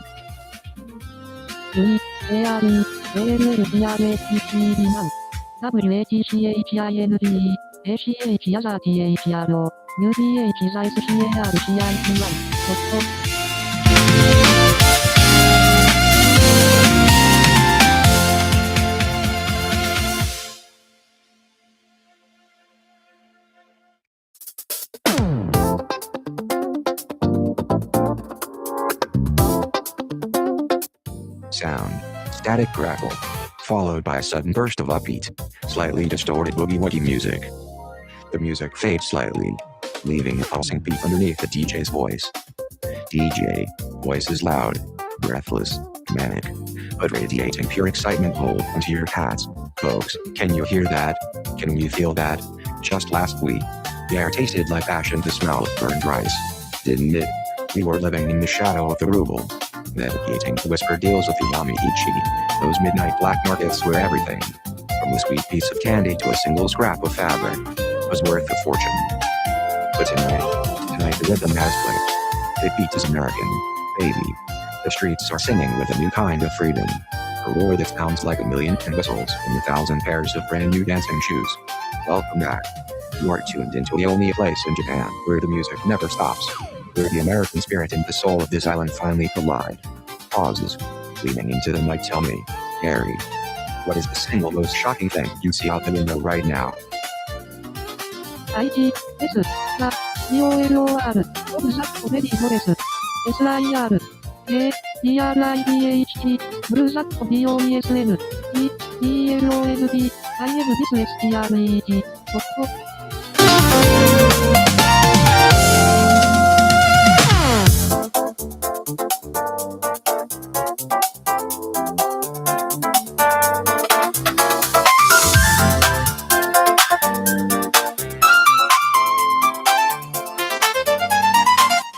Sound. A scratchy, slightly distorted vinyl record of a frantic boogie-woogie piano beat fades up, then quickly under the DJ's voice. There's the faint, distant sound of children shouting and the rumble of a truck. DJ voice, high energy, slightly manic, like a man who hasn't slept properly in a week but is fueled by adrenaline and cheap coffee. Listen up. You grease monkeys. You scrap heaps of fun. Yami-Ichi Whisper Network Team. Got the guts. You got the copper wire. You got the know-how to coax life back into that dead tin box. This isn't just about fixing the radio, man.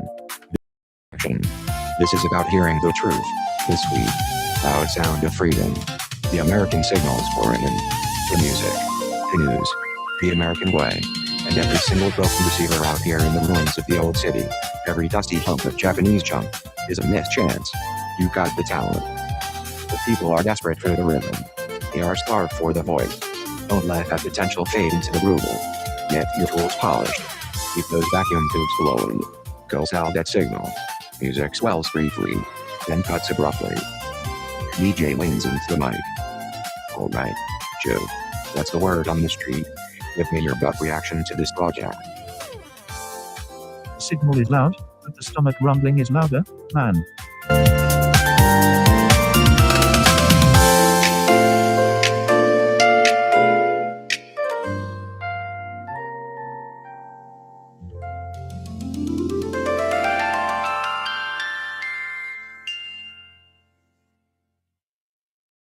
Sound of crackling static, followed by a sudden, upbeat burst of boogie-woogie music that quickly fades down to a low, energetic background hum.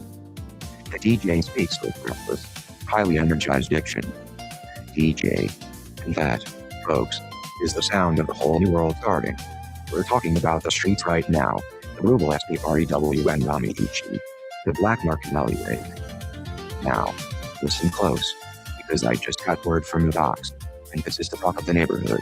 They say the Americans, the GIs, they're finally starting to dump those sweet canned peaches, the ones in the red tins, not just for the officers, but for everyone. It's a rumor, baby, but it's got the sweet scent of sugar and revolution. If it's true, it means the scarcity. It means the endless mine for rice is finally getting a taste of something sweet. Into the mic, voice dropping to a conspiratorial whisper. What do we think? And the peaches really change everything. Hit me with your gut reaction.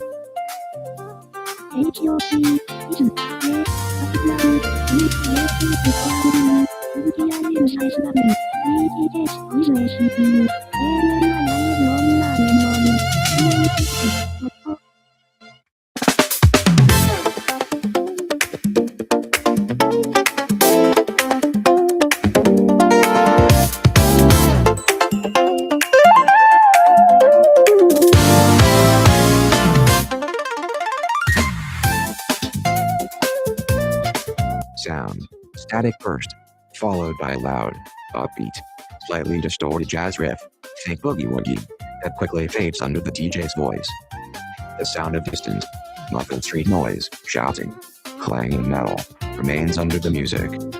DJ, voice is loud, booming, full of breathless energy, slightly breathless, alright, settle down, you beautiful mess, take a breath, folks, you can hear it. Can't ya? That rhythm. It's coming from the very bones of this city. We're talking about the whispers, baby. The real whispers. The rumor floating through the back alleys, down by the ruined warehouses, the ones they call the Yamiichi, is that the Americans aren't just dropping rations anymore. They're actually starting to let the good stuff, the real, right, sweet stuff, get distributed through the regular Shonen stalls. That means, maybe, actual sugar. Maybe, just maybe, the coconut oil is finally going to be more than just for burning candles. It could change everything. Right here, right now, in Ruble. DJ leans into the mic, voice drops slightly. Conspiratorial tell me, Kenji, man, does that sound like a miracle? Or just a really good American sales pitch? Give me your take. This is a just smoke until you feel the weight of the actual sugar.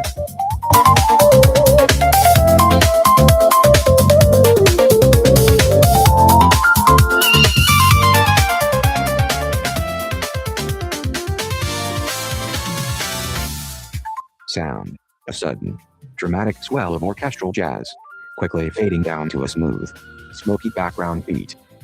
The sound of a distant, muffled city siren can be heard underneath. DJ voice, smooth, slightly dramatic, energized, with a hint of breathless excitement. Good evening, Tokyo. Can you feel it? The air itself has changed. Just yesterday, this rhythm felt like the quiet, sweet beat of the old wooden machia, slow, predictable, rooted in tradition. But look around you now. The scent of burning coal, a gleam of chrome on a new motor car, the sharp click of wheels on polished concrete. We have crossed a threshold.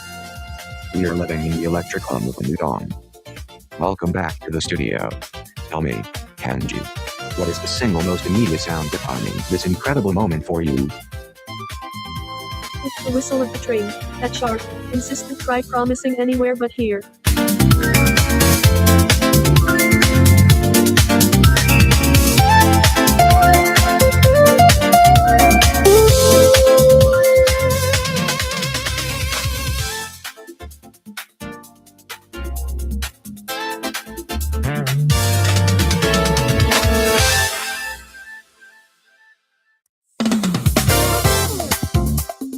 Sound of gentle, slightly crackling jazz piano intro, quickly fading under the DJ's voice. The sound of distant, muffled city traffic, a mix of rickshaw bells and early automobiles, can be heard. Good evening, Tokyo. Welcome back to Midnight Echoes. It's that peculiar time of day, isn't it? The sun has dipped below the roofs of Ginza, and the electric glow of the new signage is just beginning to bloom across the streets. Out there, the great transformation continues. The traditional wooden machia are giving way to these sleek, modern structures, and the air itself feels charged, a mix of coal smoke, expensive perfume, and the faint, nervous energy of the city perpetually on the edge of something monumental. We've spent the last hour talking about a modern girl, a woman who sheds the constraints of the past, who walks through the neon-lit avenues with a cigarette holder and a determined stride. And the modern boy who follows her, navigating this beautiful, confusing new world of jazz and Western fashion. But beneath the glamour, beneath the laughter echoing from these newly fashionable keys set, these little coffee houses where poets and intellectuals gather to debate the meaning of the age, there's a weight. A deep, resonant ache. That ache, my friends, is what Noriko Awaya captures so perfectly. She is, quite simply, the voice of this restless generation. And tonight, you're listening to Whispers of Shifting Tide. Listen closely to that opening saxophone. It isn't just a blues tune, it is the sound of unspoken farewells. It's the feeling of knowing the quiet, beautiful rhythm of the old ways, the quiet dignity of the artisan, the unchanging rhythm of the season, is slipping away, replaced by the dazzling, terrifying speed of progress. Her voice, it is smoky, liquid, and profoundly melancholy. When she sings, it sounds like the last cigarette smoke curling up from the table in a late-night cafe, carrying with it every promise whispered and every dream deferred. It speaks to the profound beauty of living in the moment of transition, where everything is possible, and everything feels fragile. It's the sound of hope held loosely in one's hand, knowing the wind could snatch them away at any moment. The piano swells slightly, and Noriko Awaya's voice enters, rich, releasy, and full of sophisticated patterns. Now, Coco Sam, that track. Whispers of the Shifting Tide. It hits you right in the chest, doesn't it? It captures that beautiful, anxious feeling of our time. What is your immediate gut reaction to this performance? It sounds like the city itself is holding its breath, waiting for whatever comes next.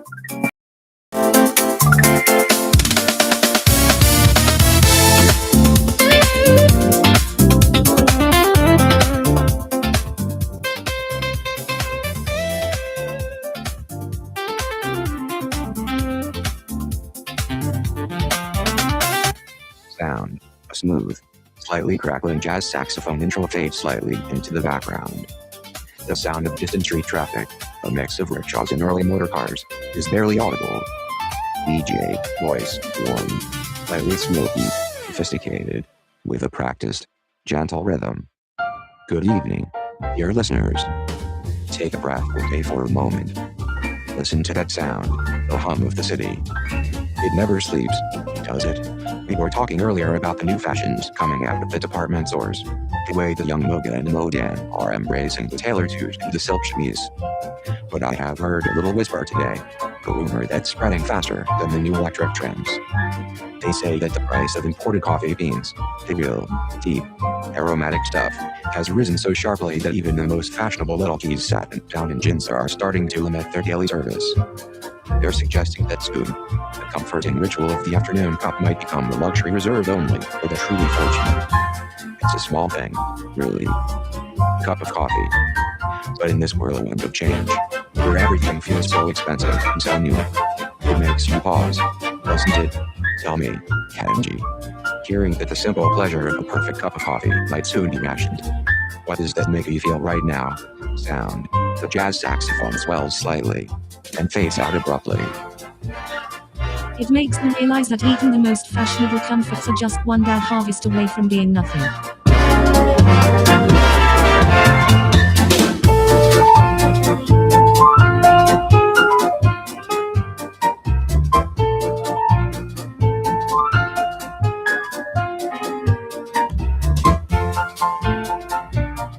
Sound of a mellow, slightly melancholic jazz piece playing softly under the voice, fading slightly as the DJ begins. Good evening, friends, and welcome back to the Musique Moderne Hour. We've just heard those beautiful echoes from the Ginza district, a perfect blend of jazz and the gentle clinking of teacups. But before we dive back into the smooth sounds of the era, we've had a brief bulletin, straight from the wire. DJ Lower's voice, adopting a more formal, crisp broadcast tone. We interrupt our programming for a flash report from the Ministry of Domestic Affairs. Citizens are advised of heightened vigilance regarding public gatherings, Effective immediately. All unsanctioned assemblies, especially those concerning political discourse or the distribution of unauthorized literature, are strictly prohibited.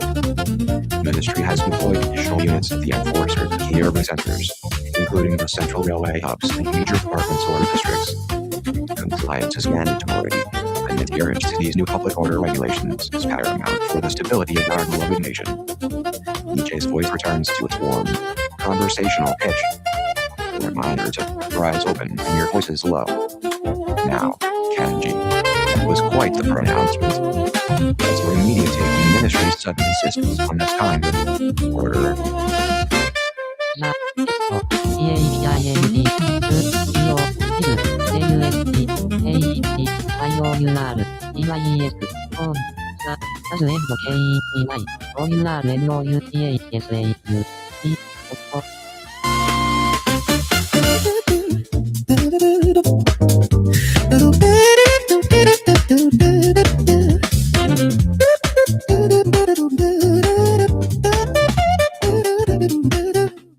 Sound, low, rhythmic, slightly tinny broadcast music sting fades out.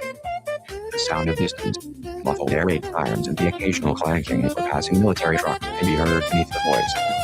DJ, voice is deep, steady, and intensely controlled, yet carrying a palpable sense of urgent resolve. Good evening, citizens. Can you hear it? The silence, broken only by the wind and the distant echo of the generators. Just moments ago, the world outside felt different. A time of excess, of brilliant, graceful light. But tonight, the curtains are drawn.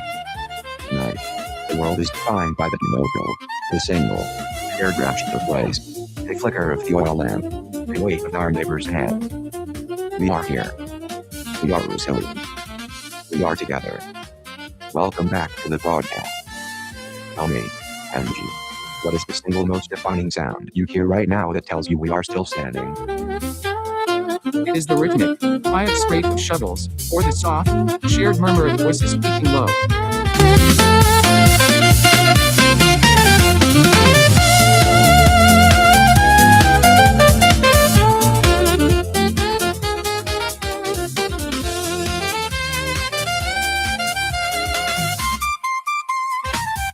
Sound, faint, rhythmic static crackles, followed by the solemn, tinny sound of a traditional taiko drum beat fading into the background.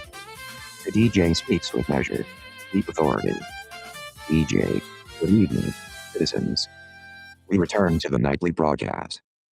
I want to speak to you about the curfew. It is not merely a time restriction, it is a profound shift in the very rhythm of our lives. I've heard whispers, rumors circulating among the neighborhood associations, whispers that the blackout hours are being extended again. They say that starting next week, the mandatory dimming of all windows, the MADO cage, the curtain of darkness, will begin an hour earlier. We must all be prepared. We must conserve the last of our oil and keep our lanterns fueled for the utmost necessity. Pauses, letting the gravity settle. Shodo-san, tell me, hearing that the darkness encroaches even further on our evening routine, what is your immediate thought? Just the thought of that early darkness makes my stomach tense up.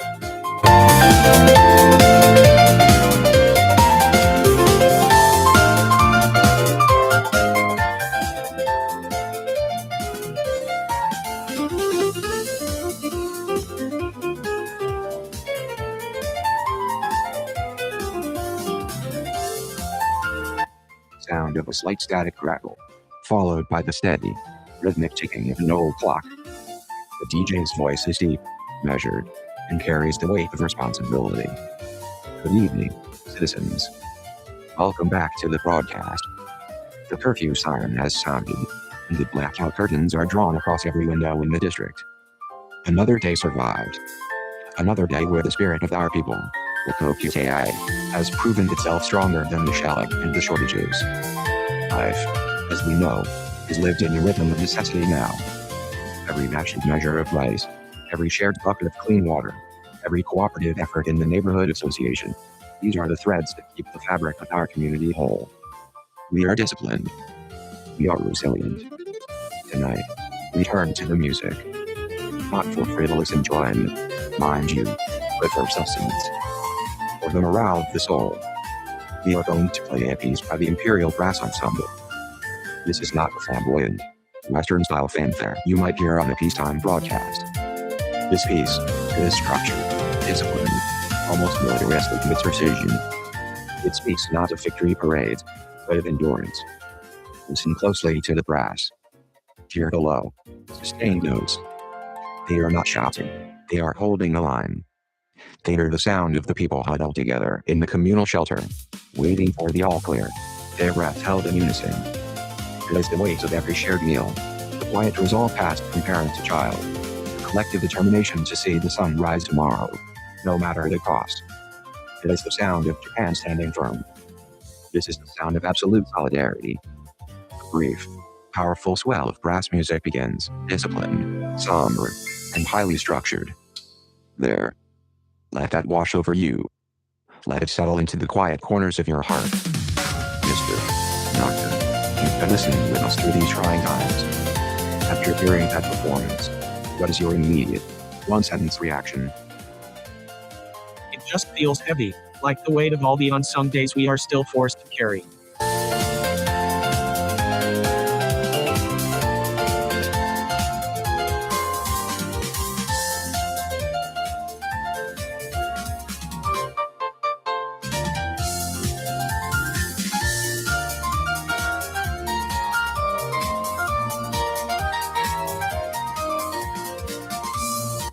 Sound. A brief, slightly distorted burst of traditional Japanese instrumentation, perhaps your shaku hachi flute and the steady, rhythmic tag for drumbeat, fades quickly under the DJ's voice. Good evening, citizens. Please, settle back. Keep the lights low, remember the blackout protocols, and keep your ears open. The hour is late, the skies are restless, and the weight of the world, the weight of the Emperor, rests on every single soul in this magnificent nation. We are all bound together tonight, bound by the discipline of our community, by the strength of our resolve. You know, the sheer discipline required to keep the spirit alive when the reactions are tight, when the air sirens sound with a terrible regularity. It takes a particular kind of artistry. It takes a voice that sounds like Pedro. Tonight, we are going to play something extraordinary. This is not a piece of mere entertainment. This is a testament. I want you to listen closely to the look the NHK announcers. I've been given the privilege of final recording, a performance that captures the very sound of our shared endurance. This piece that combines the formal, precise delivery of the broadcast voice, the voice that guides us through the air raid drills, the voice that reminds us of our duty, and we each together with deeply listened, almost spiritual chanting of the local neighborhood associations. This piece titled, Steadfast Heart of the Home. It doesn't use brand, leaving Western orchestration. No. Its power comes from repetition, from the rhythmic, communal chanting that echoes the call to action. Instead, almost hypnotic beat of life continuing despite the shouting. It sounds like hundreds of people, all breathing together, all singing the same quiet pledge of loyalty to their neighbors, to their families, to the unbreakable spirit of Japan. It is the sound of absolute solidarity. It is the sound of survival. The sound swells slightly, a mix of disciplined, powerful human forces chanting in unison, underpinned by the measured, somber rhythm of the tackle drums. Listen to that. That is the sound of us. That is the sound of community, discipline, and unwavering resolve. The music fades back down to a low, steady hum. Co-host, please. Hearing that raw, disciplined power, what is your immediate reaction?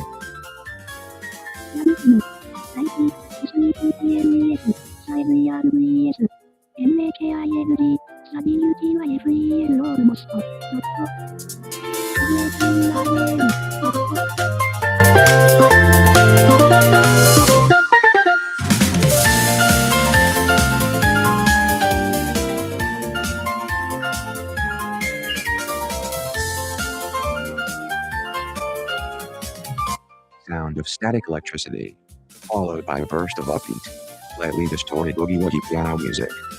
The music fades slightly, leaving persistent, crackling hum. DJ, voice is loud, breathless, merry, full of adrenaline. Can you smell that? Can you taste it? It's not just a smoke, baby. It's smell of change. And pretty Yamiichi, the black market, mixing with the sweet, unbelievable scent of Coca-Cola and bubblegum. Just a few years ago, the silence was the loudest thing in Japan. The only sound was the crunch of ruble under your shoes. Now, the air is electric. It's riot. It's the sound of a million desperate voices screaming for chocolate, for a little bit of freedom, for a chance to dance until dawn. Welcome back. You are tuned into the sound of tomorrow. Music swells slightly, and dips back down. Hey, Kenji, you look like you just saw a ghost. Or maybe a brand new pair of Levi's. What is your one-sentence take on this beautiful mess? Noise is loud, but I still worry about where the next beat is coming from.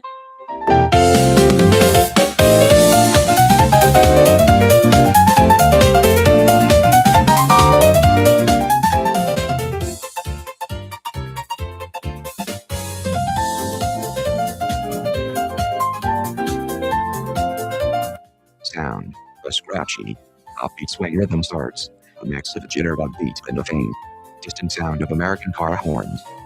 The music fades slightly under the voice.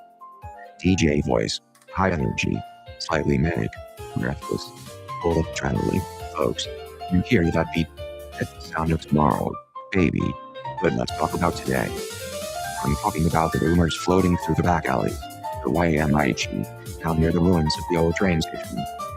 They say the American quarter masters are finally starting to dump those surplus killing machine parts.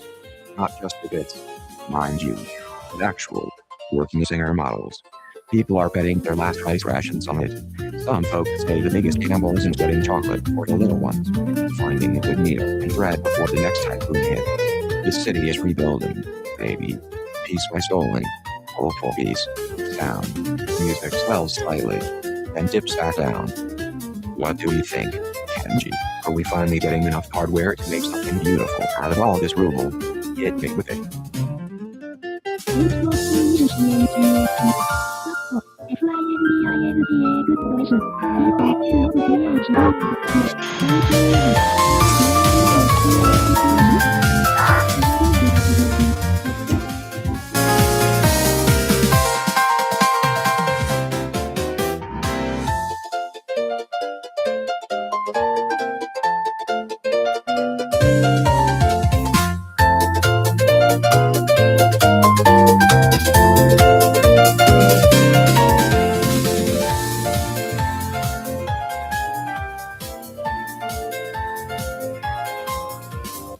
Sound of crackling static, quickly fading into a mix of distant, muffled street noise, a tinny American jazz trumpet, the shouts of children, and the clang of metal on metal. The DJ's voice is loud, slightly breathless, and full of adrenaline. Good evening, Tokyo. Are you tuned in? Can you hear that? That's the sound of the city breathing again, folks. It's a ragged breath, isn't it? Like a man who's been underwater for too long, and finally gets to the surface. We are riding the tidal wave tonight. We are living in the unbelievable, dizzying collision of worlds. You got the ghost town vibe of the Yamiichi, the black market's popping up in the ruble, where a single ration coin can buy you everything from a pair of pristine American boots to a handful of sweet, sticky candies. It's a beautiful, desperate chaos, baby. And what are we listening to? We are listening to the sound of a soul being rebuilt. Our man, Ryuichi Hattori. He doesn't just write songs. He captures the electric tension of an entire generation standing on the edge of a cliff, looking both into the abyss and at a bright, neon promise. He took that raw, gut-punch feeling, that blend of utter exhaustion and sudden, intoxicating possibility, and he hammered it into this piece. This track, Shinjuku Dawn, it's not just music. It's the soundtrack to the ideological flip. You hear that initial, almost hesitant piano. That's the lingering smoke of the war. The dust settling on the temples. The memory of the hardship. But then, oh man, then the brass kicks in. It's got this frantic, boogie-woogie energy, like a runaway train of pure American optimism careening right through the ruins of the old ways. It's the sound of the American jazz rhythm meeting the ancient, heartbreaking melody of the Japanese spirit. It's the feeling of finding a pair of smooth, forbidden nylon stockings and realizing what they mean. It's messy. It's glorious. It's everything that happened in these last few years, bottled up and played at maximum volume. The music swells, a mix of mournful traditional Japanese scales suddenly overtaken by a driving, upbeat jazz rhythm. Alright. Let that sink in. Ryueki Hattori. Shinjuku Dawn. The perfect, desperate anthem for the newly awakened city. The music fades slightly, leaving the DJ's voice dominating. Now, Kenji, you've been listening to this whole time, side by side with me. What is your immediate, gut-level reaction to that track? Give me one sentence. The music is loud, but underneath it, the silence of the ruffle still screws louder.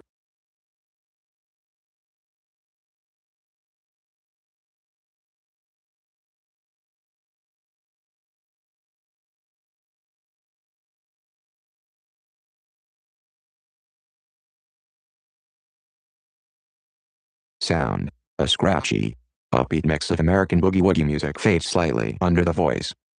A distant, muffled sound of a street vendor's call and children laughing can be heard. DJ voice, high energy, breathless, almost shouting over the music. Hold on, folks, we gotta talk about the Yamaichi again. The black market, I'm telling you. The rumor coming out of Shinjuku this morning, and this is wild, is that the Americans are finally dumping those surplus canned goods en masse. Not just the rations, but actual, full crates. Some folks are betting that the biggest haul won't be beans, but maybe silk stockings. Real nylon. The good stuff. They say the American GIs are dumping entire bales of them, right here in the ruins. It's turning the old industrial districts into a frenzy. DJ leans in, conspiratorially. What do you make of that, Kenji? Do you think the stockings are going to change everything out here? If it's just stockings, then the stomachs are still going to roar, no matter how many nylon legs we find.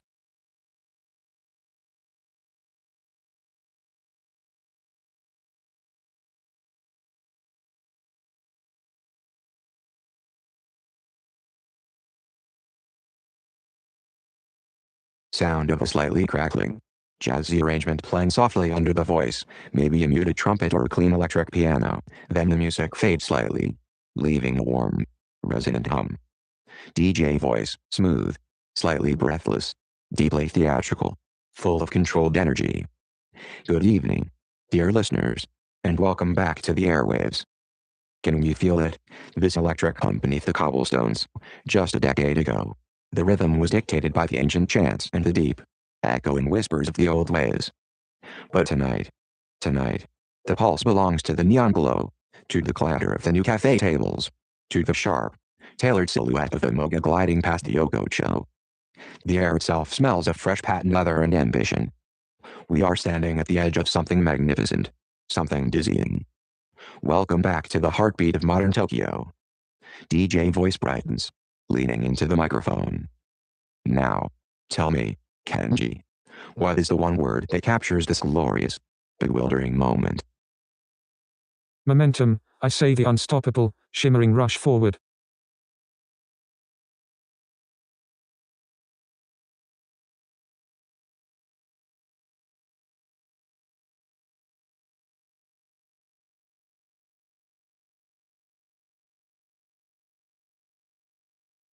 Sound of a gentle, slightly crackling jazz trumpet fades into the background.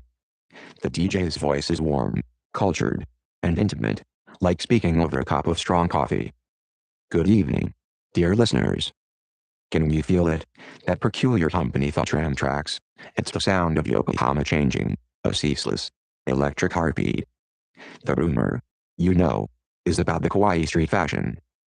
They say the new rayon fabrics, those imported silks that catch the gaslight just so, are becoming so fashionable that they are starting to cost more than a week's meager wages. The young women, the modern girls, they are simply adopting the look, but the whispers suggest the tailoring houses are quietly raising their prices, making this dazzling new life feel just a little out of reach.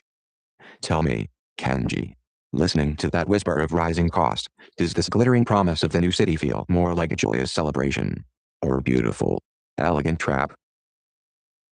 It shines brightly, yes, but one always wonders what debt the shine itself will accrue.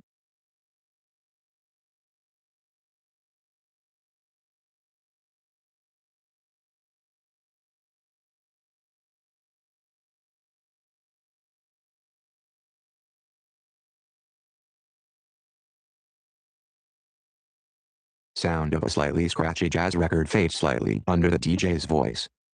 The sound of distant, muffled street traffic, a mix of clanging trams and early automobiles, can be heard.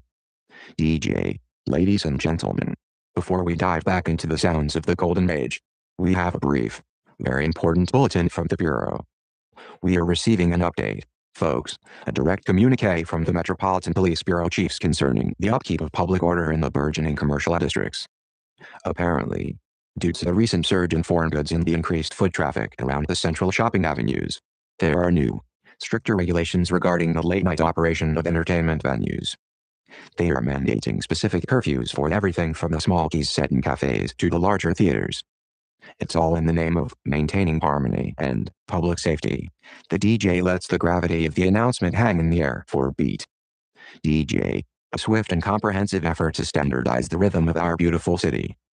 Now, Kenji, hearing that decree, that sudden tightening of the screws on our nightlife, what does that mean for the spirit of the modern city tonight? It just means the shadows are getting longer, and the curfew bell is ringing for everyone.